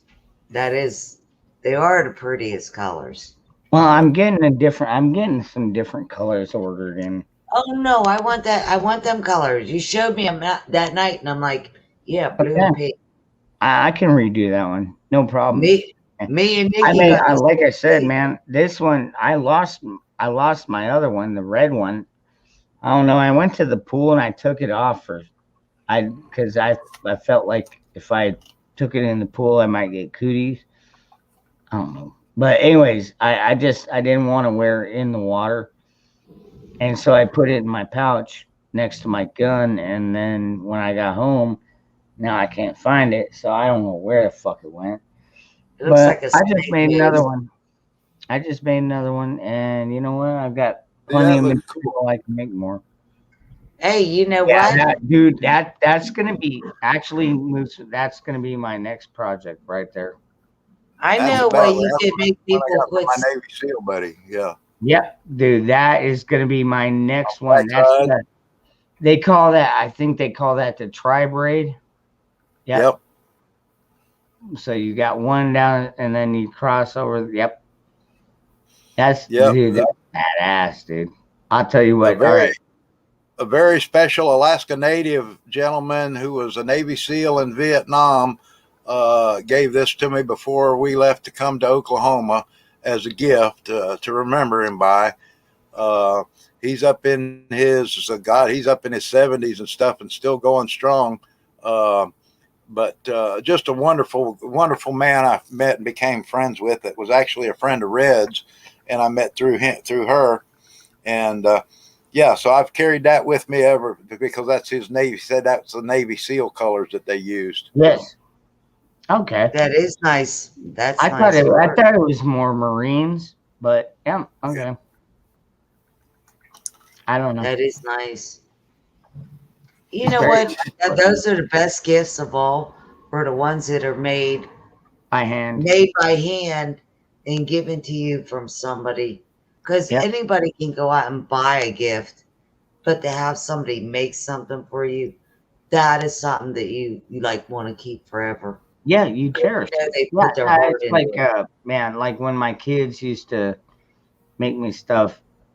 Actually, now they don't make me stuff anymore. They just go out and impress me. Well, at least my oldest boy does, dude. I told you he got his own truck at work. I was like, man, he's 20 years old, just got his own truck at work. I'm like, wow, dude, that is fucking awesome, dude. It took me, holy crap. I'm trying to remember, when did I finally get my first? I never got my actual. No, all right. I was probably about 29. No, 39. No, hold on. I can't remember the year. I have driven my own truck, kind of, sort of. It was still, well, of course, it's a company truck, but still, you know, it's an accomplishment, and especially at 20 years old, you know. And I gave him a big old hug, and I was like, man, I am so proud of you. And then I was like, okay, you still owe me $500 fucking for rent. Because now he's making more money. He's making more money now. It's like, hey, man, you fucking owe. All right, come on, pay it off, man. Dude, I've worked my ass off to fucking support you for fucking 20 years. That's a little bit time for a little bit of reciprocal fucking faith there. And I have to go back to work. I've got about like maybe 2 months. And I don't know what I'm going to do about these late night ones. I mean, I can probably do them on the weekends, maybe. But I don't know. It depends on what kind of job I get. You know, I mean, maybe find something where I can work. Like, I don't want to do graveyard shift. But then again, if it's in a warehouse close by and all I have to do is drive a forklift move shit around. I mean, I could do that, no problem. I don't even care if it's part-time. That would probably be enough money just right there to cover my fucking rent. Because I've got a pretty low overhead cost here so far. I mean, it's not like just owning a piece of property and paying, $500 a year for freaking house tax.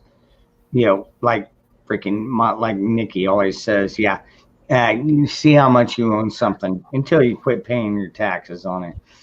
But you know what I mean? But like seriously, if you buy it outright and all you gotta do is pay like $500 in tax, and be like, yeah, it's probably worth it once a year. All right. I mean, it's still like biting a bullet. Fucking pricks.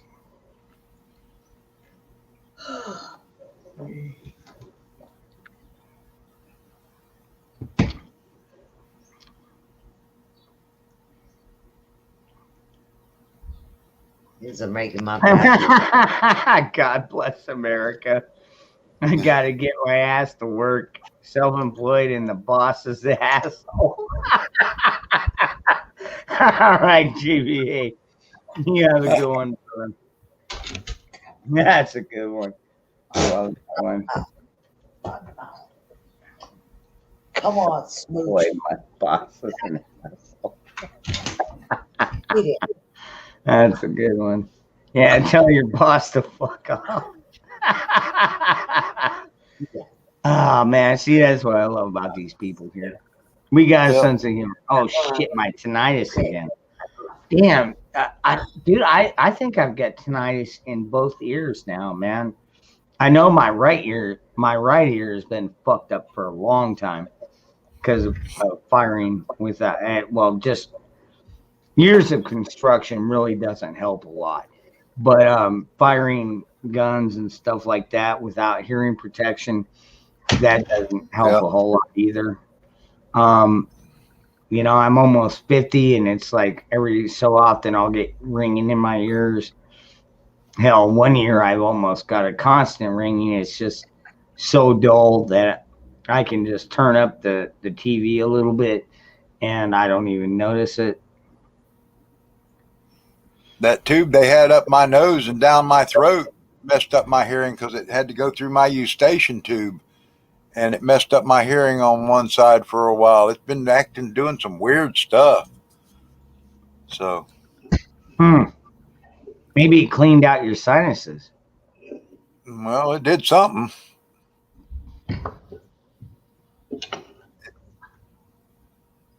It looked to me like he pulled out a 2-foot loogie, though, when he pulled that thing out of my nose and come out. I bet. That was the least of your problems. Yeah, the wiener hose was even worse, though. The Matt Foley catheter. Yeah. Oh, God. I have never had anything rammed down my penis hole. You're lucky. Thank God. I ain't even got one. Wait till they put the camera up there, and that nurse grabs it and shoves that camera up there with no lube on it. No. Yep. You'll flinch every time a girl goes to grab it from now on. They better fucking knock me out with some fentanyl or whatever George Floyd was on. I ain't gonna be fucking awake. I know. I better be high as fuck for this. They're gonna come at me and no, I don't even have like a wiener, but even my pee-pee, no, you're not sticking that up, or you better fucking put me asleep or something. Yep. Punch me in the face, knock me out, give me some George Floyd shit. I don't care. No. Well, I've had it done once being awake. I've had it done once being asleep now where I didn't know, but when they pulled it out, I was awake. Oh, God. Oh, at least you should have pulled the second George Floyd move. Kick him. Yeah, just choke you out. Just put you in an unconscious state. And I don't know why the doctors tell you to take a deep breath, because it's like, ah, I guess so you can scream louder, but Jesus Christ. No. And I got to go through it again. No, months fuck from that. now. You better tell them, give me something to put me to sleep. I Yeah. wouldn't be, nope, I wouldn't do it. Yeah.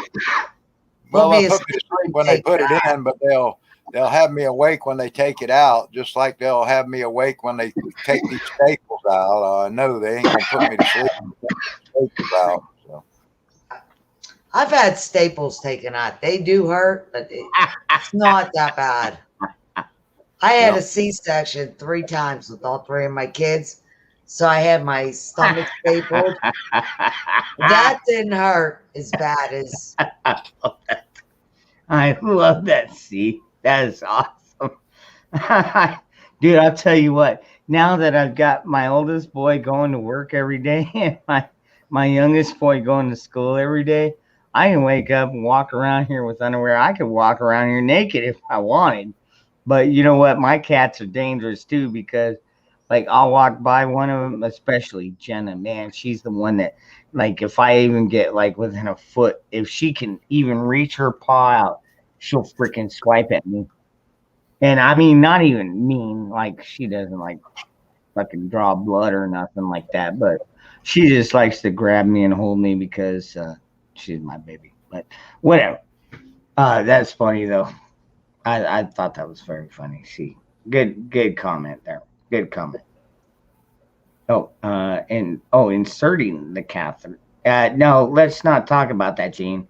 That's the part we're trying to forget. Because I don't. I mean, it's one thing to talk about insertion, but when you're talking about a catheter, yeah, When they pull it out, it hurts worse. that's a touchy subject right there. Let's not talk about that one. Well, I don't know, Moose, for a guy. I've had a catheter in me after I had my C-section. And I'm telling you, I don't think I've ever had pulling one. it out hurt worse. Pulling it out hurt worse than putting it in. For you, what was worse? Putting it in or pulling it out? Well, no, he was asleep when they put it in. So you don't even know. I was awake when they pulled it out. But then at the same time, years ago, I had a urology visit where they had me awake and they inserted it to look all up inside my bladder and pulled it out shortly thereafter. They put a camera up there. So I don't know what that's like. Why do people subject themselves to that kind of torture, man? I just don't do it. Dude, I'll tell you what, I haven't seen a doctor or a dentist, for that matter, in my God. Well, when did Obamacare go into effect? 2012? Something like that, yeah. Yeah, that's when my healthcare, dude, I had really good healthcare. Me and my kids, everything, medical, dental, everything was taken care of. It cost me like less than $45 a month. And I was like, all right, that's affordable. And then all of a sudden now with Obama, they want like 145. Dude, like our prices, dude, Arizona was one of the worst ones. Our freaking prices for healthcare shot up over 100%. I was like 120. I'm like, there's no way. Not with everything I'm having to pay. I'm not going to go into detail. It was fucked up. Well, they must be barbaric in Alaska then, because in Alaska was where I first had my first colonoscopy and my first wiener scope done, and they didn't knock me out for either one. On my first colonoscopy was done with me watching what was up inside on the video camera above me, and they didn't knock me out like they did for this one and put me to sleep. Hey, so Moose, did they at least kiss you first? No, they didn't kiss me not afterwards. Not even kiss, not dinner, not nothing, huh? No. All right. All right, hold on. You might feel a little pinch. God, I hate I had Blue Cross and Blue Shield. You might feel a little pinch. I'm like, Oh hell no! I'm not feeling none of that. You can kiss Yeah. my ass.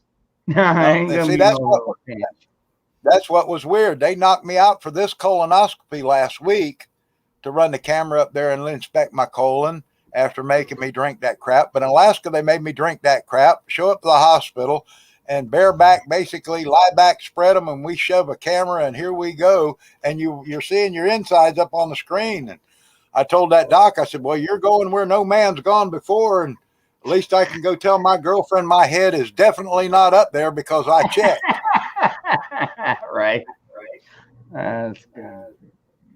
But so it was different down here though, that they did knock me out for the colonoscopy, and then they knocked me out for all this other Yeah, stuff dude. except for the removal.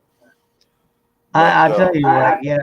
You know that would be one thing I would be interested about. I mean, these guys are supposed to be experts, but maybe they're like, we're getting a little bit behind in numbers. So this guy's got insurance. So we'll go ahead and remove like 4 inches of his abdomen.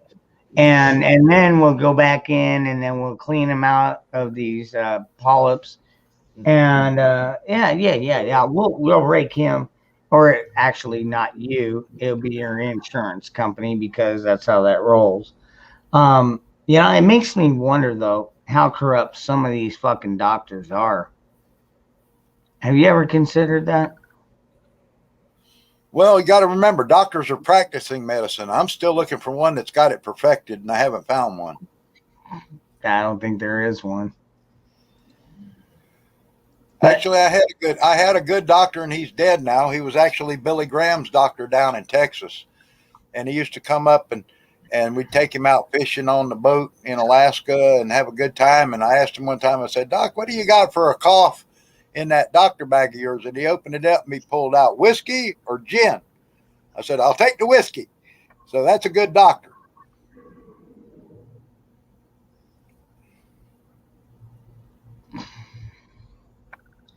Sorry, Yeah, I'm I'm with Nikki on that. You better buy I'm me busy reading the chat. shots. If you're gonna stick something up our ass, you could be buying us a lot of drinks before that.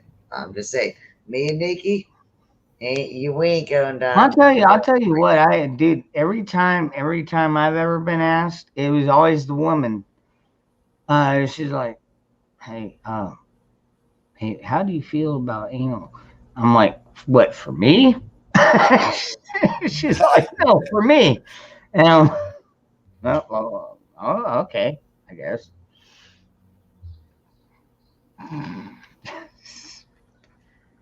I don't even know what to say with that. Oh man, no, all right. I got a funny story. I got to share. Nikki, oh God, I've got a funny story I got to share really quick. Nikki.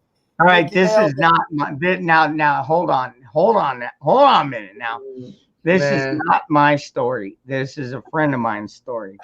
But he was with this one crazy chick, man. Like, I mean, she's pretty crazy. She's hot. I mean, I'm not saying that, but anyways, he wanted to try anal with her, and she's like, all right, but if you're gonna do that, then I get to do anal with you. Nah. And he fucking agreed to it.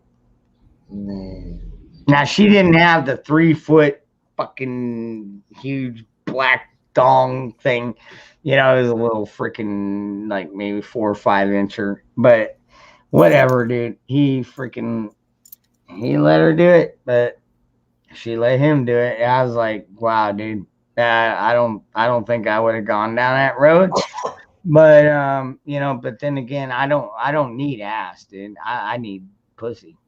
I guess you've never had the 7 knots of hell then, Ron. No, I have not. In fact, I've never heard of that term in my life. Okay, well, research it sometime. I won't go into the details, but oh my God. No, not ever. All right. I'd rather have these headset glued to my head and irritate me for the rest of my life than have stuff. I was married to a kinky old lady. No. Our Lady Who Nights, 5 knots, top 7 knots. The 7 knots of hell? Yep. No. I don't What know. are, oh, Black History Day, Meditation Day. No, that can't be the right one. I gotta get pee anyways. Seven Get floors. Get the poop filled story out of the way because I don't like the poopy stories. No, I don't. Oh, if you think you're going up somebody's butt and there ain't gonna be poop on there, you're Nah, wrong. it's not. It's not even pulling Yeah, up that's there. fucking nasty. No, I don't want no poop. All right. What do we got No here? poopy stories. No What is poopy this? stories. What do we got going on now? Oh crap! Nice tongue.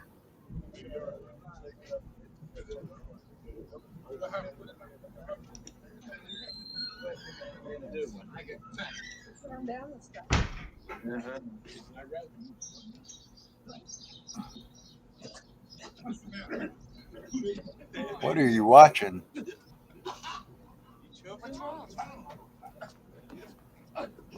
Can't see it.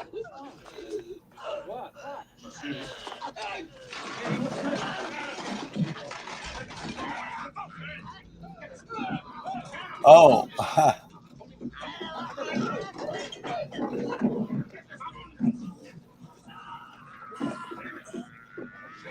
Damn.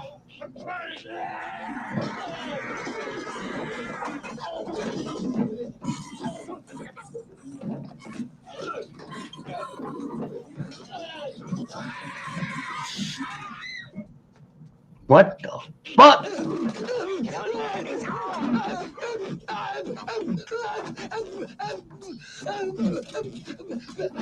Oh no! Here we go. Here we go. Oh man, I love that part. Oh my god. Isn't he cute?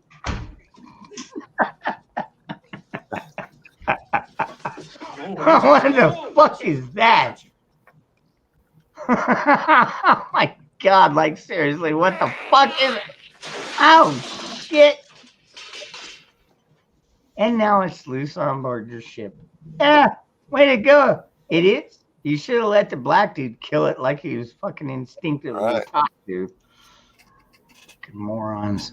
Yeah, Yep. what can you do? People are fucking stupid. So my scar would qualify for that. Yeah. Yeah, well, yeah, it's a little bit low. I know, right? Bioxo, you're thinking the same thing I am, Spaceballs. Hello, my baby. Hello, my dog. My ragtime girl.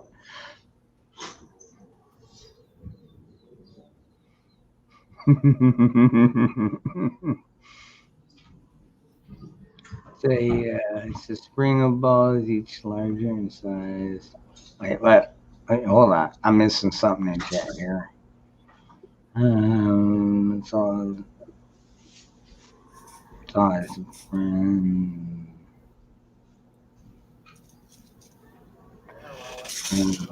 Yeah.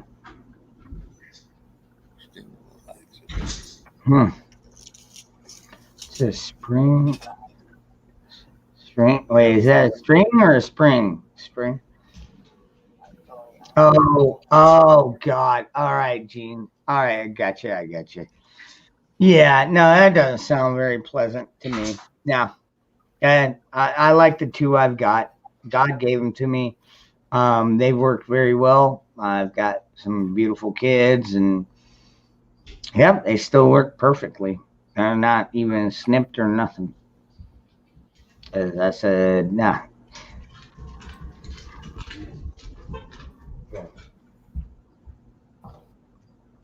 Only face. Yeah, all right. Face only a mother could love. All right. Give me a kiss. Give me a kiss.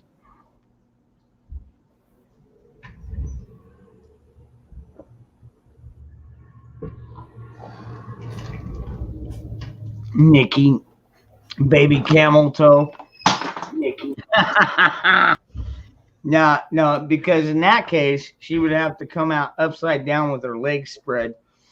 What is wrong with that? Man, come on, man. Kamala Harris is a fucking whore. We all know it. So, Nikki. I'm proving it to you. I really can't talk. I sound like I have junk down below. My voice is so low. Sounds like you had a pretty good fucking weekend. Oh my god. Hi, Nikki. I just wanted to hang out with Janet for a while because I love her. Oh, okay. I know you finally get to see me. Finally got my new computer. It took me a while to save up for a new one, but I got it. Cool. Took me a while. I worked on it. Ron, I put a link in the private chat for you. I called it the wrong thing. They call it the 7 Knots of Heaven. But there's a link in private chat for you to see what I was talking about. Oh my! All right. Hey, Nikki, tell him. He's stuck with the both of us over top of him. It's more like the 2 mornings of hell.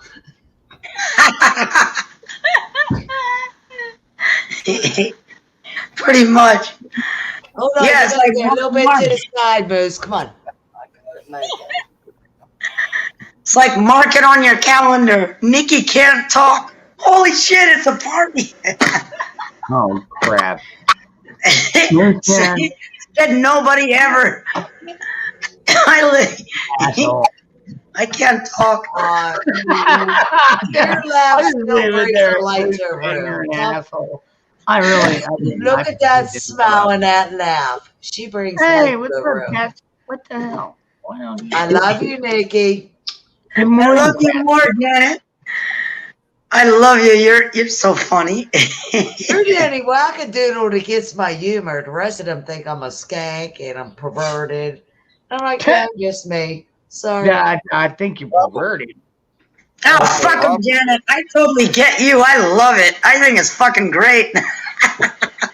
I got called a skank today. They're like, you're such a skank in like chat. And I'm like, I've only been on like the TV thing, this thing, like for 3 days. I'm like, if you thought I was a skank before, wait till you see me live, motherfucker.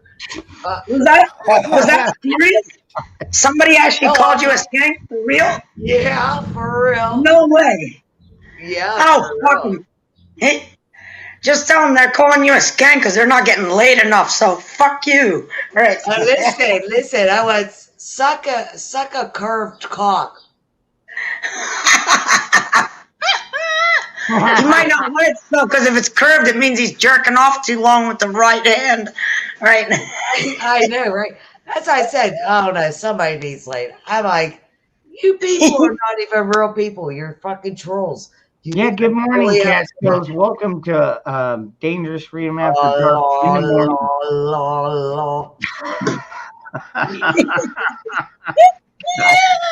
All right. Catskills, one thing you need to understand, this is the party that we never shut down last night. So it's just kind of been continuing on. But we've got Moose Man back in the chat finally after a long haul at the fucking hospital with all kinds of shit being rammed up his penis, down his throat, up his butt, and man, yeah, he just got the whole rigmarole. Hold on, what is this? What? Do that again, Moose. Do that again. That's pretty cool. I know, it looked like origami with his tongue. Wow, that's wild. That is cool. No, I was just happy to log in at this time, and Moose actually looks happy and healthy, so I was worried about you because I've been gone over such a long weekend, and I was really happy to see you this morning. You look good. I got good drugs, that's why. They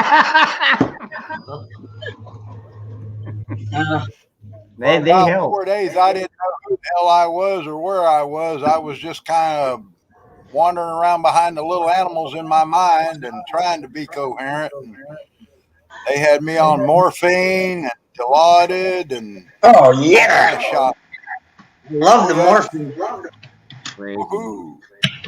I love when you go to, when you get your operation and they put you on that machine with a morphine and they're like, all right, you can only hit the button every once in a while, and you're like, it's not working. Oh, they didn't give me a button. They didn't give me a button. They gave me full flow.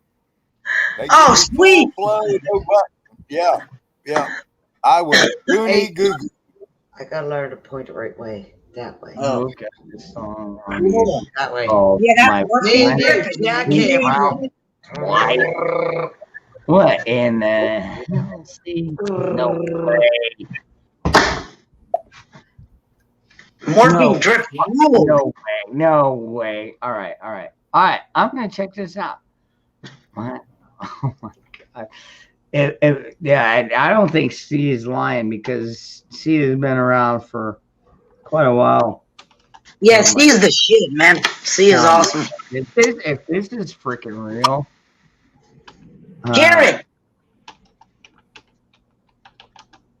What do you want, gorgeous? She does have some gorgeous hair. Let's see here. You're No, crazy. There is I haven't one. brushed it in like 4 days. Yeah. All right. Oh, wow. 8 miles wide video. Oh, my. Wow. Share it. Share it. Are you going to share?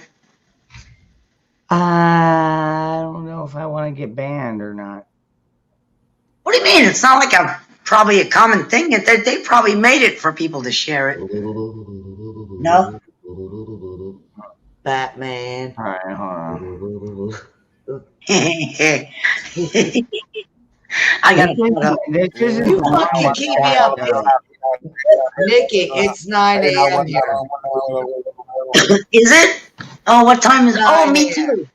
Me too. It's 9 I've a.m. been up all fucking night with these crazy fucks. Are you serious? And then they expect me to be fucking normal and drinking. And yeah, no. It's not gonna happen. You look like you just woke up, though. You don't look like you've been up all night. I've been up all night and I've been drinking. Oh, along with me calling a skank, I was called an alcoholic skank. I said, I'm not an alcoholic. I just really like to drink a lot. Let's see here. I would have owned that shit. I'm like, I am an alcoholic and I'm going to drink some more. And if you call me a skank again, I'm going to come over and fuck your husband. So shut the fuck up. Maybe they'll be in chat today. I could be like, hey, still. And see, when you get old, though, when you get old, what you used to do all night, now it takes you all night to do. Yeah. Oh, my God. Hey, that could work in my favor in some ways if you think about it, Moose. Oh, my God. All right. Nikki got it. You didn't. I totally got it because I'm like on her level of humor. That's why I love Jen. Hold on a minute now. Hold on a minute now. All right, let's see here. Oh, Nikki, you must be a skank too. I don't know. I got. Big time. I'm totally honest. By the way, I don't give a I want to make this A announcement. skank with a first big toy beforehand. box. Hey, this video is for fair use and for review and criticism or whatever comes. It's gonna be you, Dangerous. You're gonna be the one that comes first. All of my life, I've never fit, but I won't complain and I won't quit. I am enormous, get used to it. Everyone tells me I'm too much. Maybe it's just you're not enough for me. Can't you see? I'm the kind of woman I'm supposed to be.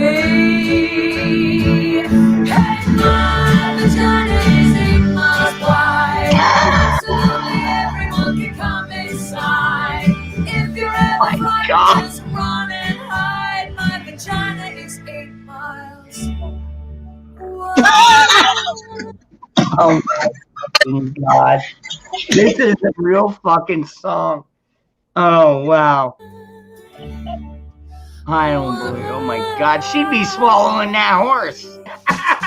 Tell me, what is womanly to you? Strong but not too much of a brute. It's cool if she's powerful, but way better if she's cute. Well, for all of us girls who don't fit in, I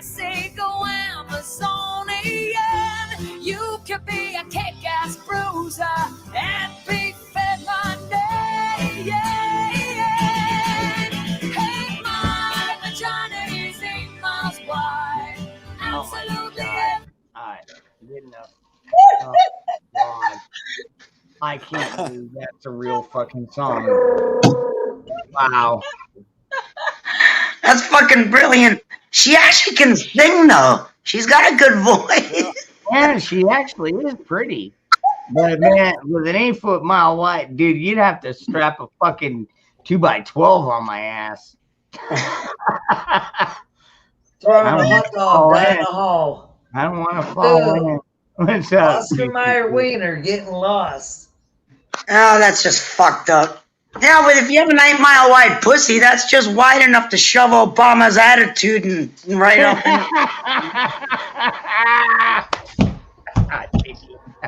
I love you. Yep, yeah, no doubt, right? Just shove it right back up his own ass. Motherfucker.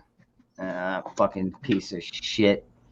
I could say the same thing about the rest of them up there. Well, not all of them. Yeah. Actually, there are good representatives. There are a few good good men. Man, God, now we go back to the fucking movie, A Few Good Men. I said if I get. We just don't have enough. Look what Gene just wrote. Talk about a hot dog down a hallway. Yeah. That's funny. Pretty close. Sometimes Yeah. it's the mini wieners, you know, the little Yeah, I'll tell you weenies. what. Oh, yeah, You know, the little meanie beanie weenies. No, you know, it was fucked up. I came home and Gary's like, what the fuck happened to your voice? And then he actually made a joke that I would have made, even though I wanted to kick him in the balls. What's the name? Moose will say it. What's that long-haired freak that Biden just put in office? It's kind of got balls, but it doesn't. What is that thing with the long hair? Not me, I know. got short hair. Well, Gary's like, you sound like that. Like, seriously, dude? Oh, are you talking about the White House secretary, press secretary? The redhead? The other thing with the long hair that can't decide what it is, but wants to tell us what to do. Wait, no, the one. The one from wait. Pennsylvania, Levine or something like that. Levine? The health secretary something. The one that's trans, the lady thing. Levine or Levine. Yeah. That's from Pennsylvania. She's like the health thing now in Washington. Yeah, that's what Gary said. He's like, you sound like that. And I'm like, all right, looks like I'm going to get chapter 1 of my book finished even faster, douchebag. All right, here you go. How to compost your boyfriend. I got an acre. You can ship them up here. I got lots of space. Okay, no problem. I'll ship them up We'll there. plant a berry bush over them and just say, there goes his berries. Works for me. I know. I should probably just end the stream, huh? All right. Oh, shut up, Dangerous. Be nice. No, I'm not leaving. I'm just saying, as far as if you blow us a kiss, we'll quit talking about killing her old man. Yeah. Blow us kisses. Come on, blow us kisses. I love you all. Oh, yeah. Thank you very much for hanging out.